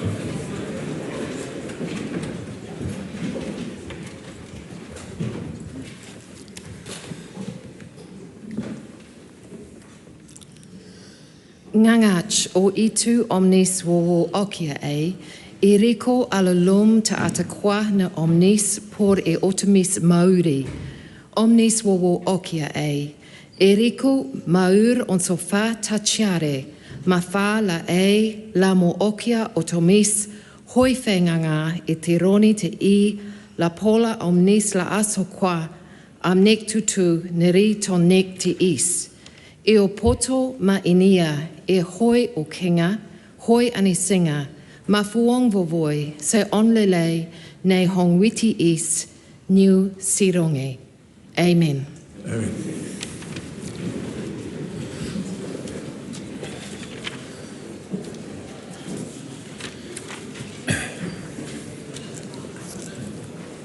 Members, I wish to advise the House that I've received a letter from the Honourable Judith Collins, KC, resigning her seat in the House effective 11:59 p.m. on Thursday, 14th of March 2026. Members, I wish to inform you that Maria Memo Kapakingi is no longer a member of Te Pāti Māori caucus, and therefore she will be regarded as an independent member for parliamentary purposes. 3 petitions have been delivered to the clerk for presentation. Petition of Tamati Warmington requesting that the House establish a national strategic fuel reserve holding 18 to 24 months fuel supply. Petition of Carmel McGill Wright requesting that the House amend the Crimes Act to provide that a person under 18 cannot legally consent to sexual activity with an adult who holds a position of authority or trust over them. Petition of Suzanne Edmonds requesting that the House urge the Government to establish a Royal Commission of Inquiry rather than a government inquiry into the 2026 Mo'o landslide disaster. Those petitions stand referred to the Petitions Committee. Ministers have delivered 5 papers. Government responses to the referral of the petitions of Nick Ruane and Brian Pinney. Protocol to amend the agreement between New Zealand and Singapore on a closer economic partnership, together with a national interest analysis. Climate Change Commission 2026 National Climate Change Risk Assessment and Priorities for Action. Ferry Holdings Limited Statement of Performance Expectations 2025 to 26. Those papers are published under the authority of the House. 10 Select Committee reports have been delivered for presentation. Reports of the Economic Development, Science and Innovation Committee on the Telecommunications Amendment Bill and the Telecommunications and Other Matters Amendment Bill. Report of the Education and Workforce Committee on the Education and Training System Reform Amendment Bill. Reports of the Justice Committee on the Crown Law Office Long-Term Insights Briefing 2025 and the Ministry of Justice Long-Term Insights Briefing 2025. Reports of the Petitions Committee on the petition of Connie Buckler request stop the repeal of the Plain Language Act 2022. The petition of Sam Fisher, inquiry into threats and violence against women MPs and local authority representatives. Petition of Zane Allen, ban geoengineering and weather modification in New Zealand. And 3 petitions requesting a ban on fireworks. Report of the Transport and Infrastructure Committee on the Public Works Amendment Bill. The bills are set down for second reading and the long-term insights briefings are set down for consideration. The clerk's been informed of the introduction of 5 bills. Hazardous Substances and New Organisms Amendment Bill, introduction. Agricultural Compounds Veterinary Medicines Amendment Bill, introduction. Overseas Adoptions Legislation Bill, introduction. Ngā hapu o te iwi o Whanganui Claim Settlement Bill, introduction. Conservation Amendment Bill, introduction. The bills are set down for second reading. Oh, sorry. Those bills are set down for first reading. The House comes to oral questions. The first, the name of Dr. Carlos Chong. Thank you, Mr. Speaker. My question is to Minister for Infrastructure. What updates has he seen on the fast-track approval scheme? The Honourable Chris Bishop. Mr. Speaker, fast-track is doing what it was designed to do, getting New Zealand building again, helping close the country's infrastructure deficit. 1 year on, fast-track is delivering faster infrastructure, more homes, more jobs and more certainty. 21 projects have now been approved through fast-track across New Zealand, with more to come. I'm proud of the impact this project is having on the infrastructure system, and those members know they're not allowed to say that, showing that you don't need to talk for years and years to get a good decision when one is possible in just a matter of months. Supplementary. What impact does he expect this project to have on the economy? Mr. Speaker, the projects are expected to create tens of thousands of jobs and inject billions into the economy. So far, over 8,000 new homes have been approved, about the size of Greymouth. There are 2 Auckland region quarry expansions for 260 million tonnes of aggregate for construction and roads. I'm advised that could build a 2-lane highway from Cape Reinga to Bluff 4 times over. Another example, which I know my friend and colleague Matua Jones will be interested in, the Waihi gold mining expansion, which could generate $5.2 billion in additional silver and gold exports over 18 years. It's a critical part of this government's mission to get the economy growing again. Just make a point that some of the answers given by the Minister are somewhat obscured by the assistance being given from his own side. Dr. Carlos Chong. Supplementary. Which projects have recently received approval under fast track? Mr. Speaker, there have been 3 further approvals since I updated the House late last month. The Ashbourne project was approved on the 21st of April, hundreds of new homes and 2 solar farms in the Waikato. On the 1st of May, the Pound Road industrial development was approved in Canterbury. Plans to subdivide land and develop industrial lots, over $450 million is expected to be contributed to the economy. And then on the 7th of May, also in Canterbury, the Ryans Road industrial development was also approved, enabling the development of industrial subdivision of 126 lots alongside supporting infrastructure. The approvals, Mr. Speaker, are now coming thick and fast. Well done. What other piece of feedback has the Minister received about fast track? Mr. Speaker, what's quite interesting as I get out and about around the country is the countless positive stories about how it's going on the ground. And I've also had feedback that fast track is helping to improve the wider consenting system. Some applicants have said to me that fast track is driving competition in the consenting system. Councils are now aware that if they aren't up to scratch, applicants they could expect to receive instead could go into the fast track. And I've been told that in some cases this is leading to more reasonable behaviour by councils acting in a more proportionate way. Isn't competition, Mr. Speaker, a wonderful thing? Question number 2, the Right Honourable Chris Hipkins. Thank you, Mr. Speaker. To the Prime Minister, does he stand by all of his government's statements and actions? The Right Honourable Prime Minister. Absolutely, and particularly the actions of our great Government Minister Judith Collins, and I want to acknowledge her and her 24 years of service to this great country and this Parliament. Supplementary question. Was David Seymour acting consistently with his expectations of government ministers when he said of the Chief Executive of Radio New Zealand, quote, he won't be answering the call at RNZ for much longer? The Minister explained his comments well, and actually I'm quite confident that he did not at any time direct RNZ or TVNZ.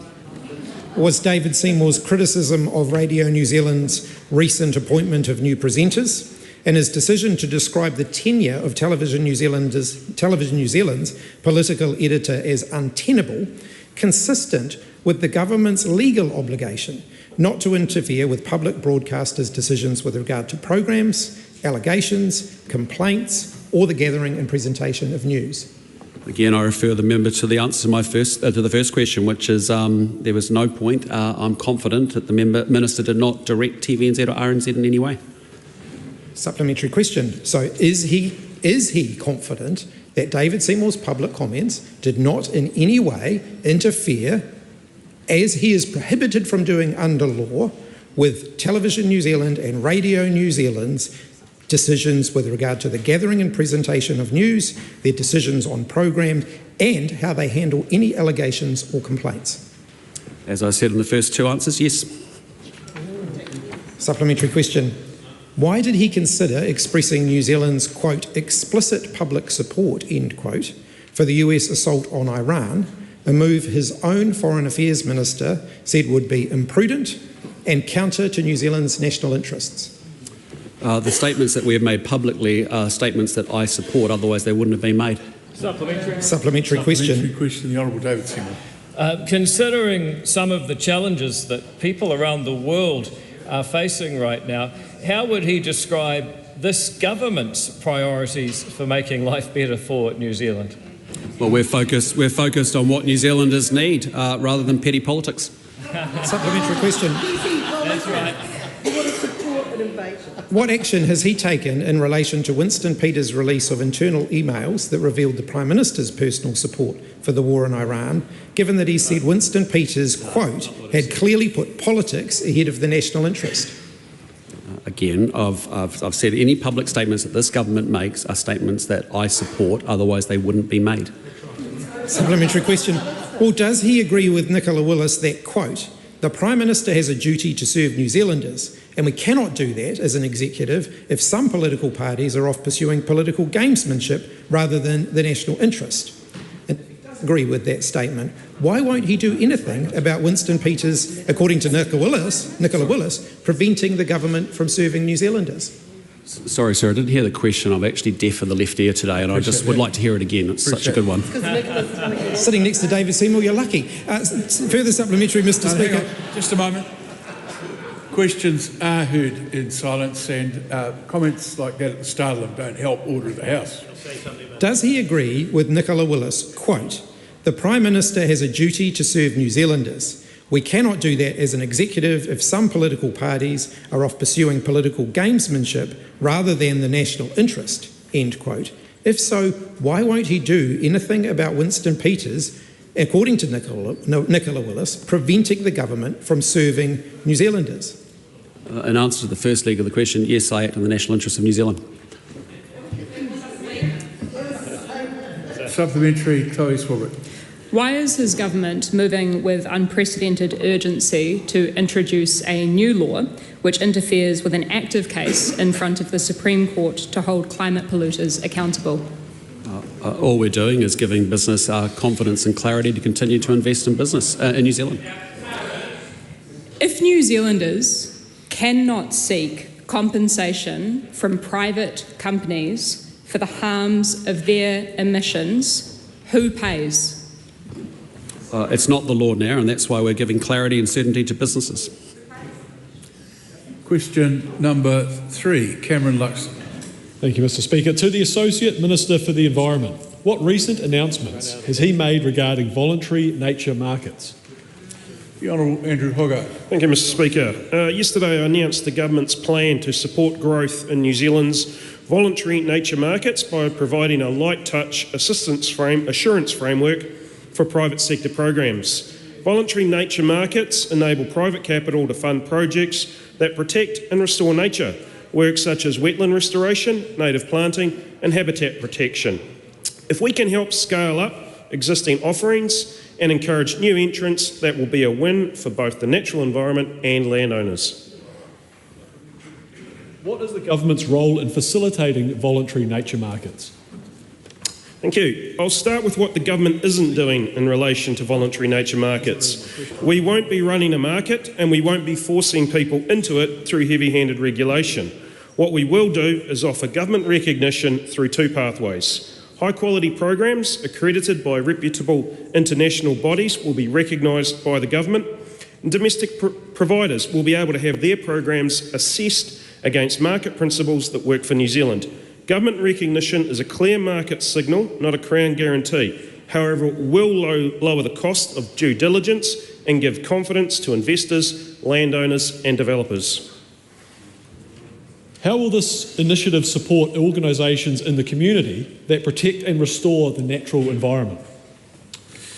Well, it most certainly will support community organisations. I'm excited about the opportunity that the Kiwi2 Nature Trust and catchment care groups will have to expand their good work with landowners through potential access to increased funding from the private sector. Voluntary nature markets will be successful if they are robust and reliable, but judging that can be tricky. The government assessment and endorsement pathway will help groups that don't have the resources to undertake that full due diligence. Supplementary. And how will this initiative benefit farmers and other landowners? Well, for too long, government sent the wrong message to farmers that if you do the right thing and invest in preserving or creating wetlands and native bush, you'll be punished with more controls on what you can do on your own land. This initiative flips the script from more regulation to incentives. It means that farmers can get rewarded for the great work they do, and it won't rely on more regulation or government funding. Question number 4, the Honourable Willow Jean Prime. Tēnā koe te māngai te whare. My question is to the Minister for Social Development and Employment and asks, does she stand by her statement that, quote, the steps we are taking will put New Zealand and young New Zealanders on a better path, unquote? If so, why? The Honourable Louise Hudson. Mr Speaker, yes, we acknowledge that many Kiwis are finding things tough at the moment. That's why our government's welfare reset is shifting the dial, driving policies to support job growth to help more people into work.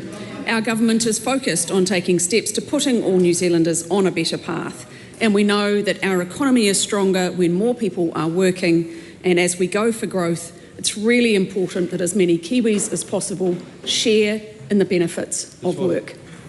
Supplementary. Is having nearly 100,000 young New Zealanders not in employment, education or training a sign that young New Zealanders are on a better path? Well, Mr Speaker, we know that when the economic times are challenging, young people are disproportionately affected, which is why it's really important in terms of our welfare reset that we have focused on the under 25s. We have more young New Zealanders who are on welfare in job coaching. They get an individual needs assessment, they get an individual employment plan, we support them with the challenges they face to work. And Mr Speaker, despite it being challenging, in the last year we saw 84,000 New Zealanders leave welfare into work. That's why I'm confident that what we are doing is working. Supplementary. Is adding 10,000 more young people since September 2023 onto job seeker support a sign that young New Zealanders are on a better path? Mr Speaker, as I said, it is challenging for any young person that's not in employment at the moment and wants to be, which is why we have really reset the welfare system to ensure it is meeting the needs of young people. We accept that there may not be a job opportunity for all of them right now, but the work that we're doing through that intensive case management, through job coaching, through the wide range of programs that support young people is to assist them to take up those opportunities when the job is there. Supplementary. Is cutting apprenticeship boost, making it harder for young people to learn on the job, a sign that young New Zealanders are on a better path? Mr Speaker, as I said, what we're really proud of is the welfare reset that is enabling, despite there being challenging times and more young people being affected through the job seeker numbers. 84,000 New Zealanders leaving welfare into work, increasing. We are seeing really positive numbers of the under 25s exiting welfare into work, because our government is setting an expectation. We've set a very clear expectation for young people that we are unwilling to tolerate the fact that a young person going on to welfare under the age of 25 will stay there for 20 years. That's not good enough. That's why we're taking action, and we are seeing results. That's right. Supplementary. When she said she was putting, quote, young New Zealanders on a better path, unquote, did she mean the daily Air New Zealand flights to Australia? No. You got another stuff. The best question. Does the Minister have any other plan for young New Zealanders other than for them to have to go to Australia to find better opportunities? Well, even that doesn't quite comply. But the Minister make a comment so we can move on. Well, Mr Speaker, if the member had listened to some of the questions earlier in the session, she would have heard my colleague, the Honourable Chris Bishop, talk about fast-track consenting and the thousands and thousands of jobs that creates. I want to ensure young New Zealanders are ready to take up those opportunities, unlike the other side who are happy to leave them there to rot. Question number 5, Rima Nakli. Thank you, Mr Speaker. My question is to the Minister of Justice and asks, what action is the government taking to bring certainty to climate change tort law? The Honourable Paul Goldsmith. Thank you, Mr Speaker. Hang on a minute. The Honourable Paul Goldsmith. Government is clarifying climate change laws to provide businesses with certainty around their obligations. Ongoing litigation in the High Court, where civil claims have been made, is creating uncertainty in business confidence and investment, and risks the development of a new regime that contradicts the framework that Parliament has already enacted that responds to climate change. Ultimately, where there's legal uncertainty, there is less investment over time, and that affects us all. As a country, we become less competitive. Therefore, the government will amend the Climate Change Response Act 2002 to prevent findings of tort liability for activities that involve the emissions of greenhouse gas and climate change harm. Supplementary. What is a tort? Well, that's a good question. A tort is a claim brought in private law. One moment. This is clearly a very important question. We'll hear it in silence. A tort is a claim brought in private law. That's absolute silence. A tort is a claim brought in private law in situations where the conduct of one person causes harm or invades the interest of another person. Tort law has primarily been developed through the common law, which arises from decisions made by judges in court rather than by legislation that is developed by Parliament. Supplementary. Why does the government consider bringing certainty to climate change tort law important to address?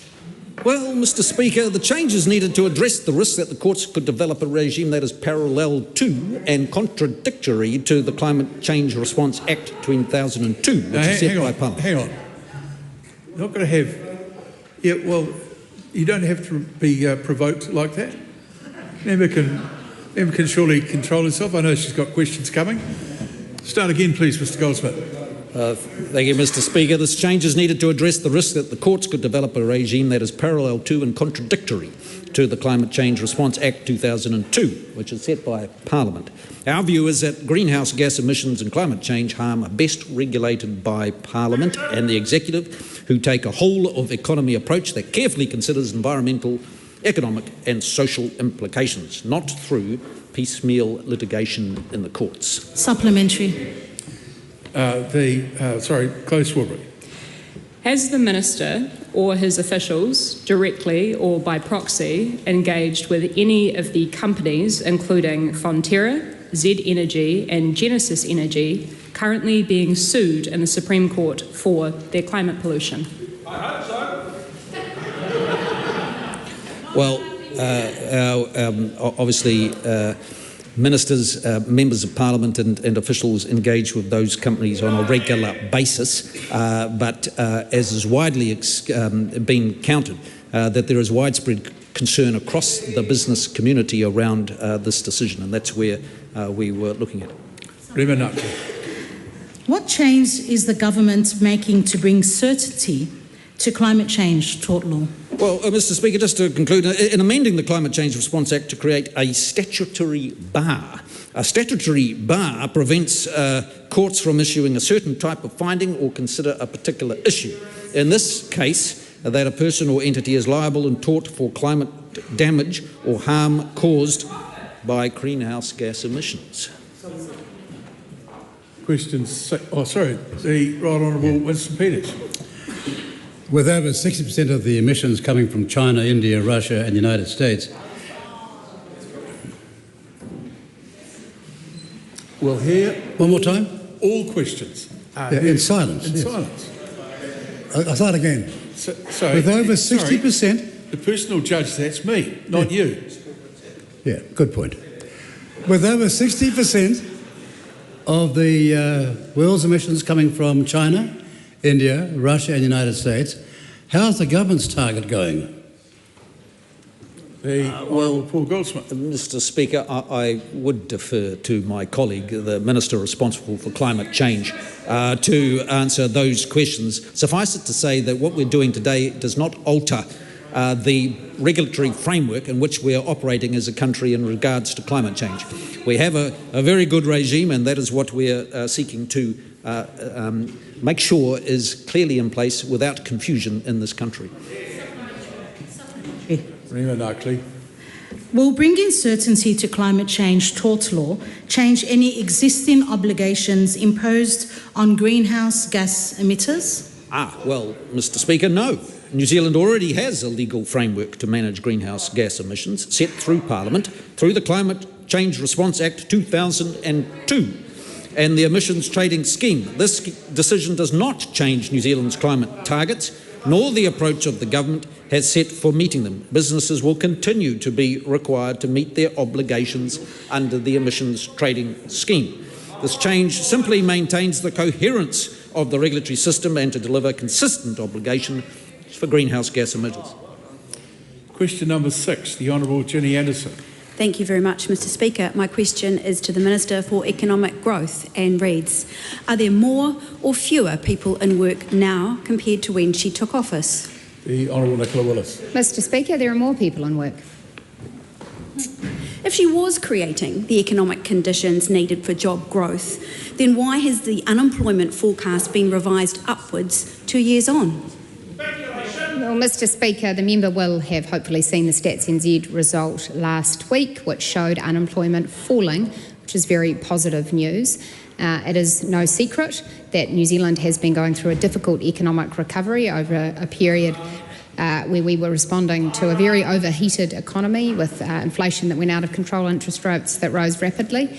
But we continue to forecast that into the future unemployment will fall, notwithstanding that events in the Middle East are making that a more challenging path for New Zealanders.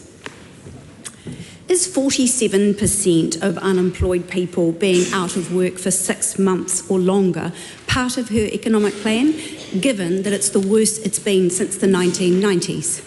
Well, Mr. Speaker, no. Our government is always concerned to see that people who want work can find work. And I do want to acknowledge the significant efforts of the Minister for Social Development and Employment in this regard, who has been working very hard on this issue and has shown that during the year ending March this year, compared to the same period the year before, 5,580 more people left the benefit for work.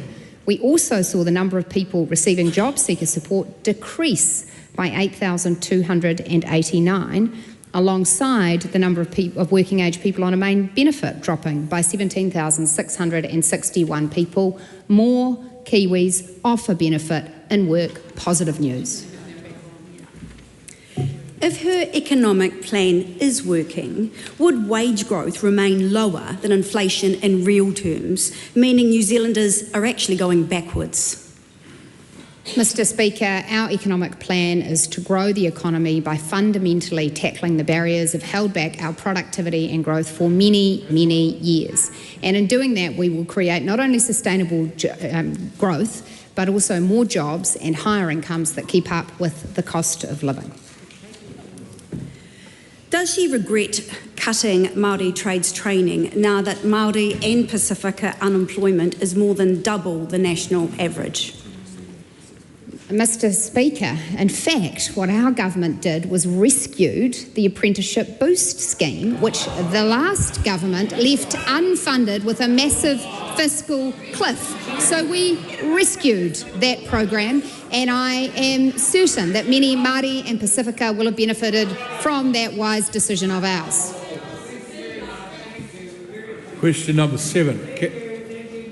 When are you ready? You're welcome, Willie. Question number 7, Catherine Webb. Thank you, Mr. Speaker. My question is to the Minister of Conservation. What progress has he made towards modernising the Conservation Act 1987?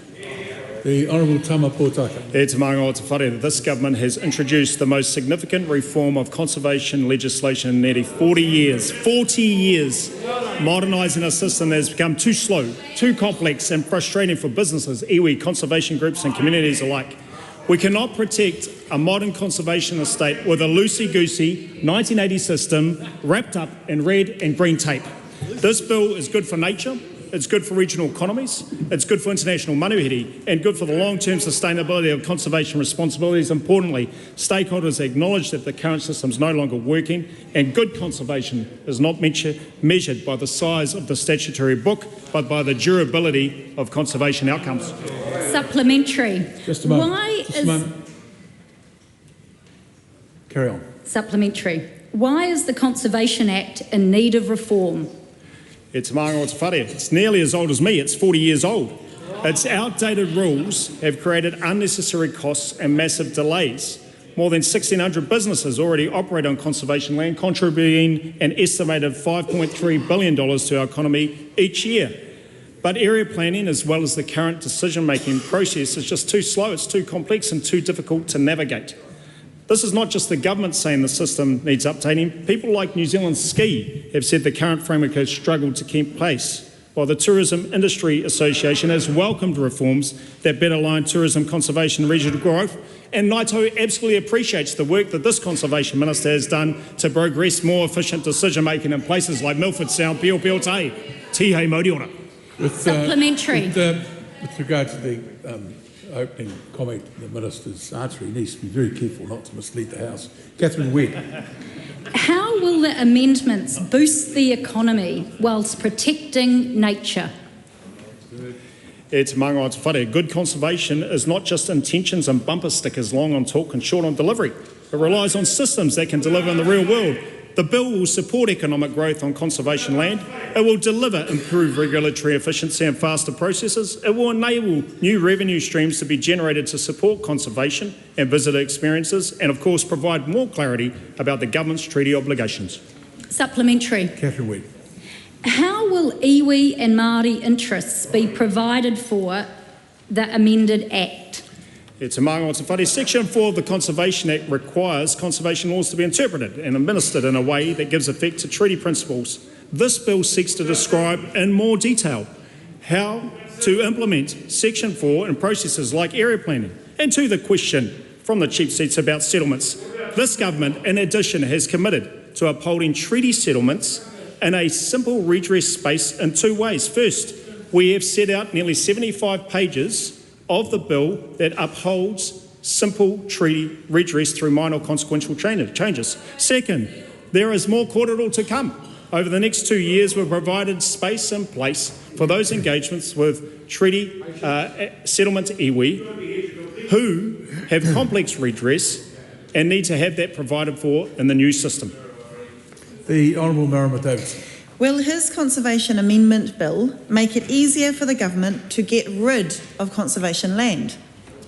E te maanga o te whare. There's a lot of speculation and myths that this government intends to... Just a moment. Just say again, the assistance being offered to the Minister is obscuring the answers that the House would like to hear. Please just refrain from that a little bit. This bill provides greater clarity under what circumstances land can be exchanged or disposed, particularly with reference to and upholding the rights of first refusal that are set out in nearly all treaty settlements. Supplementary. Does he agree with Ngai Tahu Chair Justin Tipa, who last year described the Minister's conservation reforms as, quote, privatisation by stealth? E te maanga o te whare. I respect the significant responsibility that Ngāi Tahu has in its takiwā and the ongoing relationships and partnerships it has with the Department of Conservation and those that undertake conservation responsibilities, and also its appetite to seek more clarity, to seek better and more expeditious decision-making on concessions that indeed Ngāi Tahu and its tourism business applies for. There are a wide variety of views, often with the same person, and we are absolutely focused that we build a better system for conservation, better for Kiwis and better for all New Zealanders. Question number 8, Ingrid Leary. Whaiaksia, Mr Speaker. My question is to the Associate Minister of Housing. Does he agree with Consumer New Zealand Chief Executive John Duffy's reported statement that the government has got it wrong regarding proposed changes to retirement village capital repayment laws? The Honourable Tama Potaka. E te maanga o te whare. Kaore, no. The proposed changes strike an appropriate balance between improved consumer protections for residents and ensuring continued growth, innovation and consumer choice within the retirement sector. The government has agreed to practical reforms that reflect the feedback of residents and operators, and we look forward to the introduction of the bill in due course and feedback through the select committee process that will follow. How is it acceptable to give retirement village operators 12 months to repay when it is the residents' own money and for many of them time is not on their side? E te maanga o te whare. We consider that we have struck the right balance between consumer protections and the need to have a viable, financially responsible retirement village sector. Any suggestions that the mandatory repayment timeframe be moved to a 3-month period goes completely against financial responsibility, and it fails to take into account the incentives and the types of business practices that we need to ensure that aged care remains viable and indeed respects the sanctity of contract that many residents entered into when they entered into these villages. Why is he excluding current residents by applying the proposed reforms only to new residents? E te maanga o te whare. We are absolutely supportive of some changes to typical consumer protections. For example, more objective decision-making around dispute resolution and some better clarity around chattels. But we're not supportive of full retrospectivity with mandatory payments at 3 months. We are interested in a balanced system that takes into account the importance of credit lines and capital adequacy, and I'd encourage all the responsible members of the opposition to do so too. Supplementary. Why is he mandating some provisions to current residents' licences, such as stopping weekly fees immediately when they vacate, yet refusing to mandate repayment to those same residents? E te maanga o te whare. My sense is that question is a little bit confused. As I mentioned to the previous answer, to the previous question, there are some consumer protections that are typical. For example, if you move out of a place, you should stop having to pay fees. But if the view is that it is typical that there should be retrospective application of a shortened mandatory timeframe that will severely compromise the financial viability and responsibility of the entire sector, we're not up for that on the side of the House. What we are up for is the right balance around consumer protections and ensuring that the retirement village sector continues to be successful and a place where 53,000 residents continue to enjoy the maramatanga of their lives. The Honourable Casey Costello. Is the Minister aware of any circumstances in the private housing market where sellers can expect a 10% payment within 5 days and the remainder within 3 months as a guarantee? E te maanga o te whare. No, I'm not aware of any such circumstances, and nor am I aware that when someone, for example, moves out of the farm, that they are guaranteed that the sale of that farm will happen in 3 months and they will receive the process of that sale within 3 months, probate notwithstanding. Why is it that wealthy retirement village operators have his ear and not the 56,000 current residents who will be worse off under his reforms? Sorry, look, talked about this quite a bit. I'll be generous enough to let the member reword the question, but be very careful, otherwise it's all over. What evidence can he give this House that he has listened to the residents, 56,000 of them, not 53,000, rather than simply the retirement operators who have been lobbying him? E te maanga o te whare. I'm not aware that the member has insights into my diary, but what I am aware of is that I have visited many villages right throughout this country, and there are many residents that are very, very comfortable and expressed to me that they are comfortable with the arrangements that they contracted after independent legal advice and informed decision making, and they respect the sanctity of that contract, but more importantly, that their retirement villages absolutely look after them and will continue to show that monarchy into the future. Question number 9, Chloe Swarbrick. Ki te Premier, e tautoko ana ia I ngā kōrero me ngā mahi katoa a tōna kāwanatanga. The Right Honourable Prime Minister. Yes. Should government-owned majority... sorry, Mr Speaker. Should government majority-owned gentailers lower their power prices? What we have a challenge with in this country is making sure we've got abundant supply of electricity, and that's why this government's doing everything it can to get renewables built and also make sure we've got gas, coal and other things that we need as well. Do government majority-owned gentailers have the power to lower their power prices? Well, again, the key way in which we lower power prices is making sure we support things like fast track. And I just say to that member, this is her party disagrees with the fact that they should be repealing the oil and gas ban. That is an absolutely critical thing that we need to do. We need to have a strategic coal reserve. We need to make sure we've got gas in the system so that we can get abundant, affordable electricity and lower prices for everybody. Are the profits of government majority-owned gentailers excessive? Again, the challenge is about increasing the supply of electricity in this country. That is the single biggest thing that we can do. We saw a failed energy policy that had quite a chilling effect on investors. We saw a very convoluted Lake Onslow program that was billions of dollars and late delivery. We saw $800 megawatt per hour prices in 2024, thanks to a bunch of bumper stickers and post-it notes. Speaker? Point of order, Mr Speaker?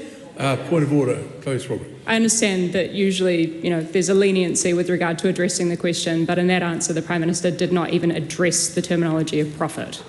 Well, thank God, because it'd be a long afternoon if he was to do that.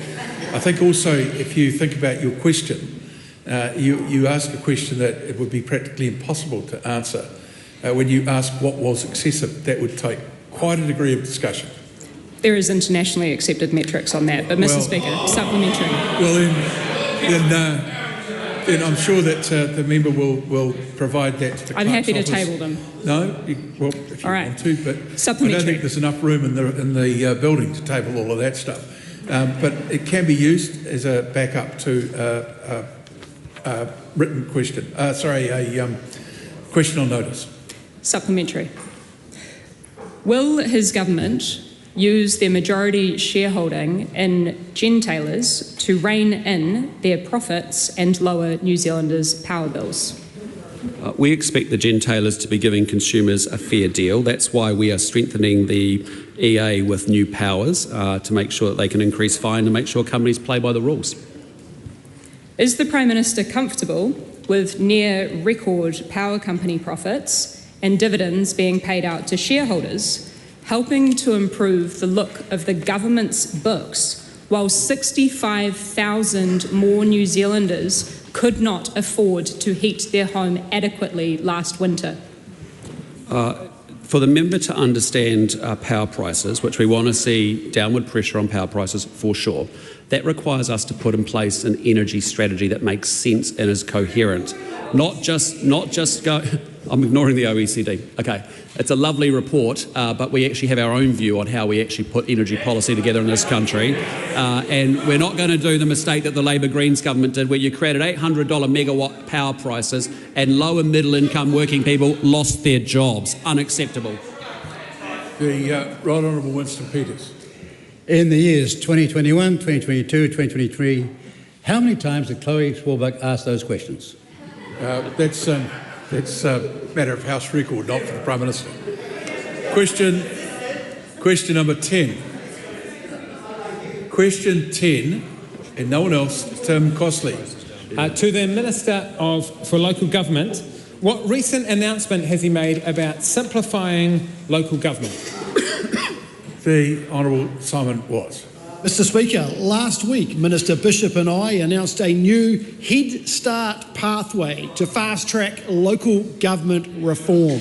Through the Head Start pathway, councils will have 3 months to put forward proposals for new unitary authorities. This will enable those councils that are ready to reorganise to get on with it.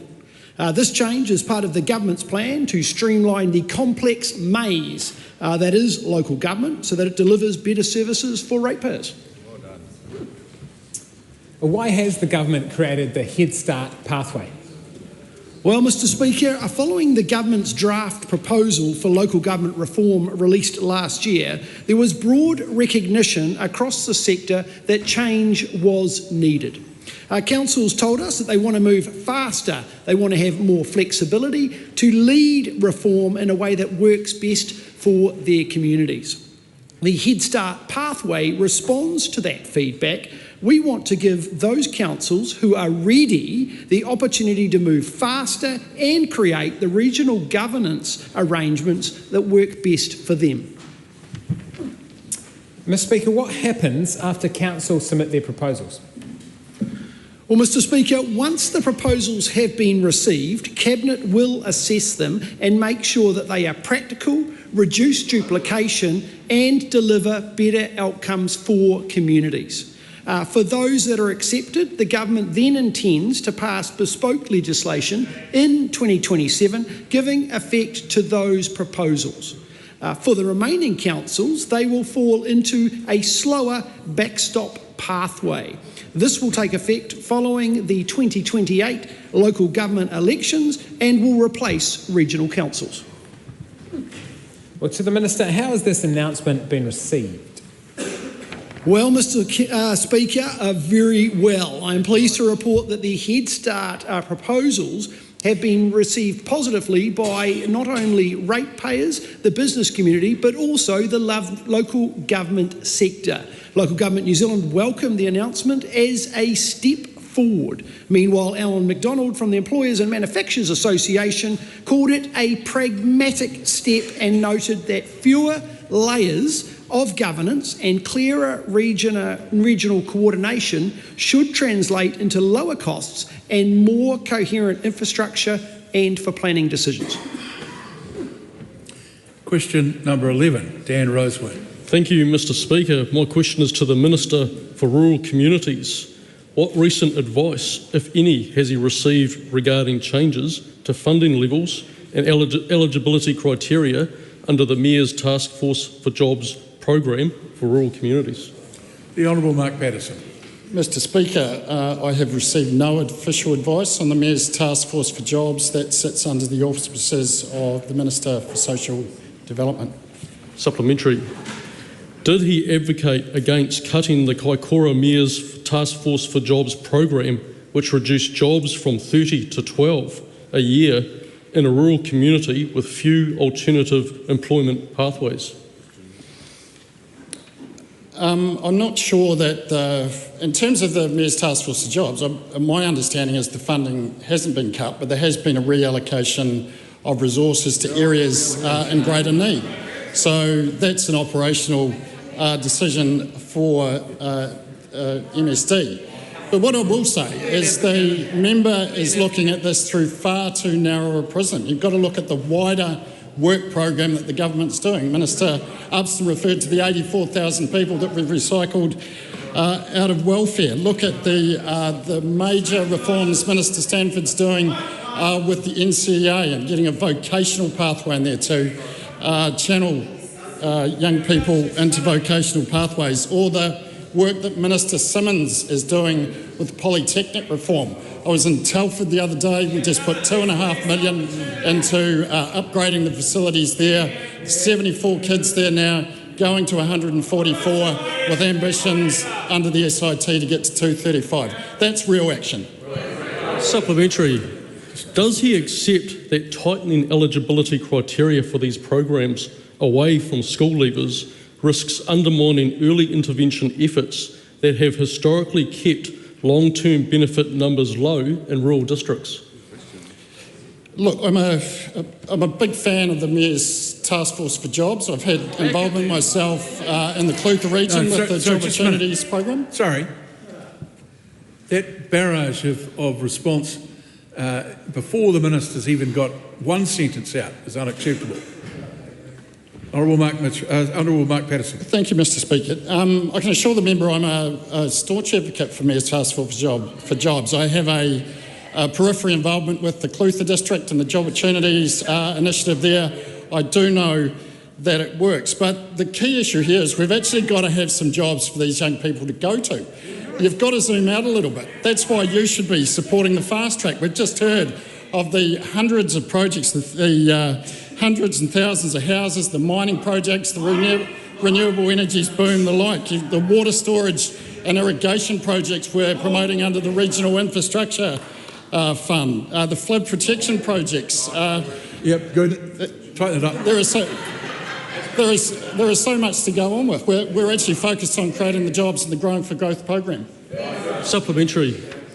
If the member is a strong advocate for the Mayor's task force for jobs, what steps, if any, is he taking to ensure that funding models for youth employment programs reflect the realities of rural labour markets?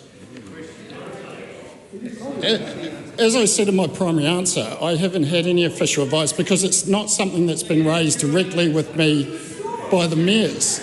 Subsequent to your written questions, I have made some inquiries and I am aware that there has been some adjustments in how the funding's allocated and the emphasis on job seekers as opposed to just school leavers. So that's an operational decision for MSD. Yeah, good. But Mr.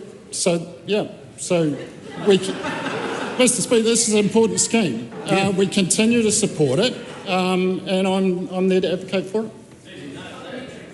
Supplementary question, the Honourable Louise Upson. To the Minister, can he confirm that in rural areas like the Clutha district, that Mayor's Task Force for Jobs are achieving, in Clutha district's case, 183% of its target of rural employment? I am aware of the success of the Job Opportunities project in the Clutha district. But that's got to be seen in the wider context of the suite of work the government's doing is to get young people into work. Dan Roseman. Why is the government cutting the Mayor's Task Force for Jobs program, given the Mayor for Kaikoura, Craig Mackle, said in response to these cuts, quote, "We've gone from being at the top of the fence to the bottom of the cliff to the ambulance at the bottom," end quote. Again, I'm not sure that there has not been a cut. There has been a reorientation of where the funding's allocated, and that is an operational decision for MSD. Question number 12. Supplementary. Okay. Thank you, sir. The Honourable Tom McLean. Thank you. Can the Minister confirm that rural confidence levels and farmers have gone from some of the worst ever recorded 3 years ago to now net positive and extremely good for our communities? And secondly, could this be to do with the government announcing it's going to cut all regional councils? I am aware, Mr. Speaker, of the enormous surge in confidence in our farming community, and the Minister Macleay, myself, Minister Hoggard, and many of the parliamentary colleagues were at the Dairy Awards last night or on Saturday night in Aotearoa. Fantastic energy through there, industry doing really well. The broader primary sector, $60-odd billion of exports is going really well, and that is, I think, probably attributed to a suite of government policies. Particularly, I think I'd like to look at the RMA reform. That's been an absolute bugbear led by the regional councils. The fact that we're adjusting that has been incredibly well received. Question number 12, Debbie Nauri-Wapaka. Tēnā koe te peka. My question is to the Prime Minister. Does his government stand by all his government statements and actions? The Right Honourable Prime Minister. Yes. Supplementary. Does the Prime Minister stand by his own words at Ratana in January 2024 that he was committed to, quote, building relationships and building trust with Māori, unquote, and again in December 2025 to Te Ao Māori News when he said that he would rebuilding trust would be a, quote, focus, unquote, of his government? Yes, and the way trust is built is by delivering improved outcomes for Māori. Why then did his cabinet decide to weaken treaty obligations across 23 pieces of legislation? And does he consider making constitutional changes affecting Māori to be consistent with building trust? We think there's a problem with generic treaty principle clauses. We want to create certainty and make sure that everyone's very clear about their specific roles and obligations to each other. Supplementary. Did the Prime Minister read his own Ministry of Justice officials' advice that found the proposed treaty clause changes had, quote, no apparent benefits, failed to meet the quality assurance standard due to an absence of consultation with iwi and hapu, and carried significant risk to the Māori Crown relationship, unquote? And if so, why did Cabinet proceed anyway? Because we think there's a problem with generic treaty principle clauses because that when they're open-ended, they create uncertainty and legal risk for everybody. Supplementary. Does the Prime Minister believe iwi Māori ceded sovereignty? Again, we've talked about this before. In terms of the Treaty of Waitangi, Article 1 deals with that issue very well. That concludes oral questions.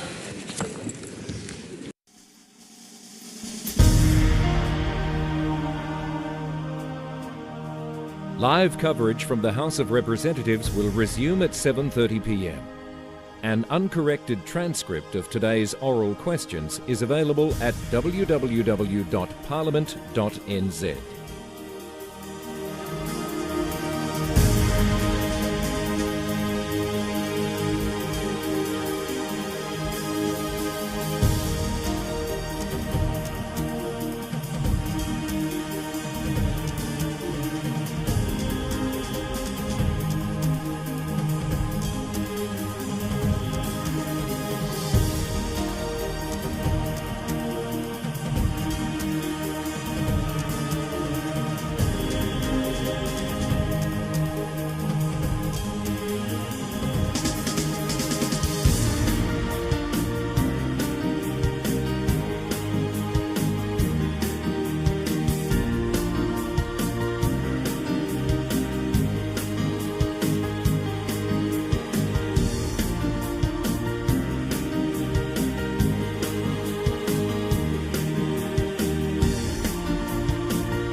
Live coverage from the House of Representatives will resume at 7:30 p.m.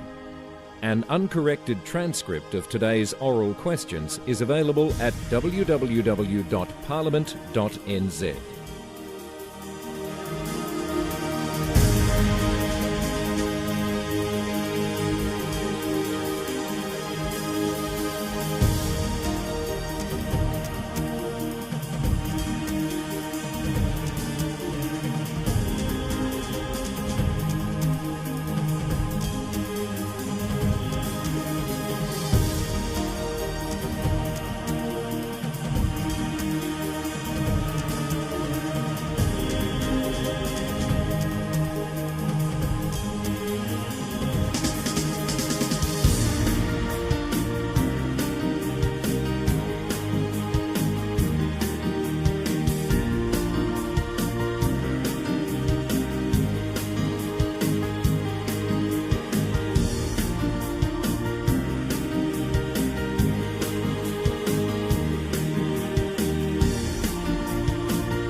The House is resumed. We are on the first reading of the Overseas Adoption of Legislation Bill. We're at call number 4, National Party Bill. Okay. Tom Rutherford. Thank you very much, Mr. Speaker. Mr. Speaker, in the 16th of September last year, this Parliament unanimously passed temporary legislation to update the adoption Amendment Act 2025. Now, Mr Speaker, this piece of legislation makes those changes permanent with a number of key legislative changes which the Minister outlined in her first contribution to this debate. I welcome the opportunity for members of the public to have their say through submissions to the Select Committee and to making sure we get this legislation absolutely right. I commend it to the House. The Honourable Casey Costello. Mr Speaker, I rise on behalf of New Zealand First to speak on the Overseas Adoptions Legislation Bill. This is, as it's been traversed quite frequently, an important piece of legislation that we have stepped in to do the practical steps. New Zealand First is a proud and consistent supporter of protecting community and country, and this bill leads into those exact points, which is about stepping in to protect our vulnerable and ensuring that there is practical actions taken to resolve an issue that has been long-standing. It has created vulnerabilities in our immigration framework, and it has, more importantly, created significant vulnerabilities to children. This is a piece of legislation that the Minister should be applauded for bringing to the House, to recognising issues, putting in temporary measures last year, and now progressing to ensure that this loophole and that practical legislation is put in place to fundamentally put the protections of children first and foremost. It is a common sense approach, and as you know, New Zealand First is a very strong advocate of our common sense commitments to delivering resolutions, and therefore I commend the bill to the House. Carl Bates. Thank you, Mr Speaker. Mr Speaker, in relation to what this bill does, particularly in relation to citizenship, it means that an adopted person will only be a New Zealand citizen as a result of an adoption if they meet the requirements of both the Citizens Act 1977 and they are adopted under the Hague Convention, or they are the subject of an adoption order made in the New Zealand Family Court. Once in New Zealand, an adopted person may be able to apply for citizenship by grant as set out in that 1977 Act. It's really important that we make this clear for adopted children coming into New Zealand, and therefore, Mr Speaker, I commend this to the House. The Honourable Jenny Salesa. Ngā ia and happy Ratuman Language Week. Mr Speaker, talawhalawa, malo lelei, and warm civic greetings to everyone in the House tonight. I'd like to, first of all, thank the Associate Minister of Justice, Honourable Nicole McKee, and her officials for the work that they've put in to developing this bill, as well as the bill that they put through last year to ensure that we actually addressed the overseas adoptions. As you know, Mr Speaker, this is actually not a new issue or problem that Aotearoa New Zealand is dealing with right now. There have been quite a number of community leaders, community organisations, and a lot of people that have sent through what they thought were loopholes and gaps in our adoption law, and have asked many different governments to please address this issue. And so we are supportive of this bill, Mr Speaker, because this is a long-term solution to an issue that we have dealt with for quite some time. When our adoption laws has a loophole that unfortunately does not protect our most vulnerable in society, our tamariki, our children, it is something that we as parliamentarians must do something about. Because, Mr Speaker, every child deserves protection from us as lawmakers. Every child deserves our advocacy as their representatives and our unwavering commitment to ensure that they are safe and to ensure their well-being. Madam Speaker, for us here in the Labour Party, it doesn't really matter that much whether the child that we're looking at to ensure that they are protected and safe is a child that was born in this country or a child that was born overseas. We believe that every child, no matter where that child is born, no matter how that child came to Aotearoa, needs us to do our part as lawmakers to ensure that they are safe.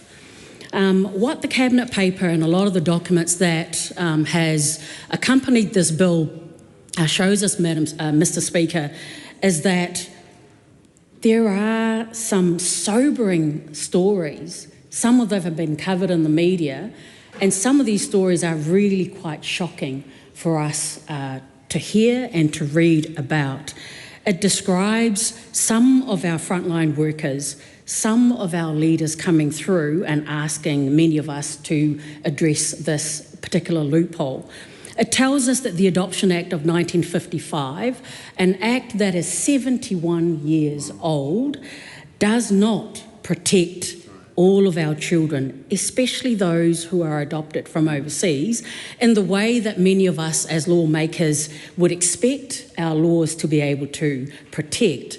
Because Section 17 of the Adoption Act of 1955, which this bill addresses, has allowed adoptions to be recognised in Aotearoa, New Zealand, without a New Zealand court ever seeing their file, without Oranga Tamariki ever assessing the home that the child is about to be placed in, without a single check on the criminal history of the adoptive parents, and without any inquiry into whether or not the birth parents in the overseas country truly consented.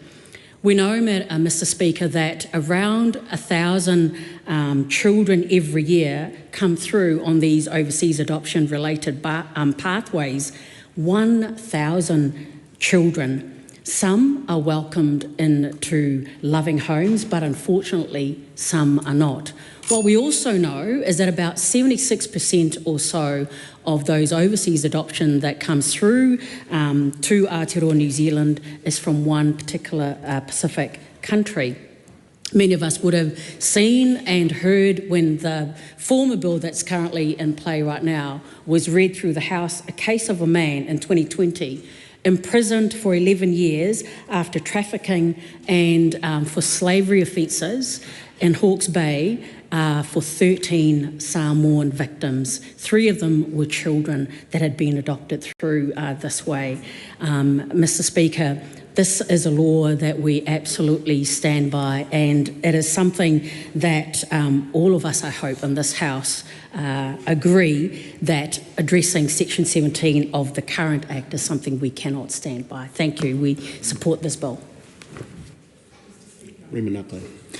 Mr. Speaker, this is a really important, deeply profound bill that we've started the journey of today, and has made me think about when children are adopted, they're done so in a way that one would think that it's all about love and protection and protecting their bodies, their minds and their hearts.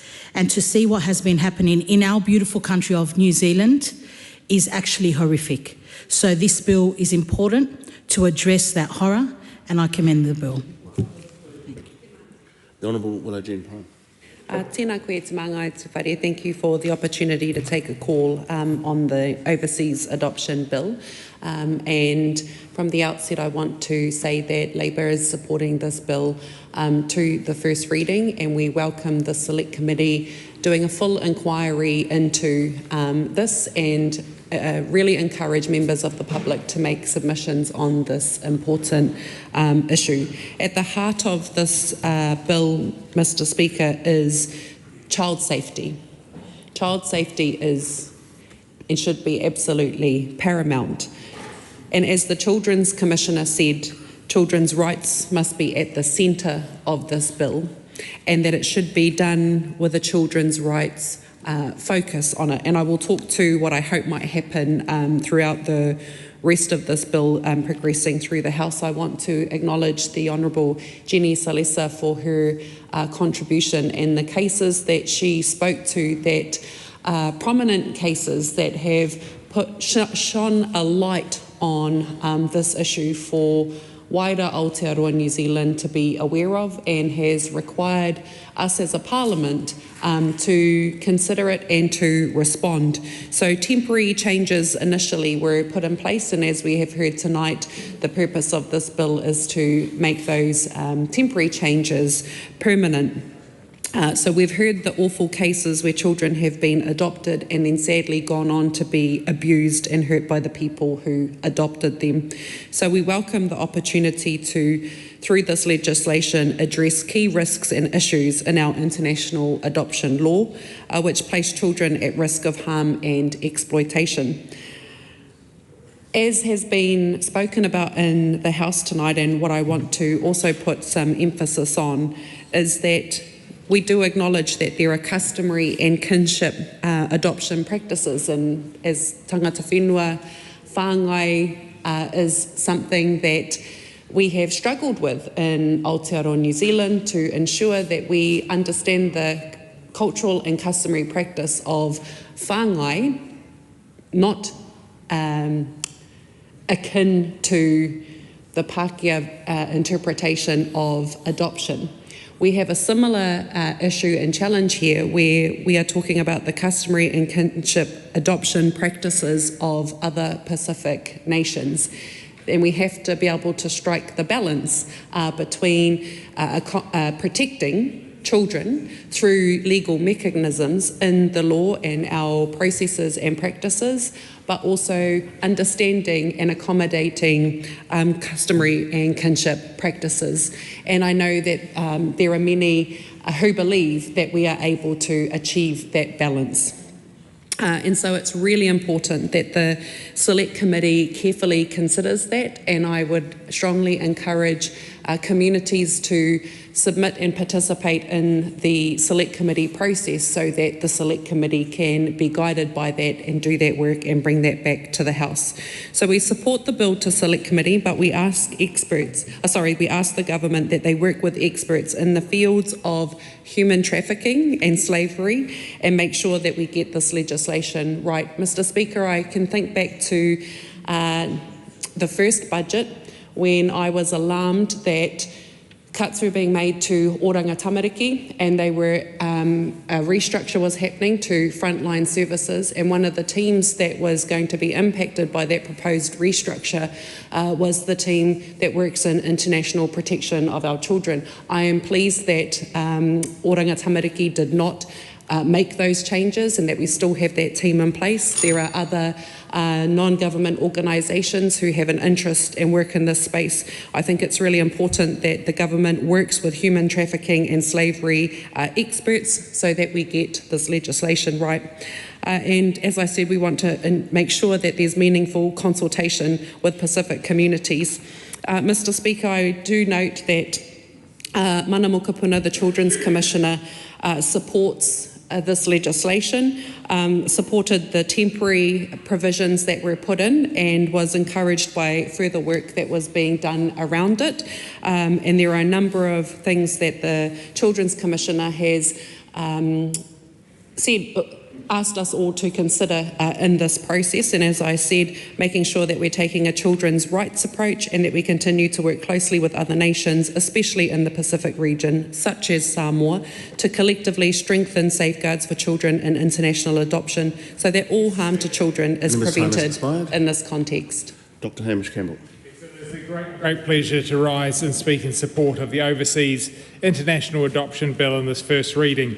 International adoption, we've heard that there's about 1,000 cases in New Zealand each year, and it's a very emotional topic. Those adopted children bring much joy and happiness to many families and get another shot at life. But this is about making sure that the processes are in place, that those children will be protected not only from human trafficking, but they're going to homes where they will be loved and they will not be abused or not have an unfair advantage at life. Therefore, I commend this bill to the House.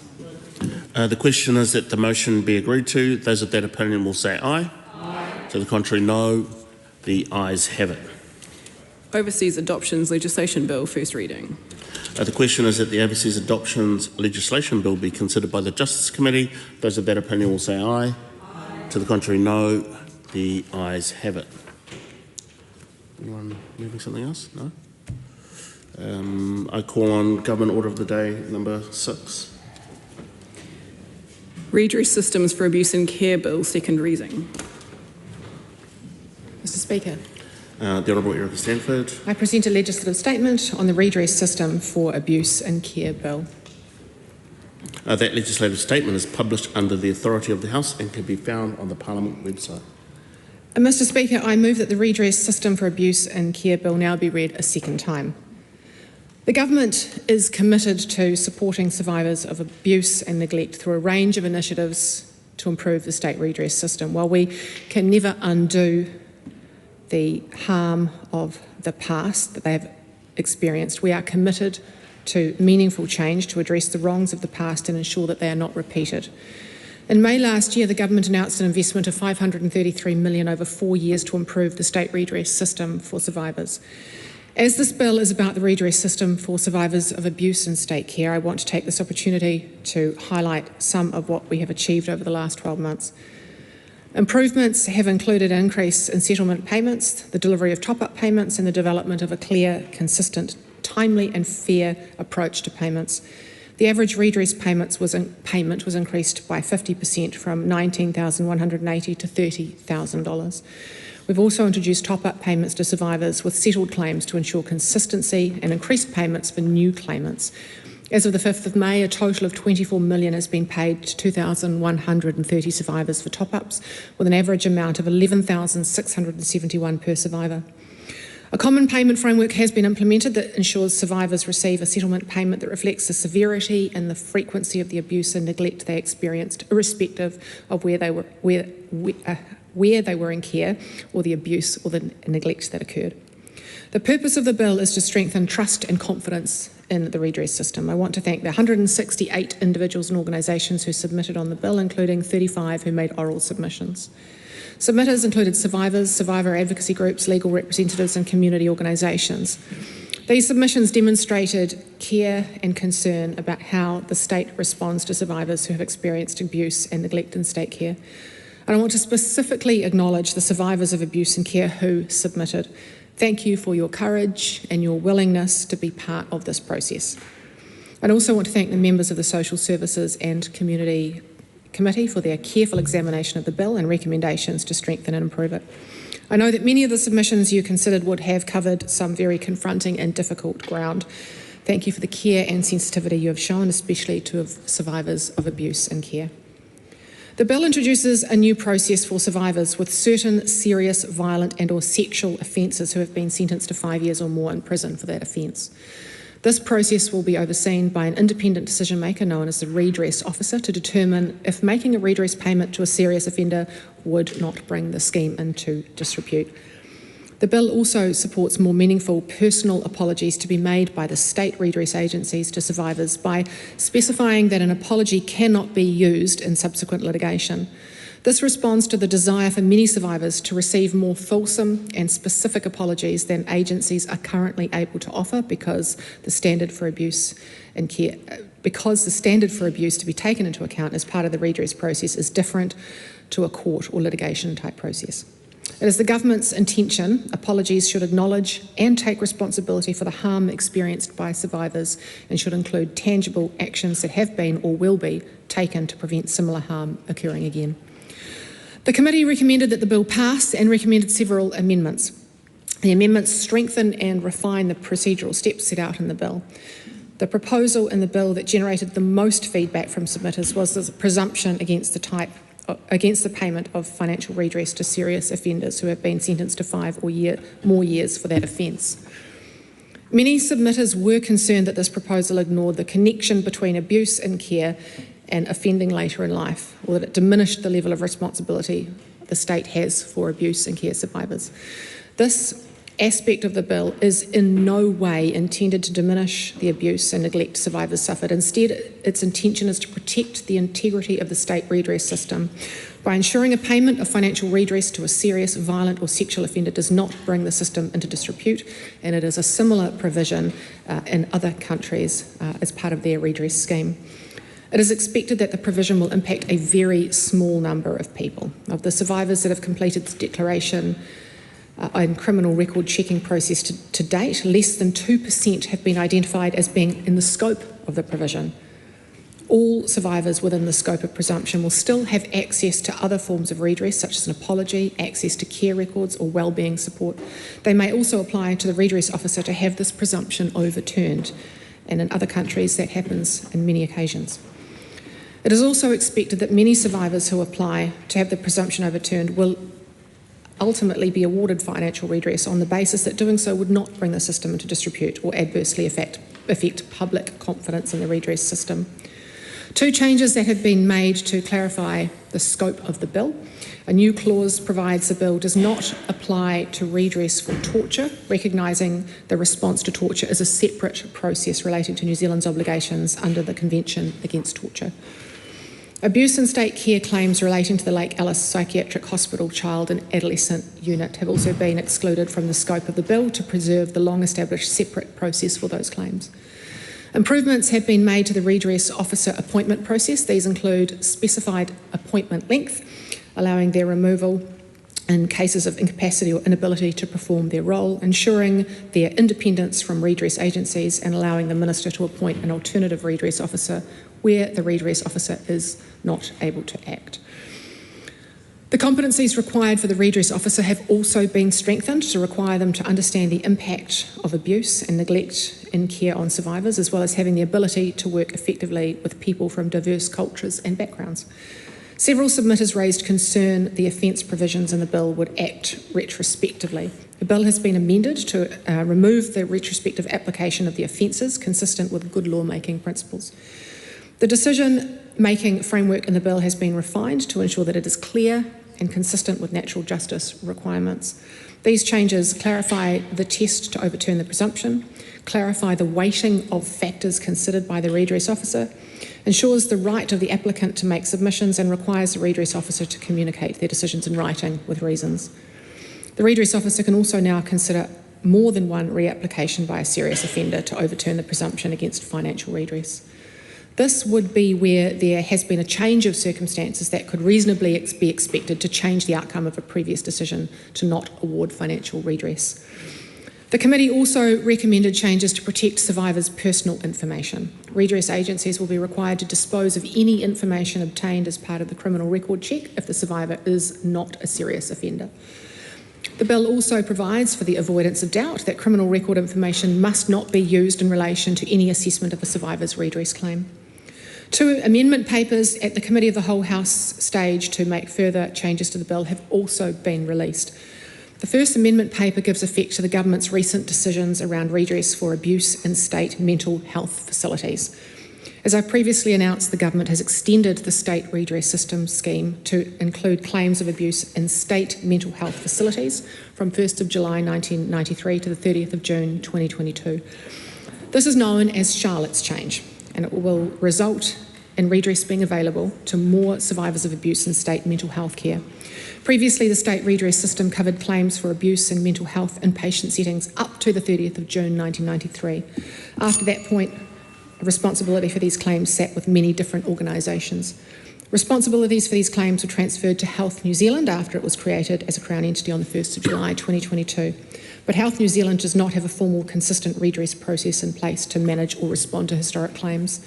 Survivors of abuse are not responsible for, nor should they carry the burden of a health system restructure or structural reforms or the way that the government organises itself. And a person who is abused in mental health and patient care should have the same ability to access redress as if it happened in 1988 or 2018. And I want to acknowledge the bravery of Charlotte and other survivors who fought for many years through many processes and dead ends to have the abuse they experienced in state mental health care settings since 1993 acknowledged and the redress system expanded so that their claims can be responded to. A second amendment paper will amend the bill to respond to situations where survivors of a terminal illness have a terminal illness or die before their claim is resolved. The government has agreed that the redress officer will have the discretion to exempt a survivor from the serious offender process if they have a terminal illness with a prognosis of less than 6 months.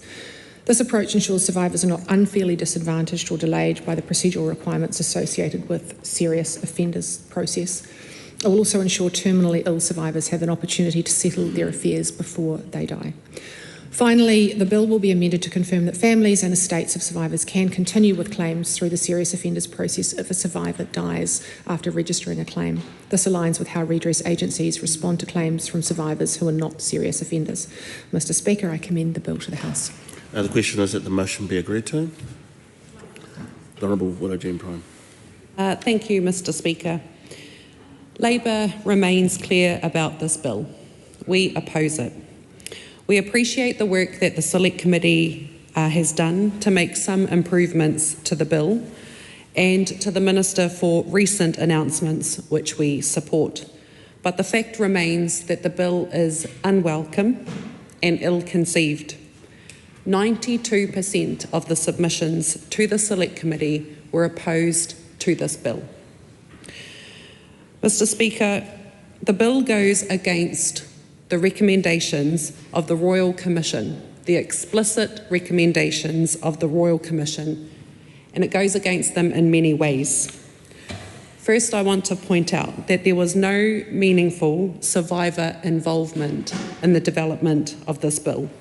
This bill was not developed with the active involvement of survivors. The Royal Commission was clear that survivors wanted to be involved in the process of any redress and to be able to have confidence that redress was appropriate for survivors' holistic needs. If survivors had been involved in the development of this bill, I am confident that we would not be using up valuable time of this House to discuss it today. Mr. Speaker, it does not provide restoration or healing. The Royal Commission Roundtable on Redress highlighted that as well as being survivor-led, restoration and healing should be central to any redress scheme. Restoration and healing for survivors, their whānau and communities. This bill, grandly titled the Redress System Bill, does nothing to advance restoration and healing. Mr. Speaker, it denies the evidence between childhood harm and later criminal behaviour. In fact, the bill singles out for different treatment a group of survivors that the Royal Commission explicitly said should receive redress, full redress, not just bits of it that the state that abused them thinks that it should be eligible for. Mr. Speaker, it is worthwhile quoting the Royal Commission on this. They stated, quote, "We consider there should continue to be no exclusion for serious offenders or any extra criteria for them to meet. A large number of those in prison have been in care and the tūkino they suffered may have contributed to their offending. Most are Māori and they and their whānau are likely to be among those most in need of help through the scheme," unquote. The evidence is robust regarding the relationship between childhood harm and trauma and criminal offending later in life. In its report, Pathways to Prison, the Royal Commission found that imprisonment rates were high for survivors of abuse and neglect in care. Previous research found that 1 in 5 and up to 1 in 3 individuals who resided in social welfare institutions during the inquiry period served a criminal custodial sentence later in life. The experience was worse for those Māori survivors who were disproportionately put into social welfare institutions and prison. And that is also noted in the Cabinet paper. An example here is the notorious whakapakari program, where children were sent away to Aotearoa Island, isolated from everyone and everything they knew, and they experienced the most hideous abuse and trauma. The Royal Commission found that 100% of children placed in the whakapakari program by Child, Youth and Family Services ended up in the adult justice system. Survivors who have been sentenced for crimes have experienced this punishment. They do not need to be punished further by being presumptively excluded from financial redress. Mr. Speaker, this bill also disregards the high-level design group's work. I'd like to remind us all in this House of the phenomenal work that the Redress High-Level Design Group did to put forward a thorough and considered proposal on what a redress system could look like. This group was made up of survivors, of advocates and experts, acting on the need for a redress system to be designed by and for survivors. This group was supported by a representative advisory committee. The high-level design group's proposal echoed Royal Commission's recommendations that survivors with a criminal record who were in prison should be eligible for full redress. So again, this bill flies in the face of what anyone thinks is the right thing to do. Mr. Speaker, I would note that after 20 years of financial payments, no sign of public concern has been raised. The bill is a reflection of the cynical and misguided views of the government towards survivors. It is not necessary. The state has been providing financial redress for survivors, including survivors who have convictions for serious and violent offences, for 20 years. There has been no concern from the public about this. There is no need for a presumption against survivors who have sentences for serious and violent offences. The state breached the rights of children and at-risk adults in the state's supposed care. These breaches must be addressed through redress from the state, including the option of financial redress. Mr. Speaker, there are a couple of other provisions in the bill that I want to speak to. In terms of the apologies, the bill has provisions in there that relate to the apologies, but they too are flawed and unnecessary. As expert submitters highlighted, the state redress scheme apologies are already based on settlement conditions that prevent, state redress scheme apologies are based on settlement conditions that prevent further civil proceedings. Survivors want and need apologies to them to be meaningful and genuine, otherwise they are not a proper apology. Yet by legislating away any liability or fault, the apology immediately becomes insincere. This will mean that survivors continue to receive apologies that have no meaning and therefore do not help restore or heal their mana. Mr. Speaker, I note that the Minister has 2 amendments to the bill, which we will consider further in the Committee of the Whole. But like the Minister, I would like to acknowledge Charlotte, whose story of abuse in mental health settings and her battle for redress led the Minister to put forward one of these amendments. Before closing, Mr. Speaker, I do want to highlight that Labor will be putting forward a number of amendments to this bill that I sincerely hope will be given full consideration during the Committee of the Whole stage. Mr. Speaker, in closing, the point I'd like to make is that survivors deserve more than this. They should have been consulted and involved in the development of this redress bill. They deserve what they have been asking for, and that is a redress scheme that works for them. One where they don't have to prove themselves to agencies that abuse them, and one where they are not excluded and then required to jump through hoops to prove they are worthy of redress. I quote from the High Level Design Group's report of their vision for a survivor-led redress system, quote, that supports the reclamation of survivor mana, healing and justice. This bill is not a redress system. It is a bill to presumptively exclude and make life harder for survivors who have likely experienced some of the most severe abuse and trauma. It is not the right thing to do. Mr. Speaker, we do not support this bill. Timothy Paul. Kia ora, Mr. Speaker. I rise on behalf of Te Pāti Kākariki to speak to this bill. I echo many of the whakaaro shared by the Honourable Willow Jean Prime before me, and just want to state for the record,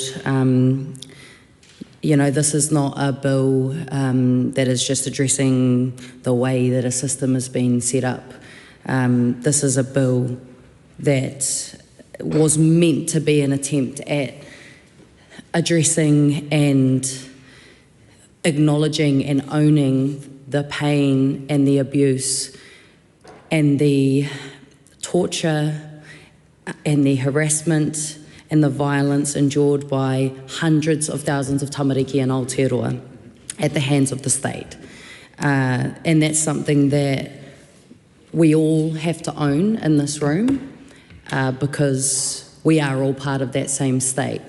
And we can see that even in the way that that harm has been addressed and acknowledged is further perpetuating more harm rather than bringing this dark era in the history of this country to an end.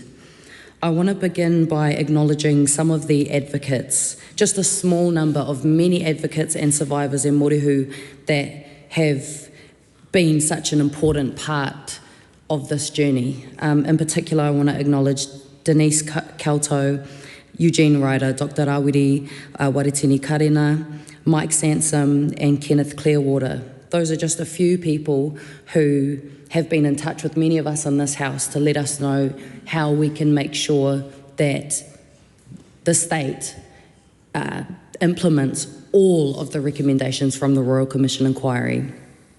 And I wanted to also add my thanks to the Select Committee for their diligent work on this bill and trying to improve it. And I also wanted to acknowledge my colleague Kahurangi Carter, who's been leading this work for the Greens. I want to quote the Prime Minister, because it was him who stood up on the 12th of November in 2024 and offered the official apology on behalf of the state. And in it, he offered, quote, a formal and unreserved apology. A formal and unreserved apology. Now, to me, an unreserved apology means an apology without conditions. But what this redress system and what this bill shows us is a system that is completely conditional. It's completely premised on the condition that survivors meet a certain standard in order to have full redress for the pain and the abuse that they endured. But it also, raises some questions about the intent of the state. Is this really about acknowledging the harm that was caused by the state, or is this about covering the Crown's self or covering the Crown's liability by effectively diminishing the claims, by saying that if you accept this apology and if you accept this redress, you will never be able to use that evidence, your experience, in a court ever again. And that really reminds me of one of the Royal Commission inquiry's findings, and that was that throughout the process of the Royal Commission inquiry, the Crown's goal was to, quote, discourage other claimants and limit its liability for abuse and care. And I can't help but think that that's the purpose of this bill. It's completely cynical. It's not about remorse. And it's not about victims. And for a government that laments about how much they care about victims, I can't believe how much victims have been completely disregarded in the creation of this redress system, because the Royal Commission inquiry recommended a single redress system that was victim-focused and trauma-informed. This is not a single redress system. This is a two-tiered redress system, where if you have committed a serious, violent or sexual crime, you are not permitted to financial redress. You are not permitted to the full redress for the abuse that you endured. And the reason is given that it compromises the integrity of the redress system. As my colleague Willow Jean said, and in the Labour Party's differing view, there are other payments that survivors receive within our financial system, and they don't require knowing whether someone has committed certain types of crimes or not. But I think the principle for us is that you've got children who were sexually and physically and mentally abused while their brain was developing. The Royal Commission inquiry made a point that violence was normalised and institutionalised throughout these kids' upbringings. So why are we surprised that when these kids go into the real world, they think that violence is acceptable? It's because it was taught to them. It wasn't taught to them by their family or by their parents. It was taught to them by us, by the state. And so that's the grand hypocrisy in this bill, is that you're penalising people who learned patterns of violence, who were taught those methods of violence by the state. And that's the grand hypocrisy of it all. And the other point that the Royal Commission inquiry really emphasised is that a lot of these kids were disabled. A lot of these kids had conditions like fetal alcohol spectrum disorder. And if you've been into a prison in New Zealand, you'll understand that a lot of the people who are incarcerated suffer from mental or genetic disorders like fetal alcohol spectrum disorder, which impairs their ability to make judgments. It impairs their ability to not be peer pressured into violent behaviour because they have the mental faculties of toddlers or children in some cases. And so it just feels like this bill has been designed completely devoid of the reality of these kids, because you have to think about them as children, and you have to think about how sensitive and fragile and gentle our brains are when we are kids, and how all of the things that adults do to us will inform the way that we behave, the way that we interact with the world, the way that we interact with each other. And that's the most disappointing thing about this bill. Now, again, I total all those points that I can't perceive this bill as anything other than cynical.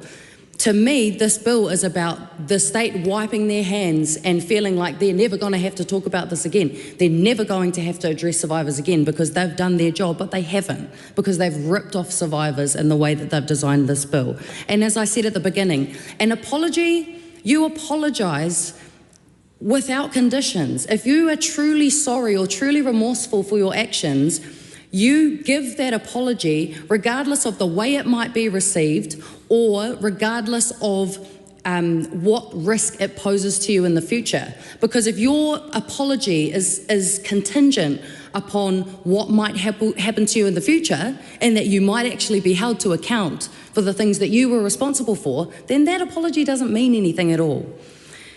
The other thing that we are really concerned about with this bill is that it excludes deceased survivors. And we know, after hearing from survivors over the last couple of years, and indeed in the Royal Commission inquiry, that many survivors have passed on. In fact, many of those survivors took their own lives. But we also have some research here from the New Zealand Medical Journal that says that childhood trauma actually limits someone's life expectancy. So many of the survivors are suffering from debilitating health conditions, disabilities, and shorter life expectancies due to the way that they were treated as kids. Now, to end this all, I really want to emphasise that this isn't good enough.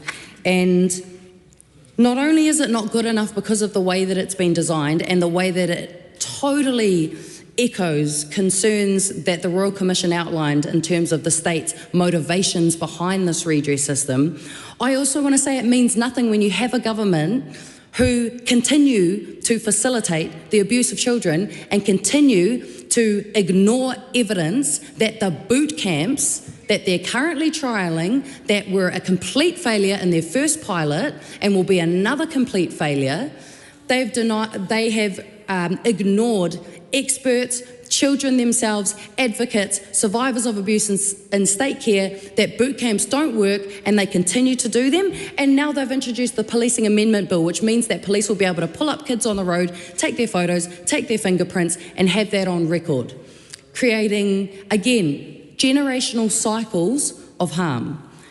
So, again, for a government that says that they care about victims, this bill shows that you couldn't care less about victims and their real experiences, lives, and trauma. Laura McClure. Thank you, Mr. Speaker. I rise in support of this bill, and I was part of the Social Services Select Committee that heard these submissions. So firstly, I just want to say thank you to all of those survivors that very bravely came forward to tell us their stories. I know that that must be really challenging and really difficult. And I think the Minister outlined the changes that the Select Committee has landed on and what they actually mean. So I'm not going to go through all those. But what I will say, listening to the debates from the opposition, is I'm challenging you. Will you change this? Will you do better if you're in government? Because I seriously actually question that and the ability to do that and how you'll pay for it. That is always going to be a really challenge of any government that is in position at any point in time. And this is a starting point. There could be more that could come out from this. And I think the other thing I really want to point out is that there may not be financial redress for those that go on to commit serious crimes and harm a lot more victims than just themselves. But there is actually supports in place and other services and accessible things that they can actually access as well. So it's not an apology and that's it. There are other things that are in place here. And talking to somebody who is a survivor and in this situation about this bill, about what they feel, they said that they would be really, really hurt and unhappy if their abuser, who was abused by state here, was to get some kind of financial redress. So there is always two sides to the story, and I think we should always remember that. Commend this bill to the House. The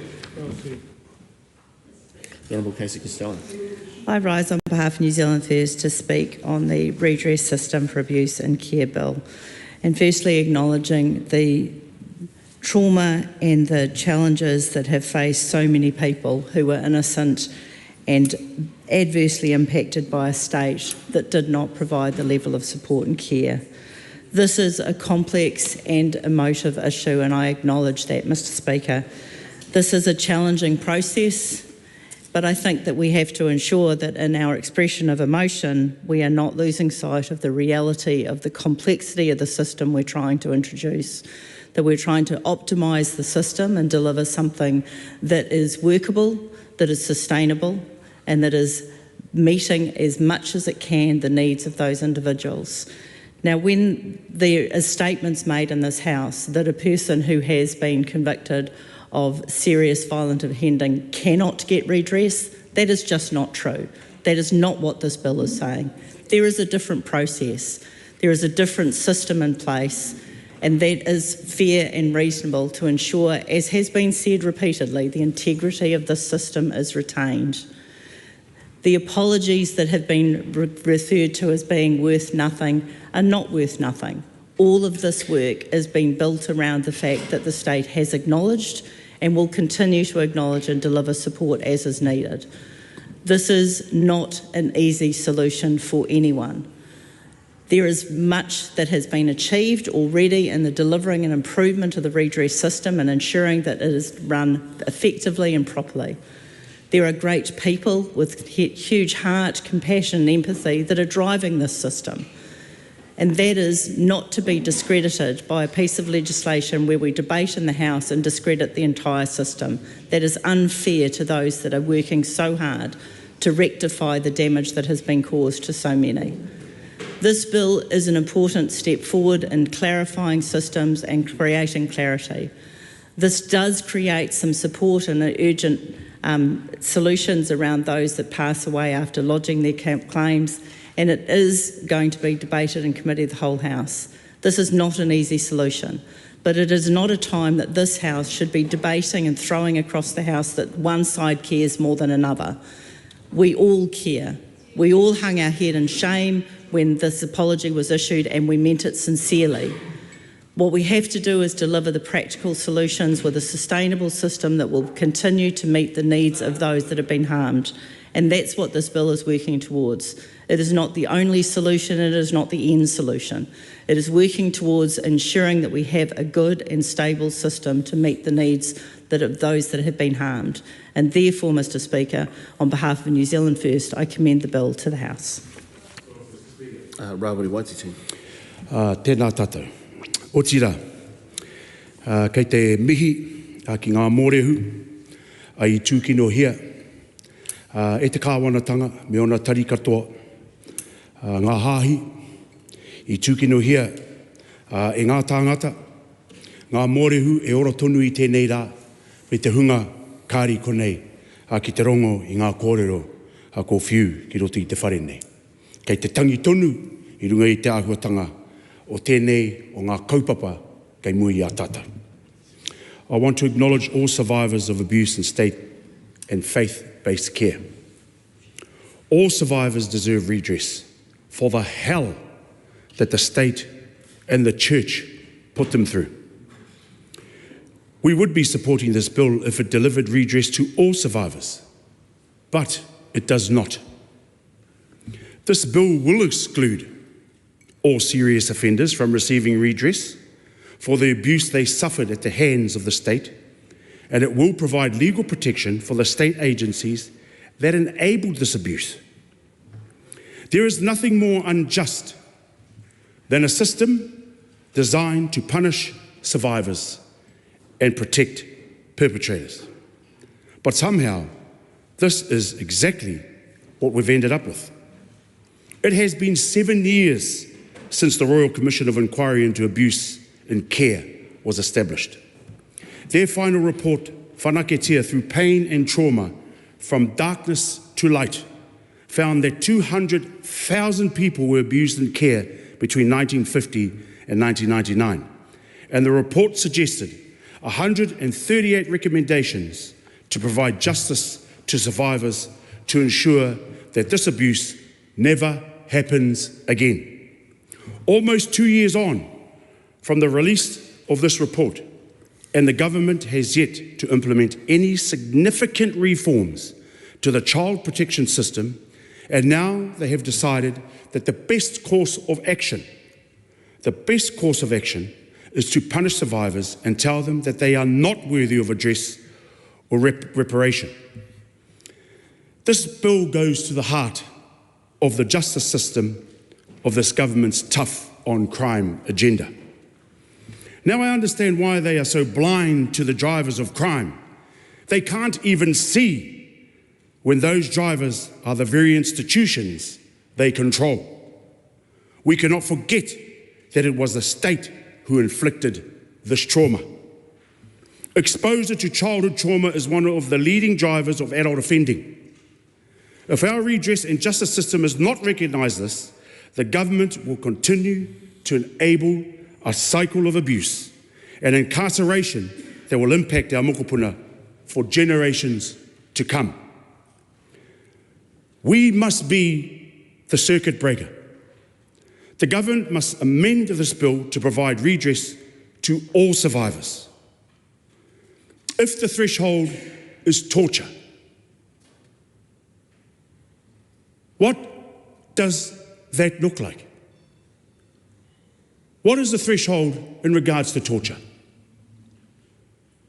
So if somebody is abused at state care, sexually abused, physically abused, and mentally abused, that has worked towards the outcome of where that person is today, then what is the threshold, the low bar that this government is setting through this particular bill is torture? Can somebody explain to me what that low bar is? What does torture look like? Today, I am reaffirming Te Pāti Māori's commitment to survivors and to our mokopuna, currently incarcerated by the state. We will implement all 138 recommendations from the Royal Commission of Inquiry into Abuse and Care. We will end the state care of mokopuna Māori. We will establish an independent mokopuna Māori authority, and we will empower the rights of mokopuna in legislation. Te Pāti Māori absolutely opposes this bill. Kia ora tātou. Dr. Lawrence Zenone. Thank you, Mr. Speaker. I rise on behalf of the Green Party of Aotearoa, New Zealand, to also oppose the redress system for abuse in care bill at its second reading. Mr. Speaker, the apology and this bill should have been a moment for the victims of state abuse to have closure, for them and their whānau to move on with their lives. But this bill is antithetic to the very purpose that this bill suggests, and it sullies the apology that we have seen in 2024. As part of the Select Committee process, I want to acknowledge the bravery of all of the submitters who came forth to tell the committee, and as part of the Royal Inquiry process, their experiences. I want to acknowledge those who have been harmed by the state, those who, Māori, Pacifica, the rainbow communities, the disabled communities.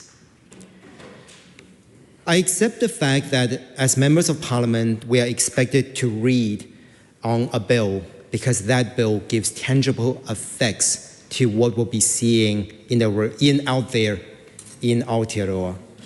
But I also want to take a moment and remind people the heinous acts that have been conducted on these innocent people by the state. For a moment, I want everyone in this house to put yourself in the shoes of those victims. The Royal Inquiry shared some of those experiences where survivors said, I peeked through the window and cried for my parents. The staff made it clear that islanders didn't belong to this world.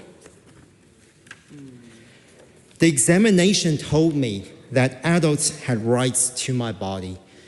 These are the experiences of the survivor.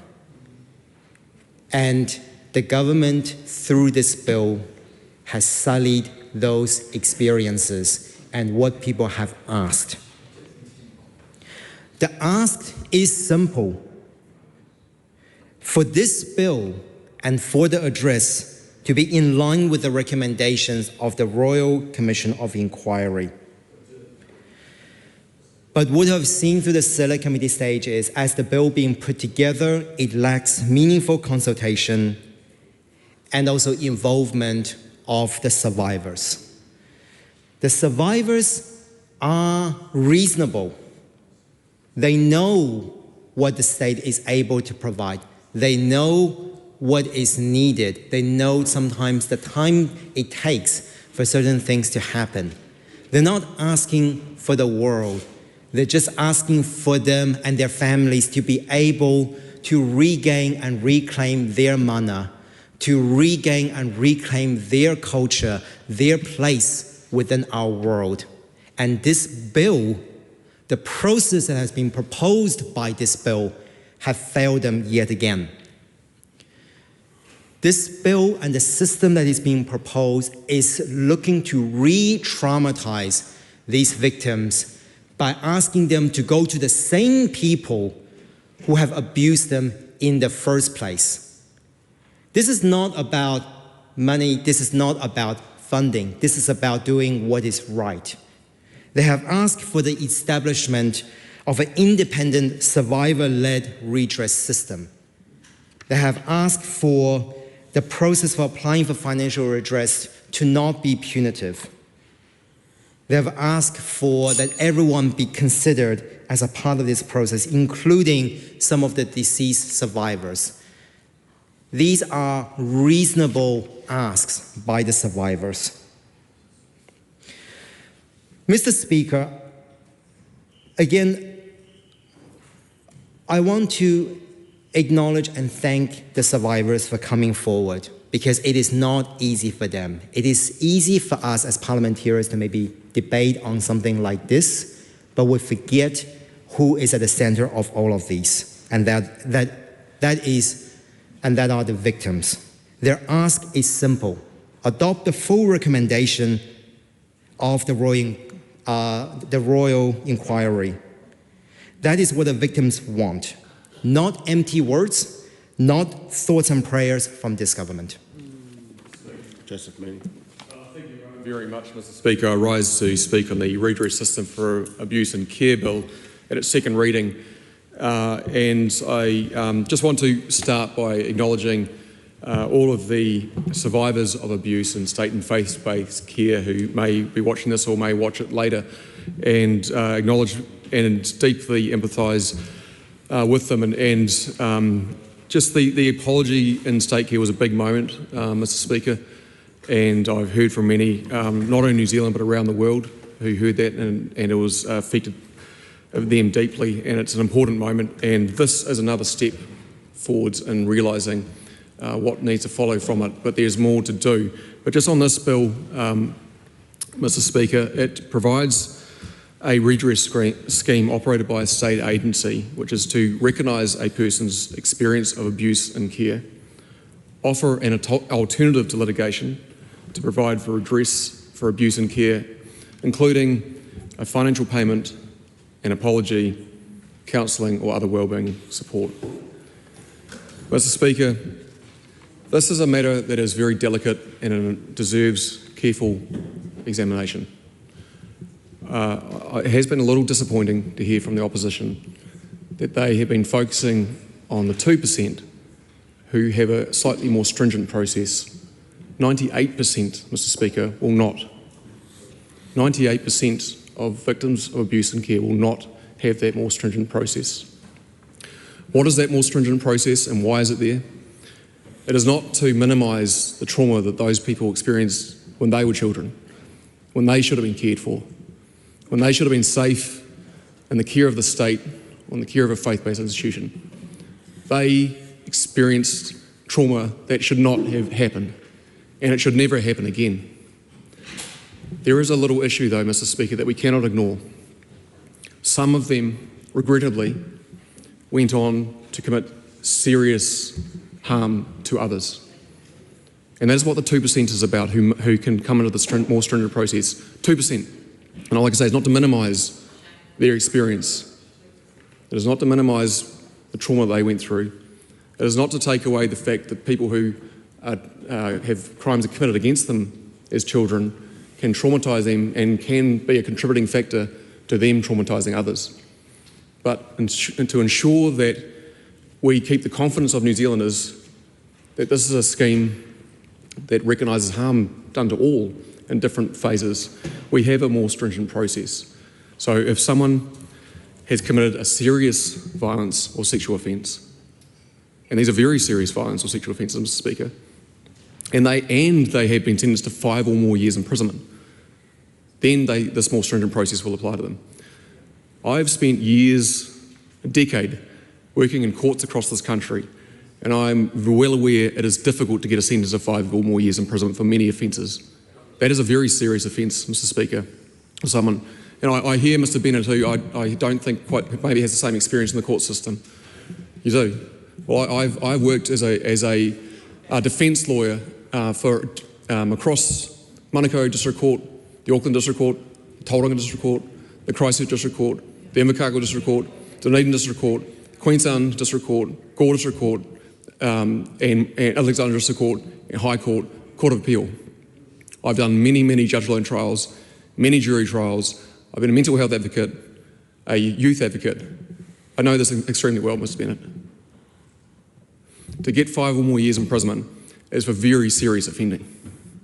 So to ensure that we retain confidence in the system from all New Zealanders and that everyone believes this is a fair and appropriate system, there is a more stringent process that will apply for the 2% who have committed a serious violence or sexual offence and have been sentenced to 5 or more years imprisonment.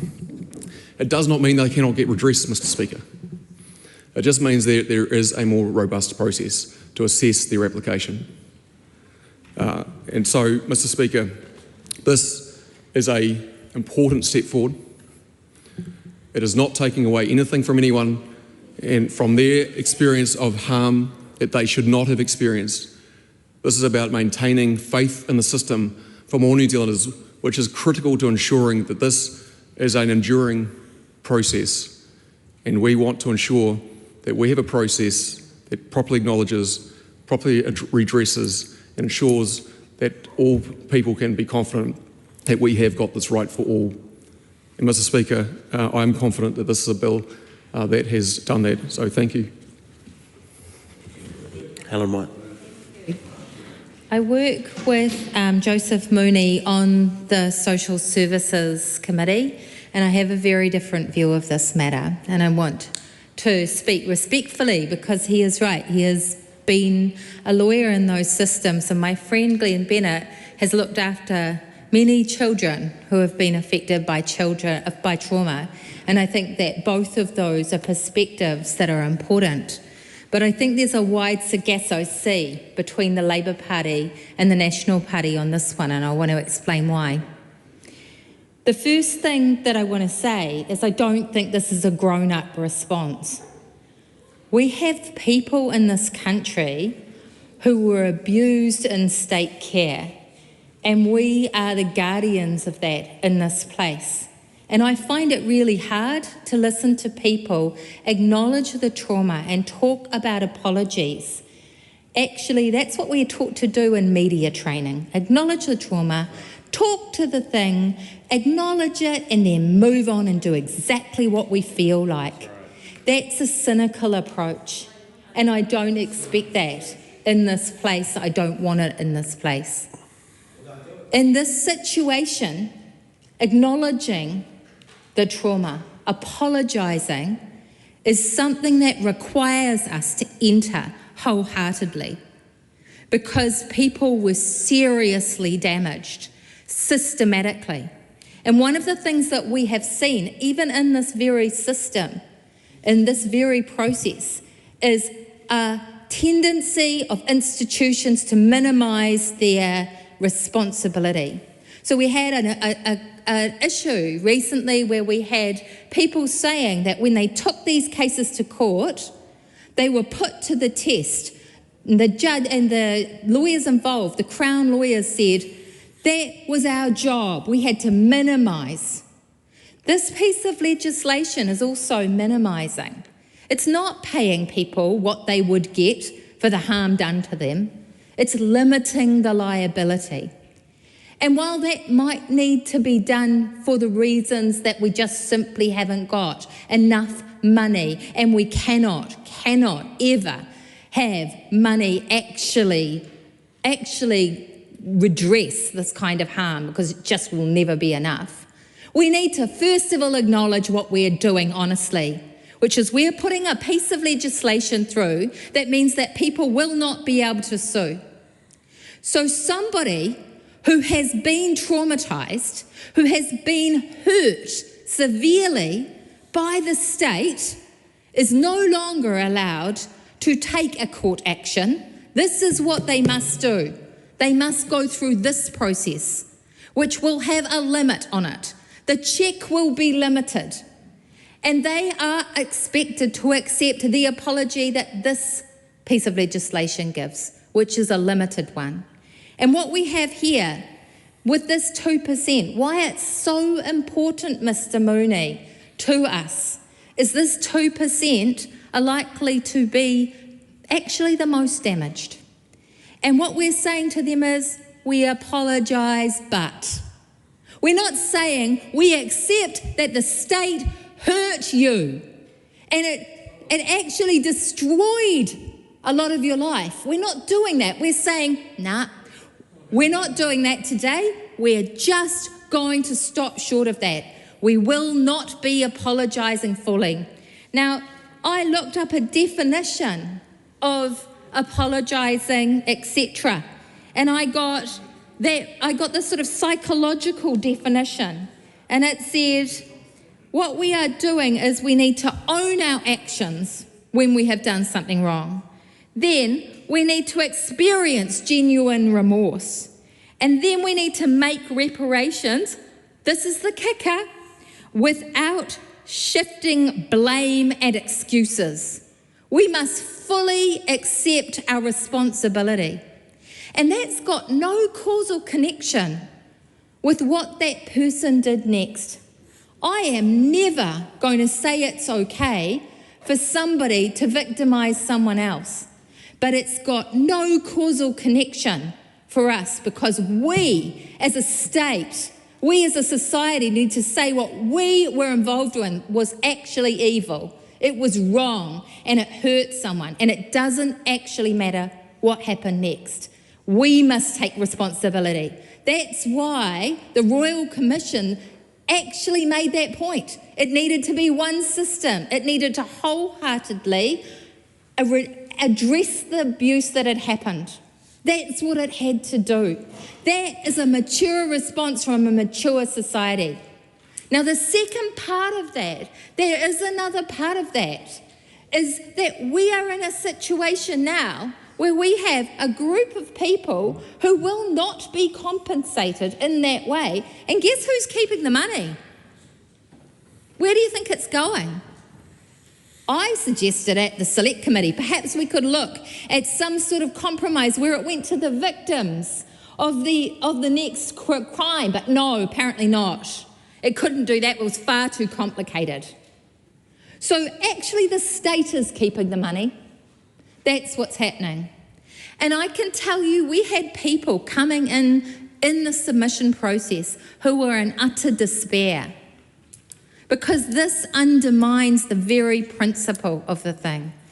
And so we had one man who came in and he was really upset because we had moved very fast on the later editions, and you could just tell, he just had absolutely no trust whatsoever. That's what we do. We've left people in despair when we could have made good. We might not have given everything, but we needed to give the essentials.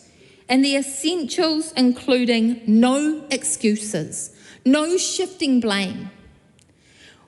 We have this issue that gets talked about a bit, about the connection between the person being abused and criminal behaviour next. And often I think on this side of the house, we feel like we're being told this is somehow woke. This is not real and we should be grown up and accept people are responsible for their own consequences. Well, I do. I don't think those two things don't go together. I think people are responsible for what they do. But I don't think any intelligent human being can ignore the correlation between the abuse people suffer in childhood and the fact they end up in prison. It's absolutely overwhelming. It's about 98% of people in our prisons have been abused.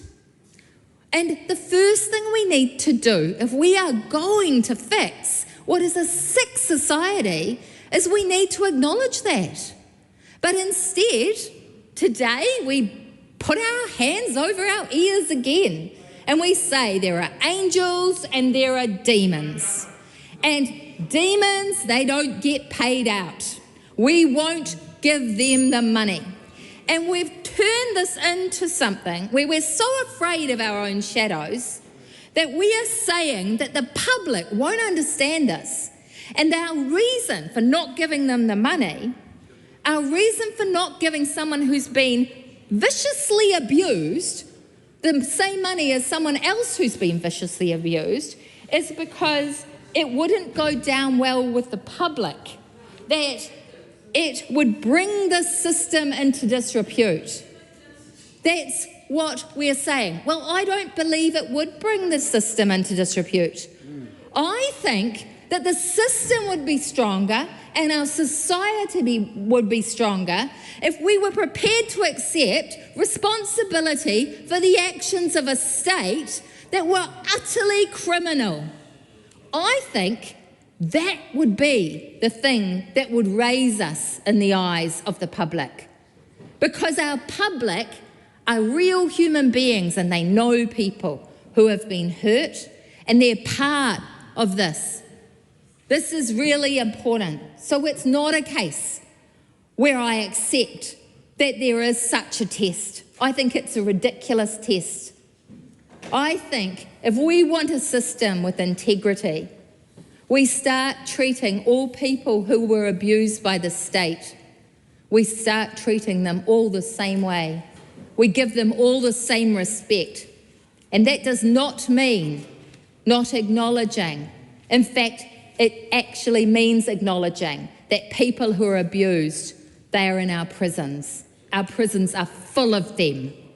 That is why I cannot support this piece of legislation. Thank you, Mr. Speaker. Look, to begin with, can I acknowledge all of those survivors and their families and the folk who presented to the Select Committee. I want to also thank the Select Committee, the Social Services and Community Select Committee, for their work on this bill and the contributions from my colleague Joseph Mooney and from Casey Costello, particularly in the immediate response to how this is playing out in the House. I had just arrived at the Select Committee when they began debating the departmental report, and I know the effort and commitment that went into this.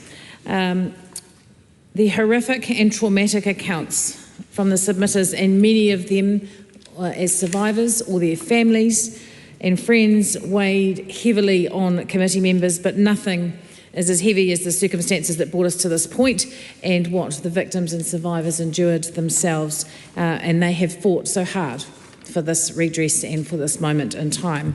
I think just to get back to the bill will ensure some clarity to continue in the process and recognise a person's abuse in state care, as well as offering an alternative to litigation if they so choose, including one of three options: the financial payment, an apology, or counselling or other support as appropriate, and will also address a number of other issues that were brought through. I understand that a number of amendments, a couple of amendments will be made by the Minister to the bill from the Select Committee process, but I think largely this is an important step to provide clarity and a way forward to continue that conversation and to reach an end for some of these people who have endured so much over such a long time.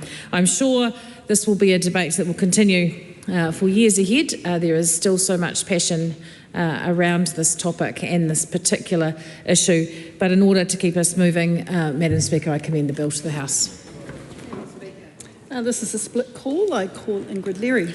Thanks, Madam Speaker. When I rise tonight, I'm thinking of Whaamoana John Luafutu from The White Guitar, a film made by my dear friend Nina Ngawalawala that I saw in Dunedin and pretty much cried all the way through. It was a harrowing story of a young Pacifica boy whose parents had come over from Samoa to New Zealand for the good life, who was bullied at school, who was excluded and isolated at school through some language issues and through the dominant culture culture at the school, and then taken into state care under the most ridiculously slim reasons for very minor transgressions, and ended up going into the Owairaka Boys Home and then to the Koetiri Boys Training Centre, where he suffered horrific abuse, where he suffered isolation, cruelty, was exposed to violence, was secluded, and was suffered all kinds of mental distress, who suffered mental health issues, who came out, had to find his way in the world, a highly intelligent man with huge ability in the arts, who at some point got involved with a gang and towards the later years of his life contributed to one of New Zealand's most musical families, and who was awarded an MNZM in 2023 for his contributions to the arts and to the abuse and state care process. I think of him, and I think of people like Ken Clearwater and others, and I apologise to him tonight, because I think this bill makes a mockery of the apology and the redress process that they have staked so much hope and optimism in. And I note when I listen to the speeches that Erica Stanford spoke very quietly, I don't believe she is proud of this bill. I don't believe that she thinks this is the right thing to do, because she knows that this is not about strengthening the integrity of the system and ensuring it doesn't get into disrepute. This is actually doing the opposite. This is bringing the entire redress system into disrepute, Madam Speaker. It is making people who have been experienced huge levels of abuse jump through hoops. It fails to treat the abuse that they suffered in a way that is consistent with the rest of the system. And as my colleague Helen White said, the nexus of what they went on to do should be treated differently, but by carving out this 2%, it fails the whole system. And when we look at what the Royal Commission wanted, it said it wanted an independent system. Well, these people, these survivors, were not even consulted, Madam Speaker. How does the system have integrity when it is about them without them? There is no integrity. They were not consulted. That is a failure in this bill. They shared their pain, they shared their personal stories, and yet they were not included in the solutions. They were promised redress, and yet some of them will not get the redress. And the risk here is that future royal commissions that rely on witness accounts, that rely on the bravery of those survivors, will not have people stepping forward because they will no longer trust the system. They asked for a trauma-informed system. Well, this is not trauma-informed at all. This is punitive. They asked for it to be inclusive and holistic, and yet this segregates out victims of abuse and says some victims are more worthy than other victims. How does that stand? And if you look at the BORA, Madam Speaker, page 60, which looks at the human rights implications, is heavily redacted. But basically, this defies what we need to be doing to meet our human rights commitments. And that is why the government doesn't want us to see the advice in the Bill of Rights advice that it received. So, Madam Speaker, I am apologising tonight to all the victims of abuse in state care and religious care, because the redress system that should have had integrity, that should have had independence, that should have consulted them, that should have treated them with respect and as one group, has now failed them, is dividing them, conquering them, and saying there are good people and unworthy people. And it is bringing the whole system into disrepute.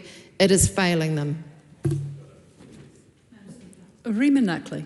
Speaker, I appreciate the fact that I've been given an opportunity to add my kōrero to the second reading of the redress system for abuse in care bill. I'm not a part of the Social Services and Community Committee, but I do commend that committee for dealing with subject matter that is horrific and extremely confrontational.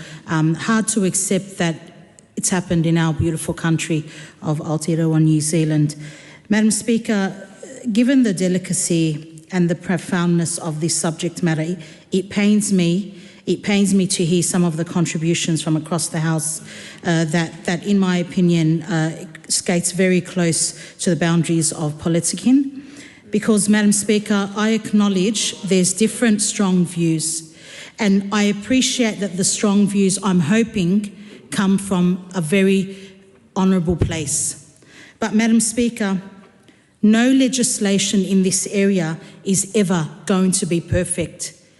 This area, as I said, is a confronting area where no amount of government contribution and redress will actually ever diminish the pain and the suffering, and as we've heard, intergenerational.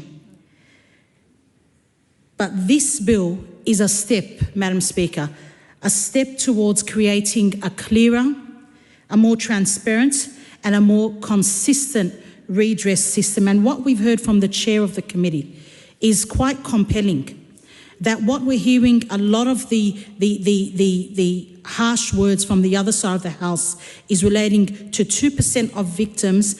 They're still victims, but they themselves have found themselves by their actions in a situation where they are perpetrators of serious, violent and sexual crime.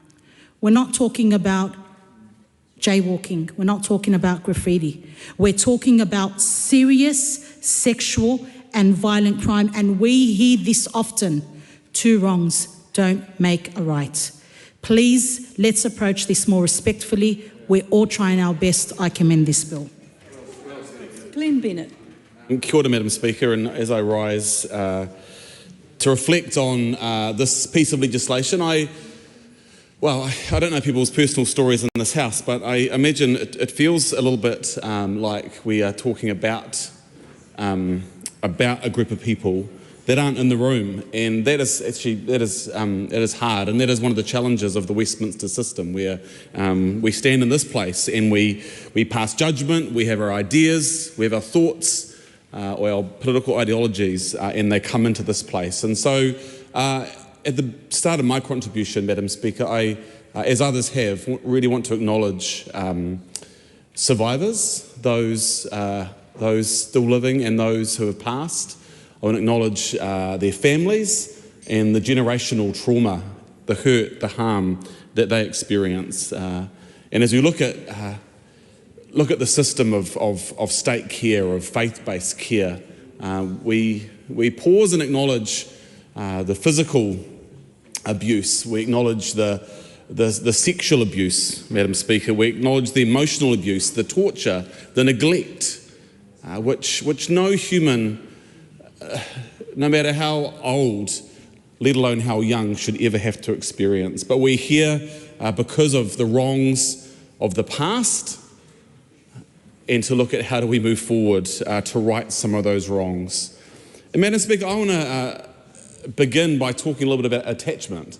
And in my line of work, and for many people in this house will know about attachment and the early years, how crucial they are in a child and a baby's life.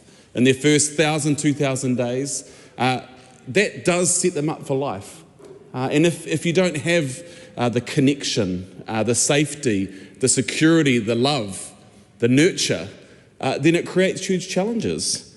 And as we look at abuse in state and faith-based care, we look at the forms of deep emotional bonds that weren't made, that being passed potentially from caregiver to caregiver or from institution to institution.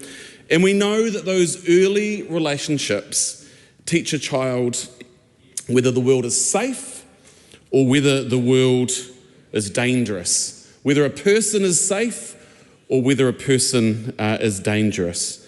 And when they move around caregivers and institutions, that is broken down.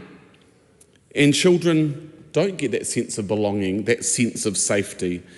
And why does this matter, and why am I bringing it up at the start of this contribution? It's to acknowledge that the challenges of attachment were broken because of this place and because of faith-based institutions that did not look out and care for these children. When these bonds are broken, it can lead to long and life-lasting implications when it comes to emotional development, to social development, to managing anger, managing emotions, even managing noises is another thing. And so I start there, and then I want to move to Mother's Day, just on Sunday. And I was one of the lucky ones who has a mother, and I was able to take her out for lunch. And during lunch, we talked about many a thing, but somehow some reminiscing came up from my mother around her days living and working in Aotearoa, just down the road. This was 1969, or maybe 1970, 1971. And somehow she started talking about Aotearoa Hospital. And in her line of work, she had the opportunity to go to Aotearoa Hospital. And she explained in detail, walking down these long corridors in Aotearoa Hospital, where the people that we're talking about tonight were kept in, were incarcerated. I mean, they were there for medical reasons or for welfare reasons or for health reasons, but actually she talked about the first time that she went there, and this long corridor, very sterile, and all of these doors that were running down the corridor, and all these small windows, and the fright that she got when someone would suddenly appear in front of the window, or would suddenly see and hear a human coming down the hallway. So suddenly they'd want to see who it was. And she talked about the fact that then, being in the Salvation Army, music's a big part of that. And they would play some music down in the common room, down the end. And how they would change the situation, and would change in terms of that music, which is a universal language that all people can understand. And so as I was listening tonight and reflecting on this piece of legislation, I was thinking about that long corridor that my mother used to walk down, and the people that she used to interact with who relate specifically to this piece of legislation, and the lack of attachment that they have, which has lasted their lifetimes. And I'm sure, as research would show, that can continue into the next generation and beyond unless something is done. Now we look at the redress that we are debating. We look at the experience that a survivor has And it's not normally until they become adults that they start to look at the long-term impacts of their care and the situation. And in the Royal Commission, in terms of their findings, they talk about abuse-affected survivors' behaviour, mental health, physical health, personal relationships, education, employment, and finances. This is from the Royal Commission. This then showed up in aggression, anger, alcohol and drug use, suicidal thoughts and attempts, poor education, poor job prospects, little financial security, more physical injuries and criminal behaviours. Now, Madam Speaker, we hear, as we've been discussing this evening, that it's about the victims. And we don't want anybody to harm somebody. That is not a thing that we would ever condone.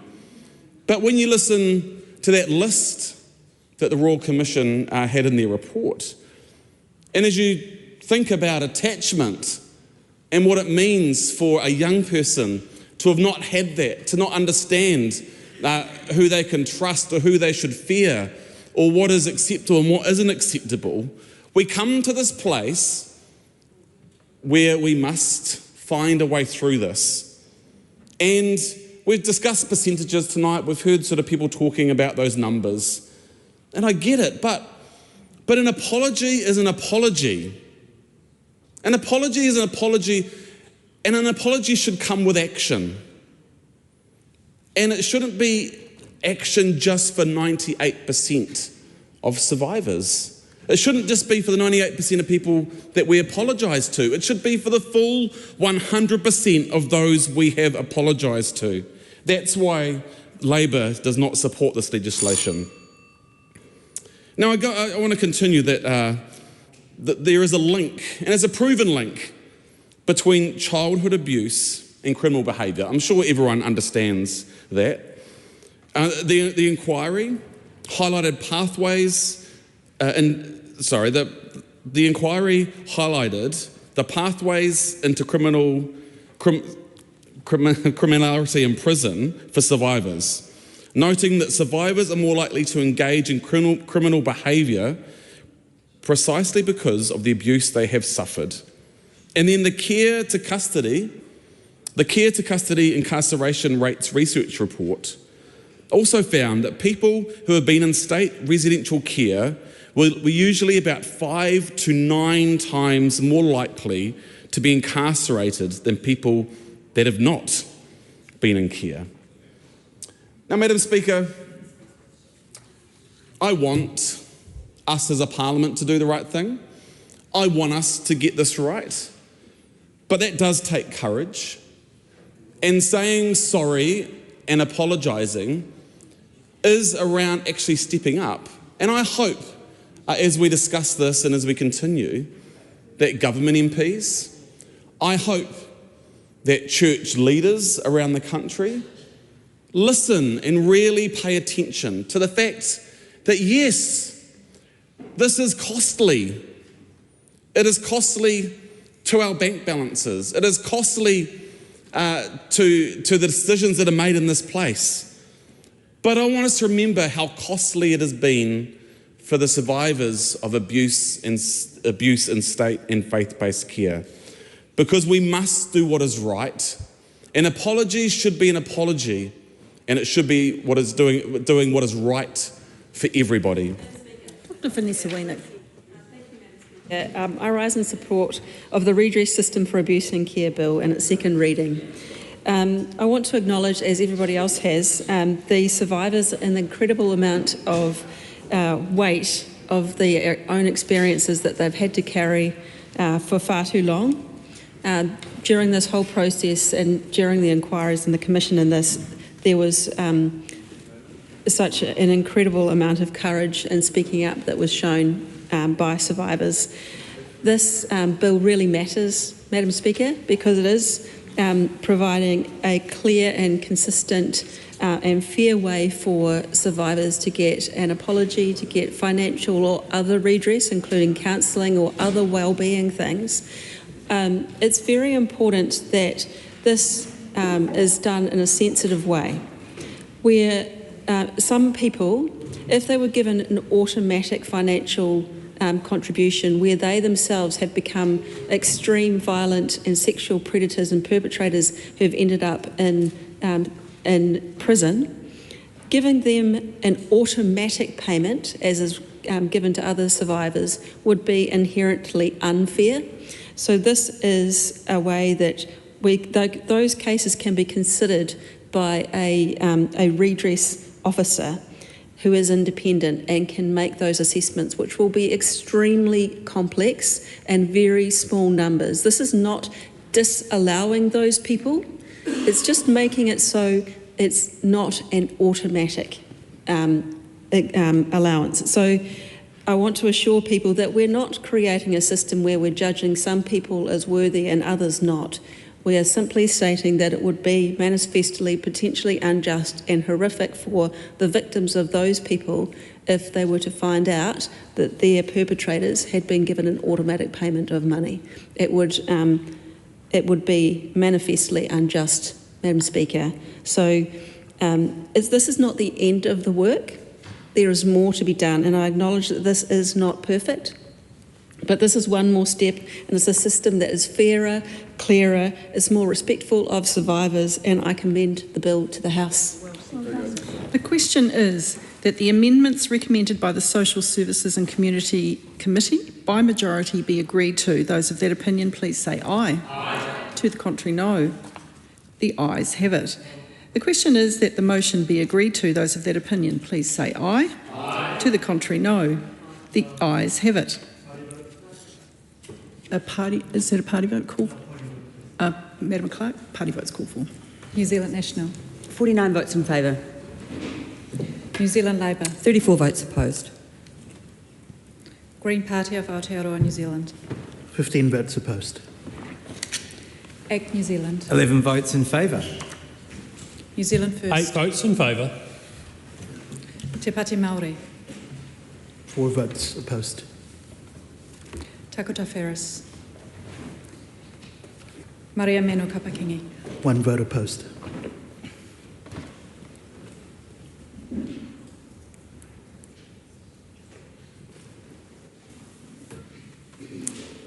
Members, the ayes are 68, the noes are 54. The question is agreed to.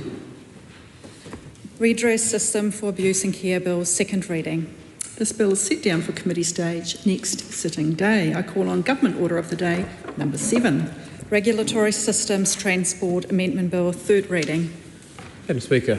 The Honourable James Meagher. Madam Speaker, I present the legislative statement for the Regulatory Systems Transport Legislation Amendment Bill. Is there a legislative statement? I haven't got a record of that, just a moment. Should put the House.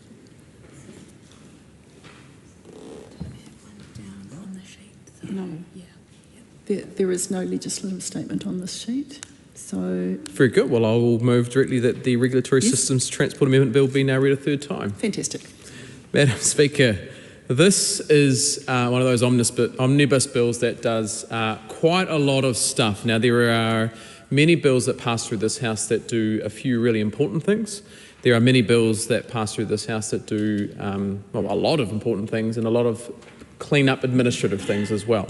And this Regulatory Systems Bill is one of those bills in the latter category. It does, I think members would recognise a few really important, quite crunchy things that the House all agrees on, and it does a number of other administrative tidy-ups from years past that haven't quite made their way into a substantive clean-up bill or a substantive reform bill, but have found their way into this Regulatory Systems Amendment Bill with the agreement of the House. So, Madam Speaker, I'd just like to once again acknowledge and thank the Select Committee for their work on this bill and for their work on getting it into shape and making those important amendments that were agreed to at second reading. And I'd also like to thank members of the committee, the whole House stage, for their agreement on the tabled amendments around digital driver's licences.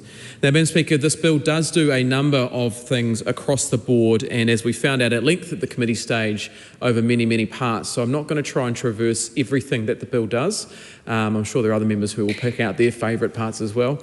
But my favourite, let's say 5, 6 or 7 things, Madam Speaker, are as follows. First of all, this is the bill that establishes the framework to enable digital driver's licences in New Zealand. Now, I was speaking to a colleague of mine, Todd Stevenson, before, who showed me his digital driver's licence from another state. I won't say where it is because I don't want to disclose where he may or may not be eligible to drive legally in the world. But he has a digital driver's licence on his phone.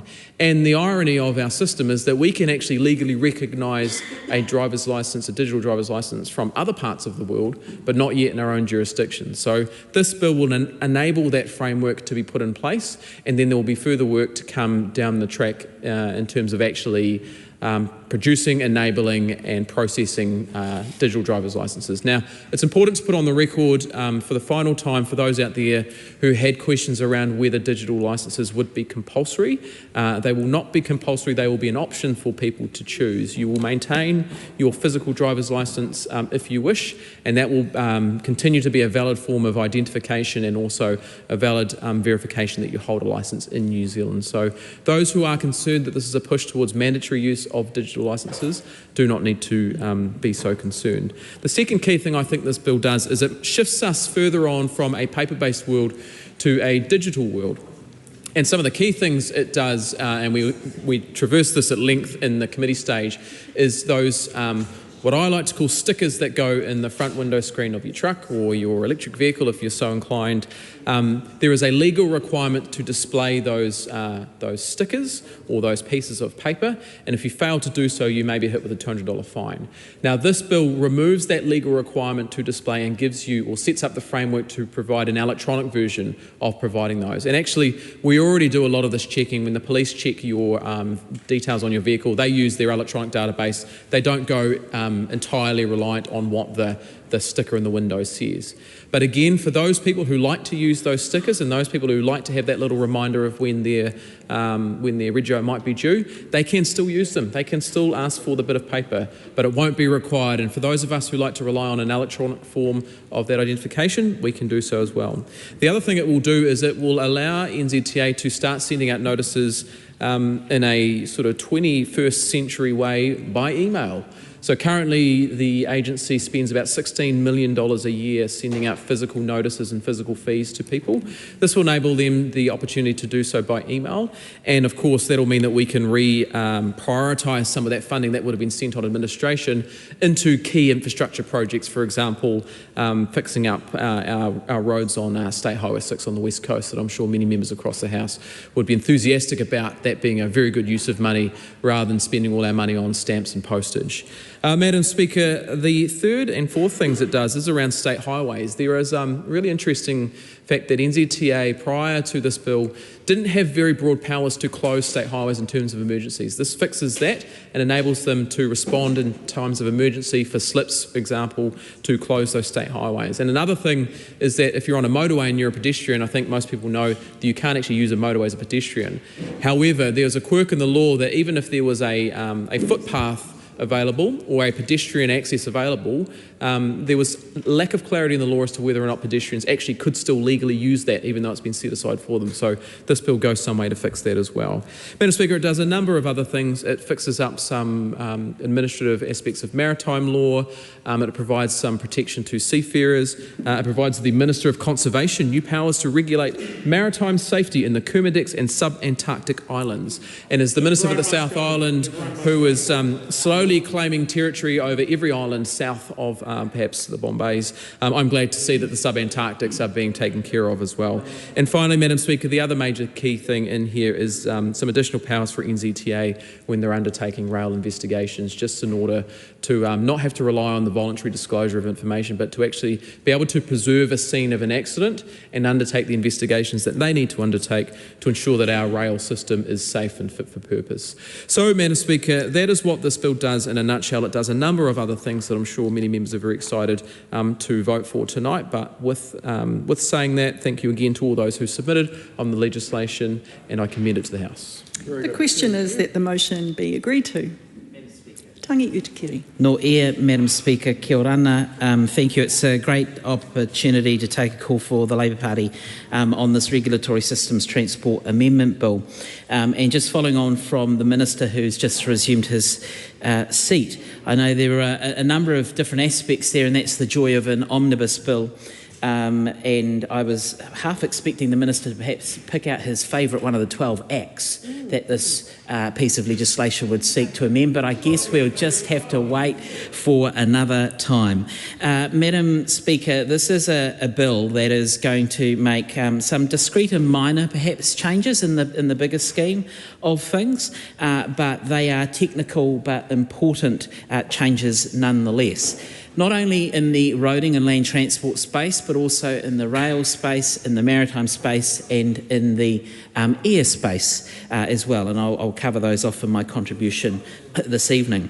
This is one step in ensuring that our transport law in this country is modernised and seeks to, I guess, get rid of or reduce some of the slow inefficiencies that often come into play when we are looking at things like licensing, when we're looking at things about someone's ability to ensure that they're able to display the appropriate certifications on their vehicle and the like as well.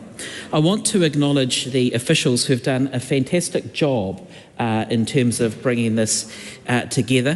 There were a number of aspects of technical assistance, and I know that it didn't seem that long ago that we were actually here in the chamber dealing with this legislation, and the officials were working through that as well. So I want to acknowledge the Ministry of Transport, Wakakotahi Maritime New Zealand, the Office of the Clerk, and the Parliamentary Council Office as well. This bill, Madam Speaker, does seek to tidy up some of the regulatory gaps that are in existence, and once this bill passes, that will no longer be the case. However, it is worthy to note that in the government seeking to progress this piece of legislation, which the Labour Party will support at third reading, it still doesn't address some of those key issues around affordability, around the reduction of emissions, and indeed access to public transport that many in our community are finding it extremely difficult with at the moment as well. This particular bill does focus on roading, rail, air and maritime. And in the roading space, Madam Speaker, the Minister has talked about the ability for digital driver's licences to be introduced. Now, this bill doesn't necessarily introduce them, it just sets the framework up for allowing them to exist in legislation. Previously, the Minister has talked about his own rental car experiences and his own driving abilities and perhaps leaving a licence behind. I'm sure there are many other members in the House that have had that experience. You yourself, Madam Speaker, there you go, admitting that, good on you. You know, from time to time, this does happen. And so ensuring that there is a digital option, which is not mandatory, as the Minister has said, is really, really important. One of the other aspects that this bill does provide for is the dual nature of a licence. So you can have a digital licence, but you could also have a physical licence, which means that if you are in a prickly circumstance from time to time, that you can rely on the digital opportunity if that does need to exist for you. One of the aspects that the Select Committee did cover off was the applicability of those who choose to be a donor. And so the committee was reassured that a digital licence is not going to prevent the clinical ability to access that information. And so that would, that is an important consideration that we need to be aware of as well. What we might see with this bill, and I guess this is an example of something that is discrete but will have make a huge difference potentially, is if we now have vehicles under this bill that might be able to have electronic or digital certificate of fitness, warrant of fitness, other forms of identification or proof that the vehicle is roadworthy, then we're not going to have all of those littered across the windscreen. And we are really moving into a new era of a digital nature. But bearing in mind that that still retains the optionality for road users to have a physical copy if they so desire. This also extends itself into the infringement space, where the service of infringements or fines making their way to someone could be done by electronic means. I think most of us would think that is a sensible option. That does mean that the bill itself had to have a little bit of a tidy up to ensure that those normal identifiers for infringements that would be served in that way are able to be done so under the legislation. So things like email addresses and those sorts of things, which might sound simple, but at the moment the law prevents that. So this bill will change, will certainly change that. The Minister touched on the investigation arm and opportunities, and I think many in the House would be surprised to learn that the Transportation Agency, Wakotahi, doesn't have the authority to close state highways when it comes to safety issues for an extended period of time. Now, we might think as we go about a particular journey from A to B that parts of the highway might be partially closed, but for extended periods this would allow the agency to make a call, to work through a process and to close state highway networks if they were considered. None of the roads of national significance, of course, because we're not seeing many of them come to fruition at the moment because there is no funding available for it with the $56 billion hole in that space. In terms of the investigations opportunity, in the maritime space, the Director of Maritime New Zealand under this bill would be given a little bit more flexibility to undertake investigations. And the threshold, I think, is something where the committee landed around reasonable grounds. So this is a threshold that gives the director a little bit of flexibility, but still needs to have the sort of basis of something in order to pursue an investigation. That was something that was called for, and we're delighted to see that move into this bill. Just in terms of the wider issue of maritime, I think one of the really important things that this bill does deliver on is it brings New Zealand up to spec, really, in terms of international considerations. So when we sign up as a country to international obligations, and there are responsibilities there for us, it's important that the legislation that we have here at home is able to ensure that we can, as global citizens, as a sovereign state, not just sign up to that, but ensure that what we are doing and what we're empowering the sector to do actually lives up to those expectations. And so when we're talking about protecting the rights and providing the opportunities for seafarers in this country, this bill will deliver on that. And so that is something that the Labour Party is particularly proud to be able to support. Often we see a lot of change in the suitability of infringements as a form of deterrence.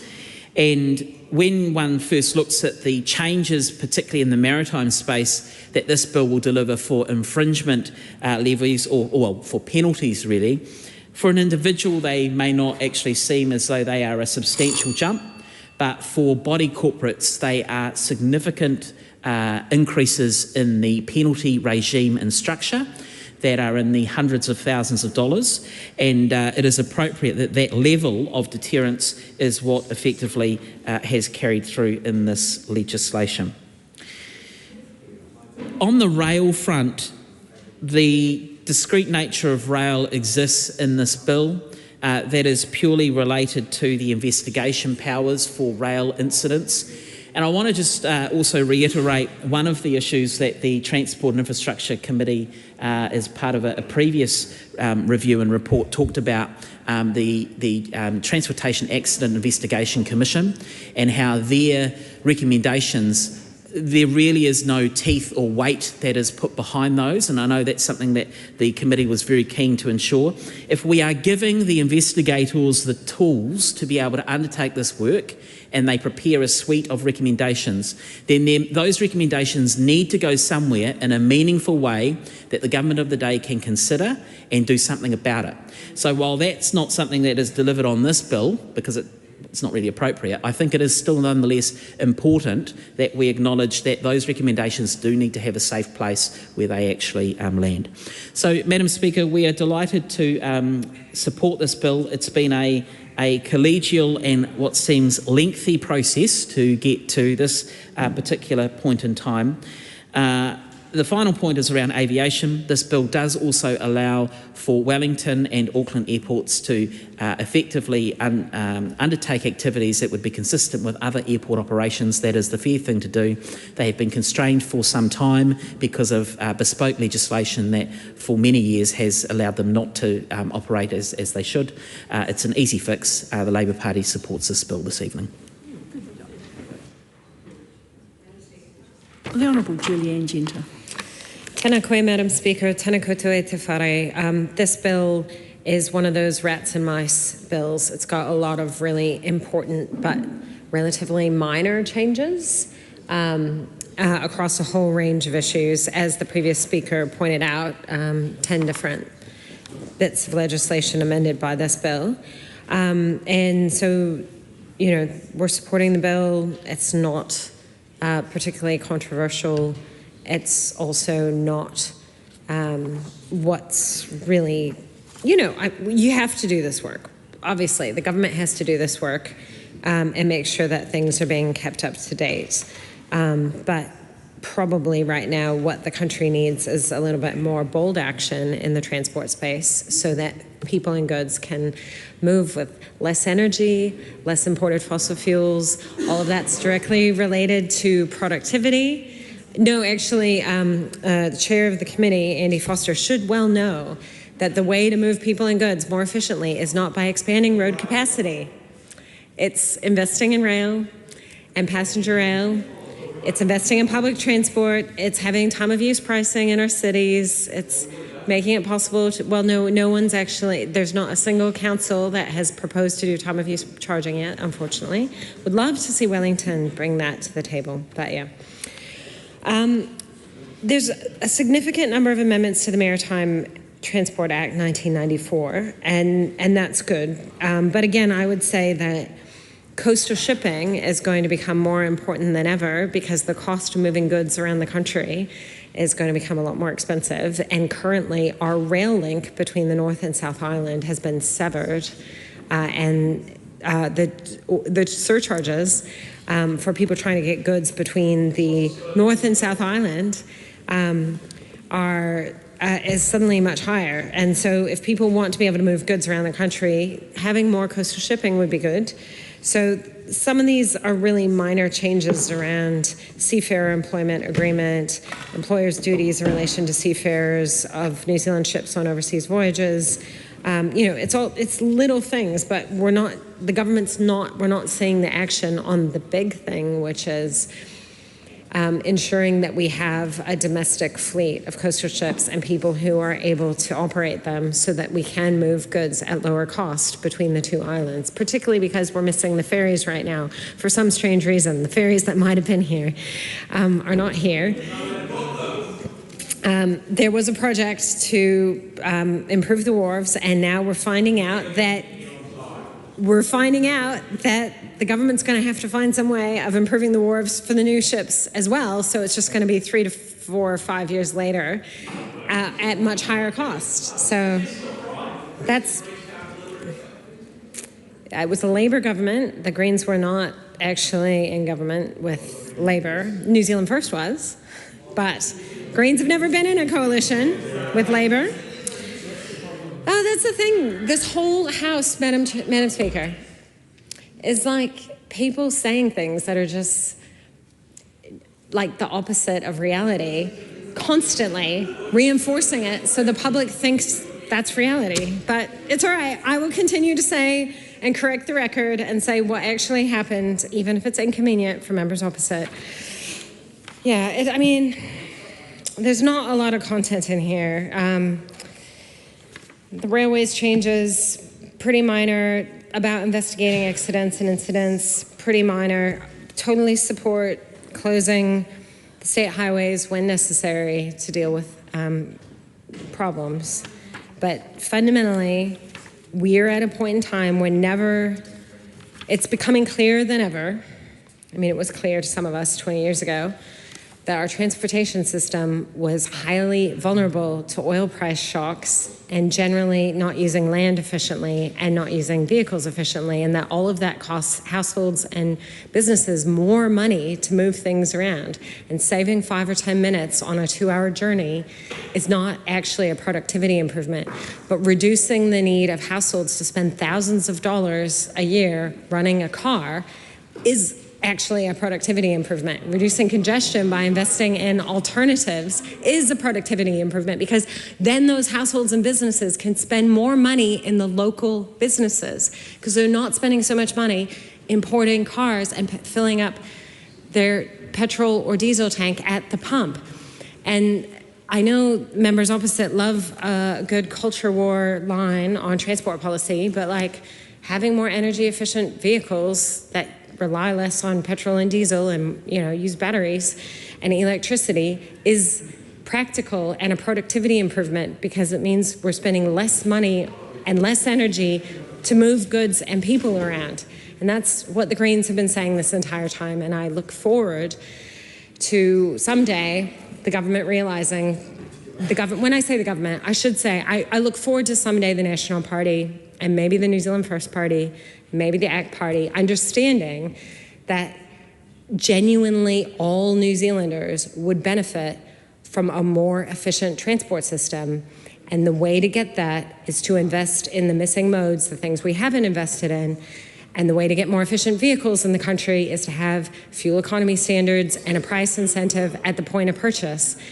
Well, none of these things are in the bill, and yet they are the things that the government, it is a housekeeping bill. It is a housekeeping bill, and I have to give a 10-minute speech and make it relevant to the people watching at home. And the only way I know how to do that is to, it's not filibustering, well, it's not, because I have been addressing the bill, and I've been talking about all the rats and mice, and the infringement notices, and the amendments to the Land Transport Act,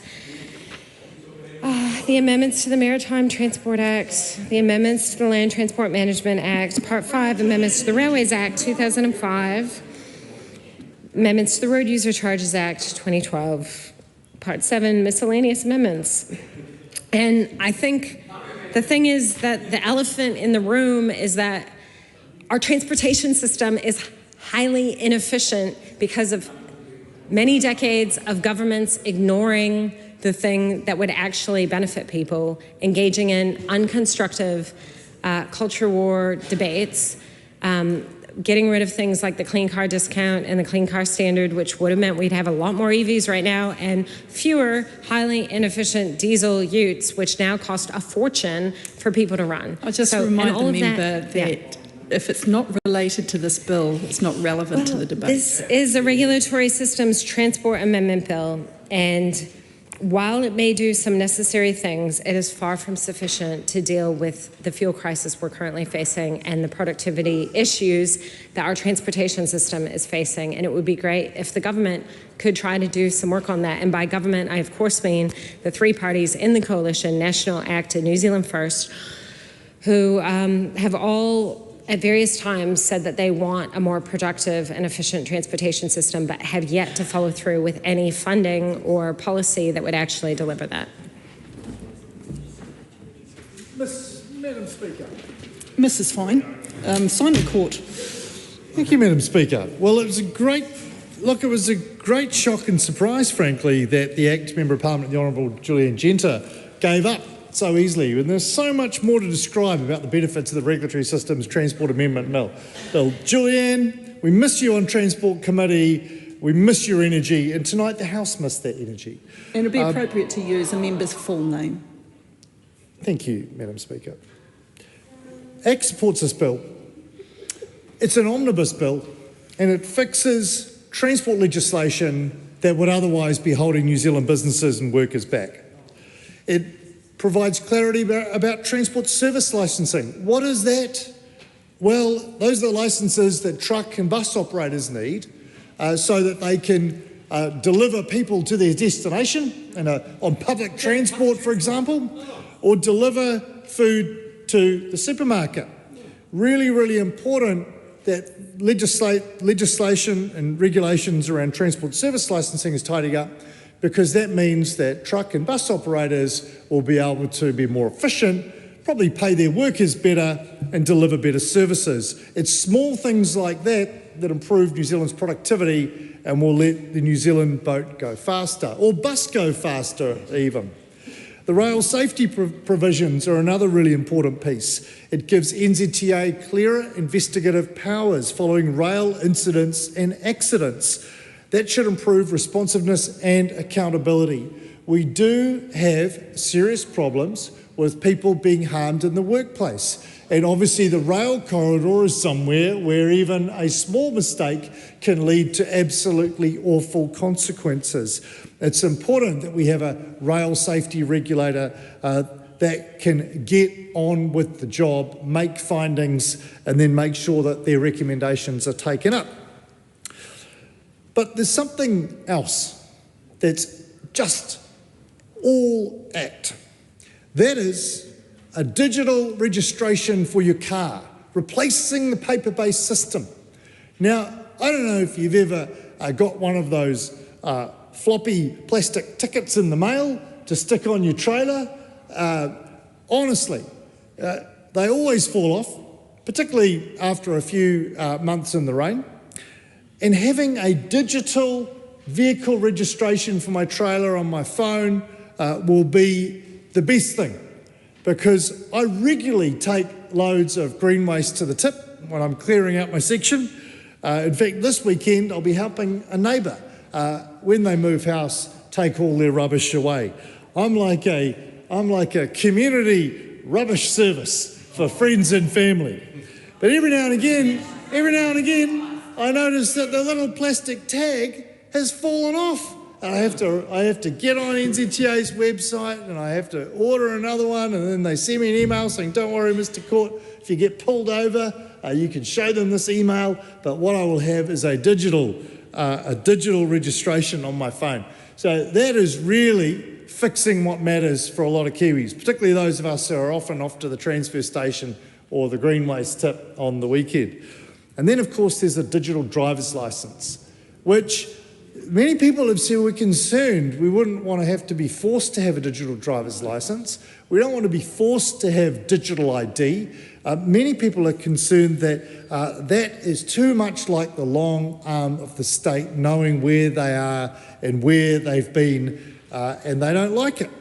And that's why, of course, we're preserving a paper or physical document driver's licence, but we're providing the digital driver's licence so that people like maybe some of the young guys in my family who regularly lose their wallets, and not just after a night out. They actually have no idea where they lost their wallet.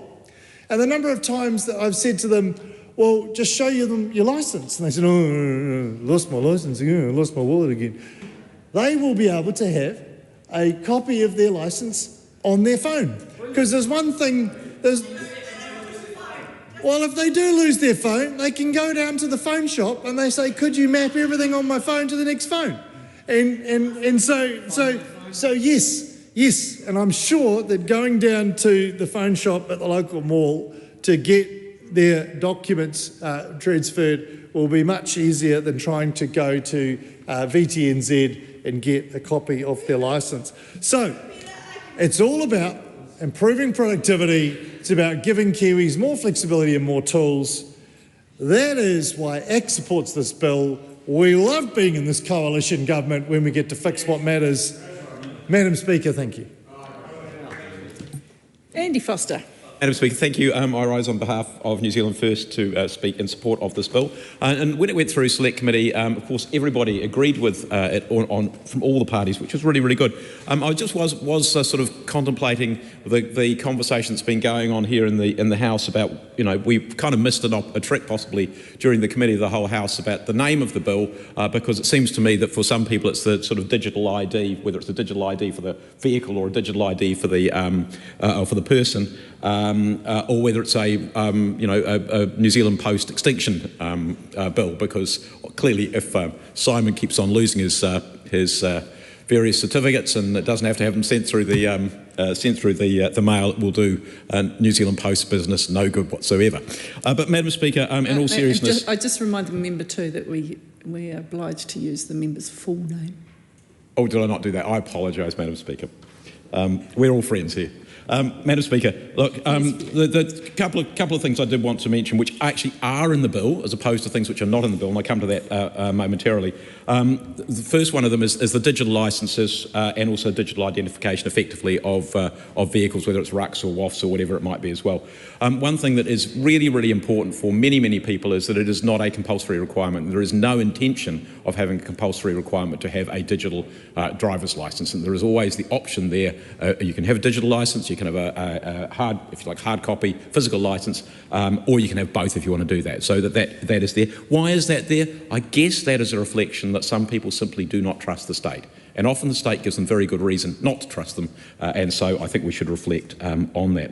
It also, Madam Speaker, I also would say that sending, we've had the reference to NZTA being able to send infringements through digital means. One of the things we do have to be very careful of, and I would say this to NZTA, is that there are increasingly, it's very, sometimes you will get an infringement notice that purports to be from the NZTA, and you can look at it and go, is that or is that not? And I've seen that. Actually, the last one I think I got was a toll bill from NZTA, which looked vaguely as though it could be about right. The date could be about right. The location could be about right. I wasn't quite sure if it was from the NZTA, so I checked, and no, it wasn't. So NZTA has to be, we've got to do some education there, and NZTA is going to be very, very careful about making sure that the design of these things is such that they are as immune as possible from fraud, because people will certainly try to do that and try to defraud people of money. Madam Speaker, we've already heard about the greater efficiency or the legislative background for being able to close highways, to suspend transport operators, some increases in some fines and so on. But I did want to reflect on one other thing, and that is, one other thing there on the digital ID. It was really good to see the Minister in the second reading, I think it was, talk about work being done on a digital ID. Now, we don't want a digital ID or an ID which is a universal compulsory ID. That is something which I think for many New Zealanders will be anathema, and for us as New Zealand First it will be anathema as well. But we heard an impassioned, as I said in the second reading, an impassioned submission, and we'd heard that in submissions on the, I think it was the public service bill as well in governance and administration, saying if you are not a driver, you're in this case a person who was disabled, never going to be able to be a driver, doesn't want to go through the cost of having a passport, having a credible ID is really, really important to being able to do a whole lot of different things. And so it was really good to see that there is work being done, and the Minister confirming that there is work being done on a digital ID, not a compulsory one, but digital ID for people in that situation. So that was good to see. But Madam Speaker, a lot of that's the things which are in the bill. What was interesting, and looking back, slightly tragic, and looking back through the second reading speeches, and we've heard it again here now, there was a whole lot of complaint about what is not in the bill. A whole lot of debate about what is not in the bill. And if that's the standard that we're going to hold, this basically is a housekeeping bill. It's doing some pretty basic sort of things. But if you say it's a housekeeping bill and you complain that it's not built the house, when you do the vacuum you haven't built the house, I mean, what is that about? And that effectively is what some of the speeches, both here and in the second reading, have been asking us to do. And I would note, Madam Speaker, that some of the things which were mentioned, I mean, we had the debate today about one of the most important transport things you can do in transport if you want to improve the efficiency of transport is actually in urban development. And what have we done today is we have a bill which has gone through its first reading to essentially to allow the merger of MHUD, MOT, Ministry for the Environment, the local government part of DIA, to bring things together so that we have a much more joined up, coherent approach to transport and urban planning. If that is not going to help transport, I don't know what is. If you're going to bring these things together, that will help doing that. And yet, I don't know that the opposition supported that. I don't think they did. So there is something which they say one thing and they do the opposite. Now, the other thing which I heard in the speech that the Honourable Julianne Genter made was about the clean car discount. Wonderful thing, except it wasn't free. Wasn't free. It was something like $350 million, I think, that the Crown paid out. That the Crown paid out in taxpayer money. If you wanted subsidy for your Tesla, there it was.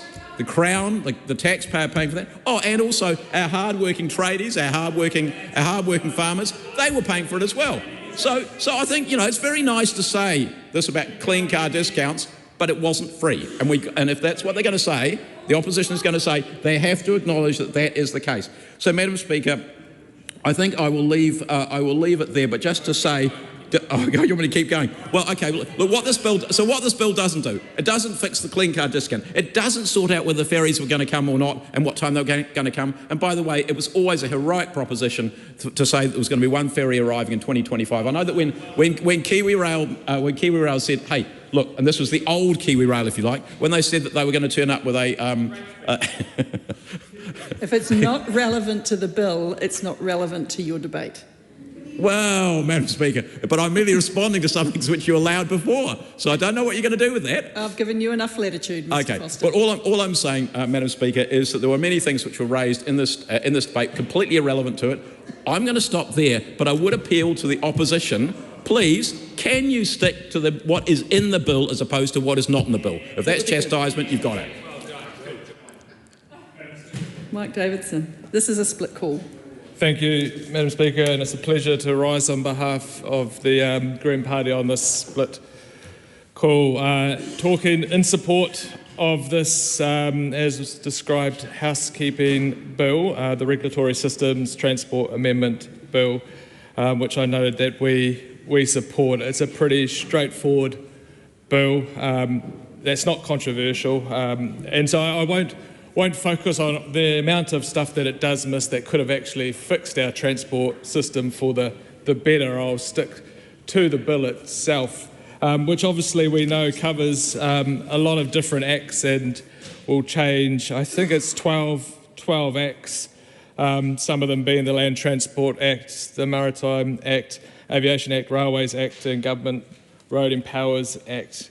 I did manage to sit on a few of the hearings in the Select Committee, so it was really good to hear some of the conversations that were had, and I was just having a look through the commentary, and I did see that obviously one of the things was the electronic driving licences, and it's quite good to note that both the paper version or hard copy version and your electronic can be kept. Although I don't look at it, I'm old enough to remember the paper licences we had that were for life, and that didn't last. So I really hope that while we're saying we can have both forms of ID, that does stay that way and it doesn't change in the near future, because I think a lot of people spoke to that issue during the Select Committee process. I was also there when the young man came and spoke about, I guess, the universal accessible form of ID for people that cannot drive and therefore cannot have a driver's licence. And I guess, the kōrero he was talking about was actually the humiliation he was suffering when having to go to the supermarket to buy alcohol and didn't have a form of licence, and he shouldn't have to be required to take his birth certificate or passport with him, and then they couldn't work out why he wouldn't have a driver's licence. So it was really good to hear that the Minister was looking at a way to actually fix that issue. Like Mr Foster said in the previous debates, that it was actually heard in a number of different select committees, so it was quite good that that has been picked up as an issue that needs to be rectified, because I think it's very important for everyone to be able to have a form of national ID that's easy to carry around with them in the wallet, where this doesn't currently happen, and we're excluding quite a number of people that we shouldn't be excluding from society. Obviously within this there was the changes to the Railway Act and giving Waka Kotahi as the rail safety regulator the powers to investigate accidents or significant cases of non-compliance in the railway sector. I'm the son of a railwayman, and so that's going back quite a few years, and as someone that actually drove a train probably as a 6-year-old, I know there was many issues around the sector at that point in time back in the 80s when health and safety wasn't really that strong. So it's really, I survived only because I had a great father that knew what he was doing. And so it's really good to see that that's been strengthened now to ensure that they have the powers to investigate. It's also good to see that Waka Kotahi has the ability to close parts of state highways network if it's necessary to protect public safety. I think it's really important, public safety, when we talk about, our state highways, to ensure that actually they have that ability, because we've seen the amount of harm that is done on our roads from vehicle crashes. Actually, funnily enough, it's not funny, it's actually terrible. More people die from the emissions from vehicles than vehicle crashes. So it's a shame we won't do anything about that to actually fixing that issue. But it's good to see that something's been done to actually give them a little bit more power in there. Also good to see that the road controlling authorities have the ability to prescribe parking overstay fees. That's excellent, and some changes to the Maritime Transport Act which will align that with other areas. So all in all, it's actually really good to see this housekeeping matter tidied up, and this is why the Greens is supporting. Yes, we would love to see a lot more transformation in transport, but at the same time we need to make sure we do these important housekeeping matters as well. So the Greens support this bill. Carlos Chung. Another example of the government getting on with fixing the basic while preparing for the future. This bill addresses a broad range of regulatory issues across our land transport, maritime and aviation sector. But like other speaker mentioned, there's nothing fishy here. But this is exactly the point. This is about making the system work better. It enables practical improvement, such as supporting the future use of digital driver license and also correcting some technical issues. These may seem like minor changes, but they are fundamental. By getting the basic right, we create the platform for future innovation and efficiency.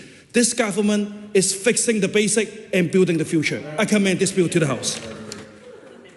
Tracy McClellan. Thank you, Madam Speaker, and thank you for the opportunity to make a relatively lengthy contribution, I should imagine, at 10 to 10 on a Tuesday night on the Regulatory Systems Transport Amendment Bill. Unfortunately, I'm not going to be able to regale the House with some of the stories and the anecdotes of losing licences and phones and various other quite sort of trips down memory lane, I think, that we've heard tonight from various people making contributions in response to the concept of the electronic driver's licence. But nevertheless, I will have a look at what this bill does. Although I cannot commit to the fact that I won't at least mention the ferries once, but I'll make it very, very relevant, Madam Speaker. So Labor is going to support this bill, as has been said, and as the Minister also noted in the very first contribution. It's a technical bill. It does some useful improvements that probably should be done, and there's a couple of things that it does that are actually quite kind of new and novel and exciting, and we've got no problem with that. And the concept, I think, of the digital licensing process, it's, it makes sense, and it does. It's about time. When we first heard about it, obviously it raises some queries and some questions about the implementation and the various, potential fishhooks, but the Select Committee had the opportunity to ask those questions and to work through all of those issues so that I think everybody had a really clear idea and that kind of visual picture of how that system of having both potentially a physical licence and a digital licence, or having either or, because the digital licence certainly isn't proposed as being compulsory, how that would work in practice. And we feel as if we landed in a position that we're very comfortable with. Having said that, it does do some useful things, and it is a technical bill. It's, as has been noted, it's certainly not transformative, and I note my colleague Andy Foster's from New Zealand First comment about, pleading almost, can we please stick to what's in the bill and not what's not in the bill? But that life doesn't quite work like that. Sometimes when you are considering or ruminating or evaluating anything.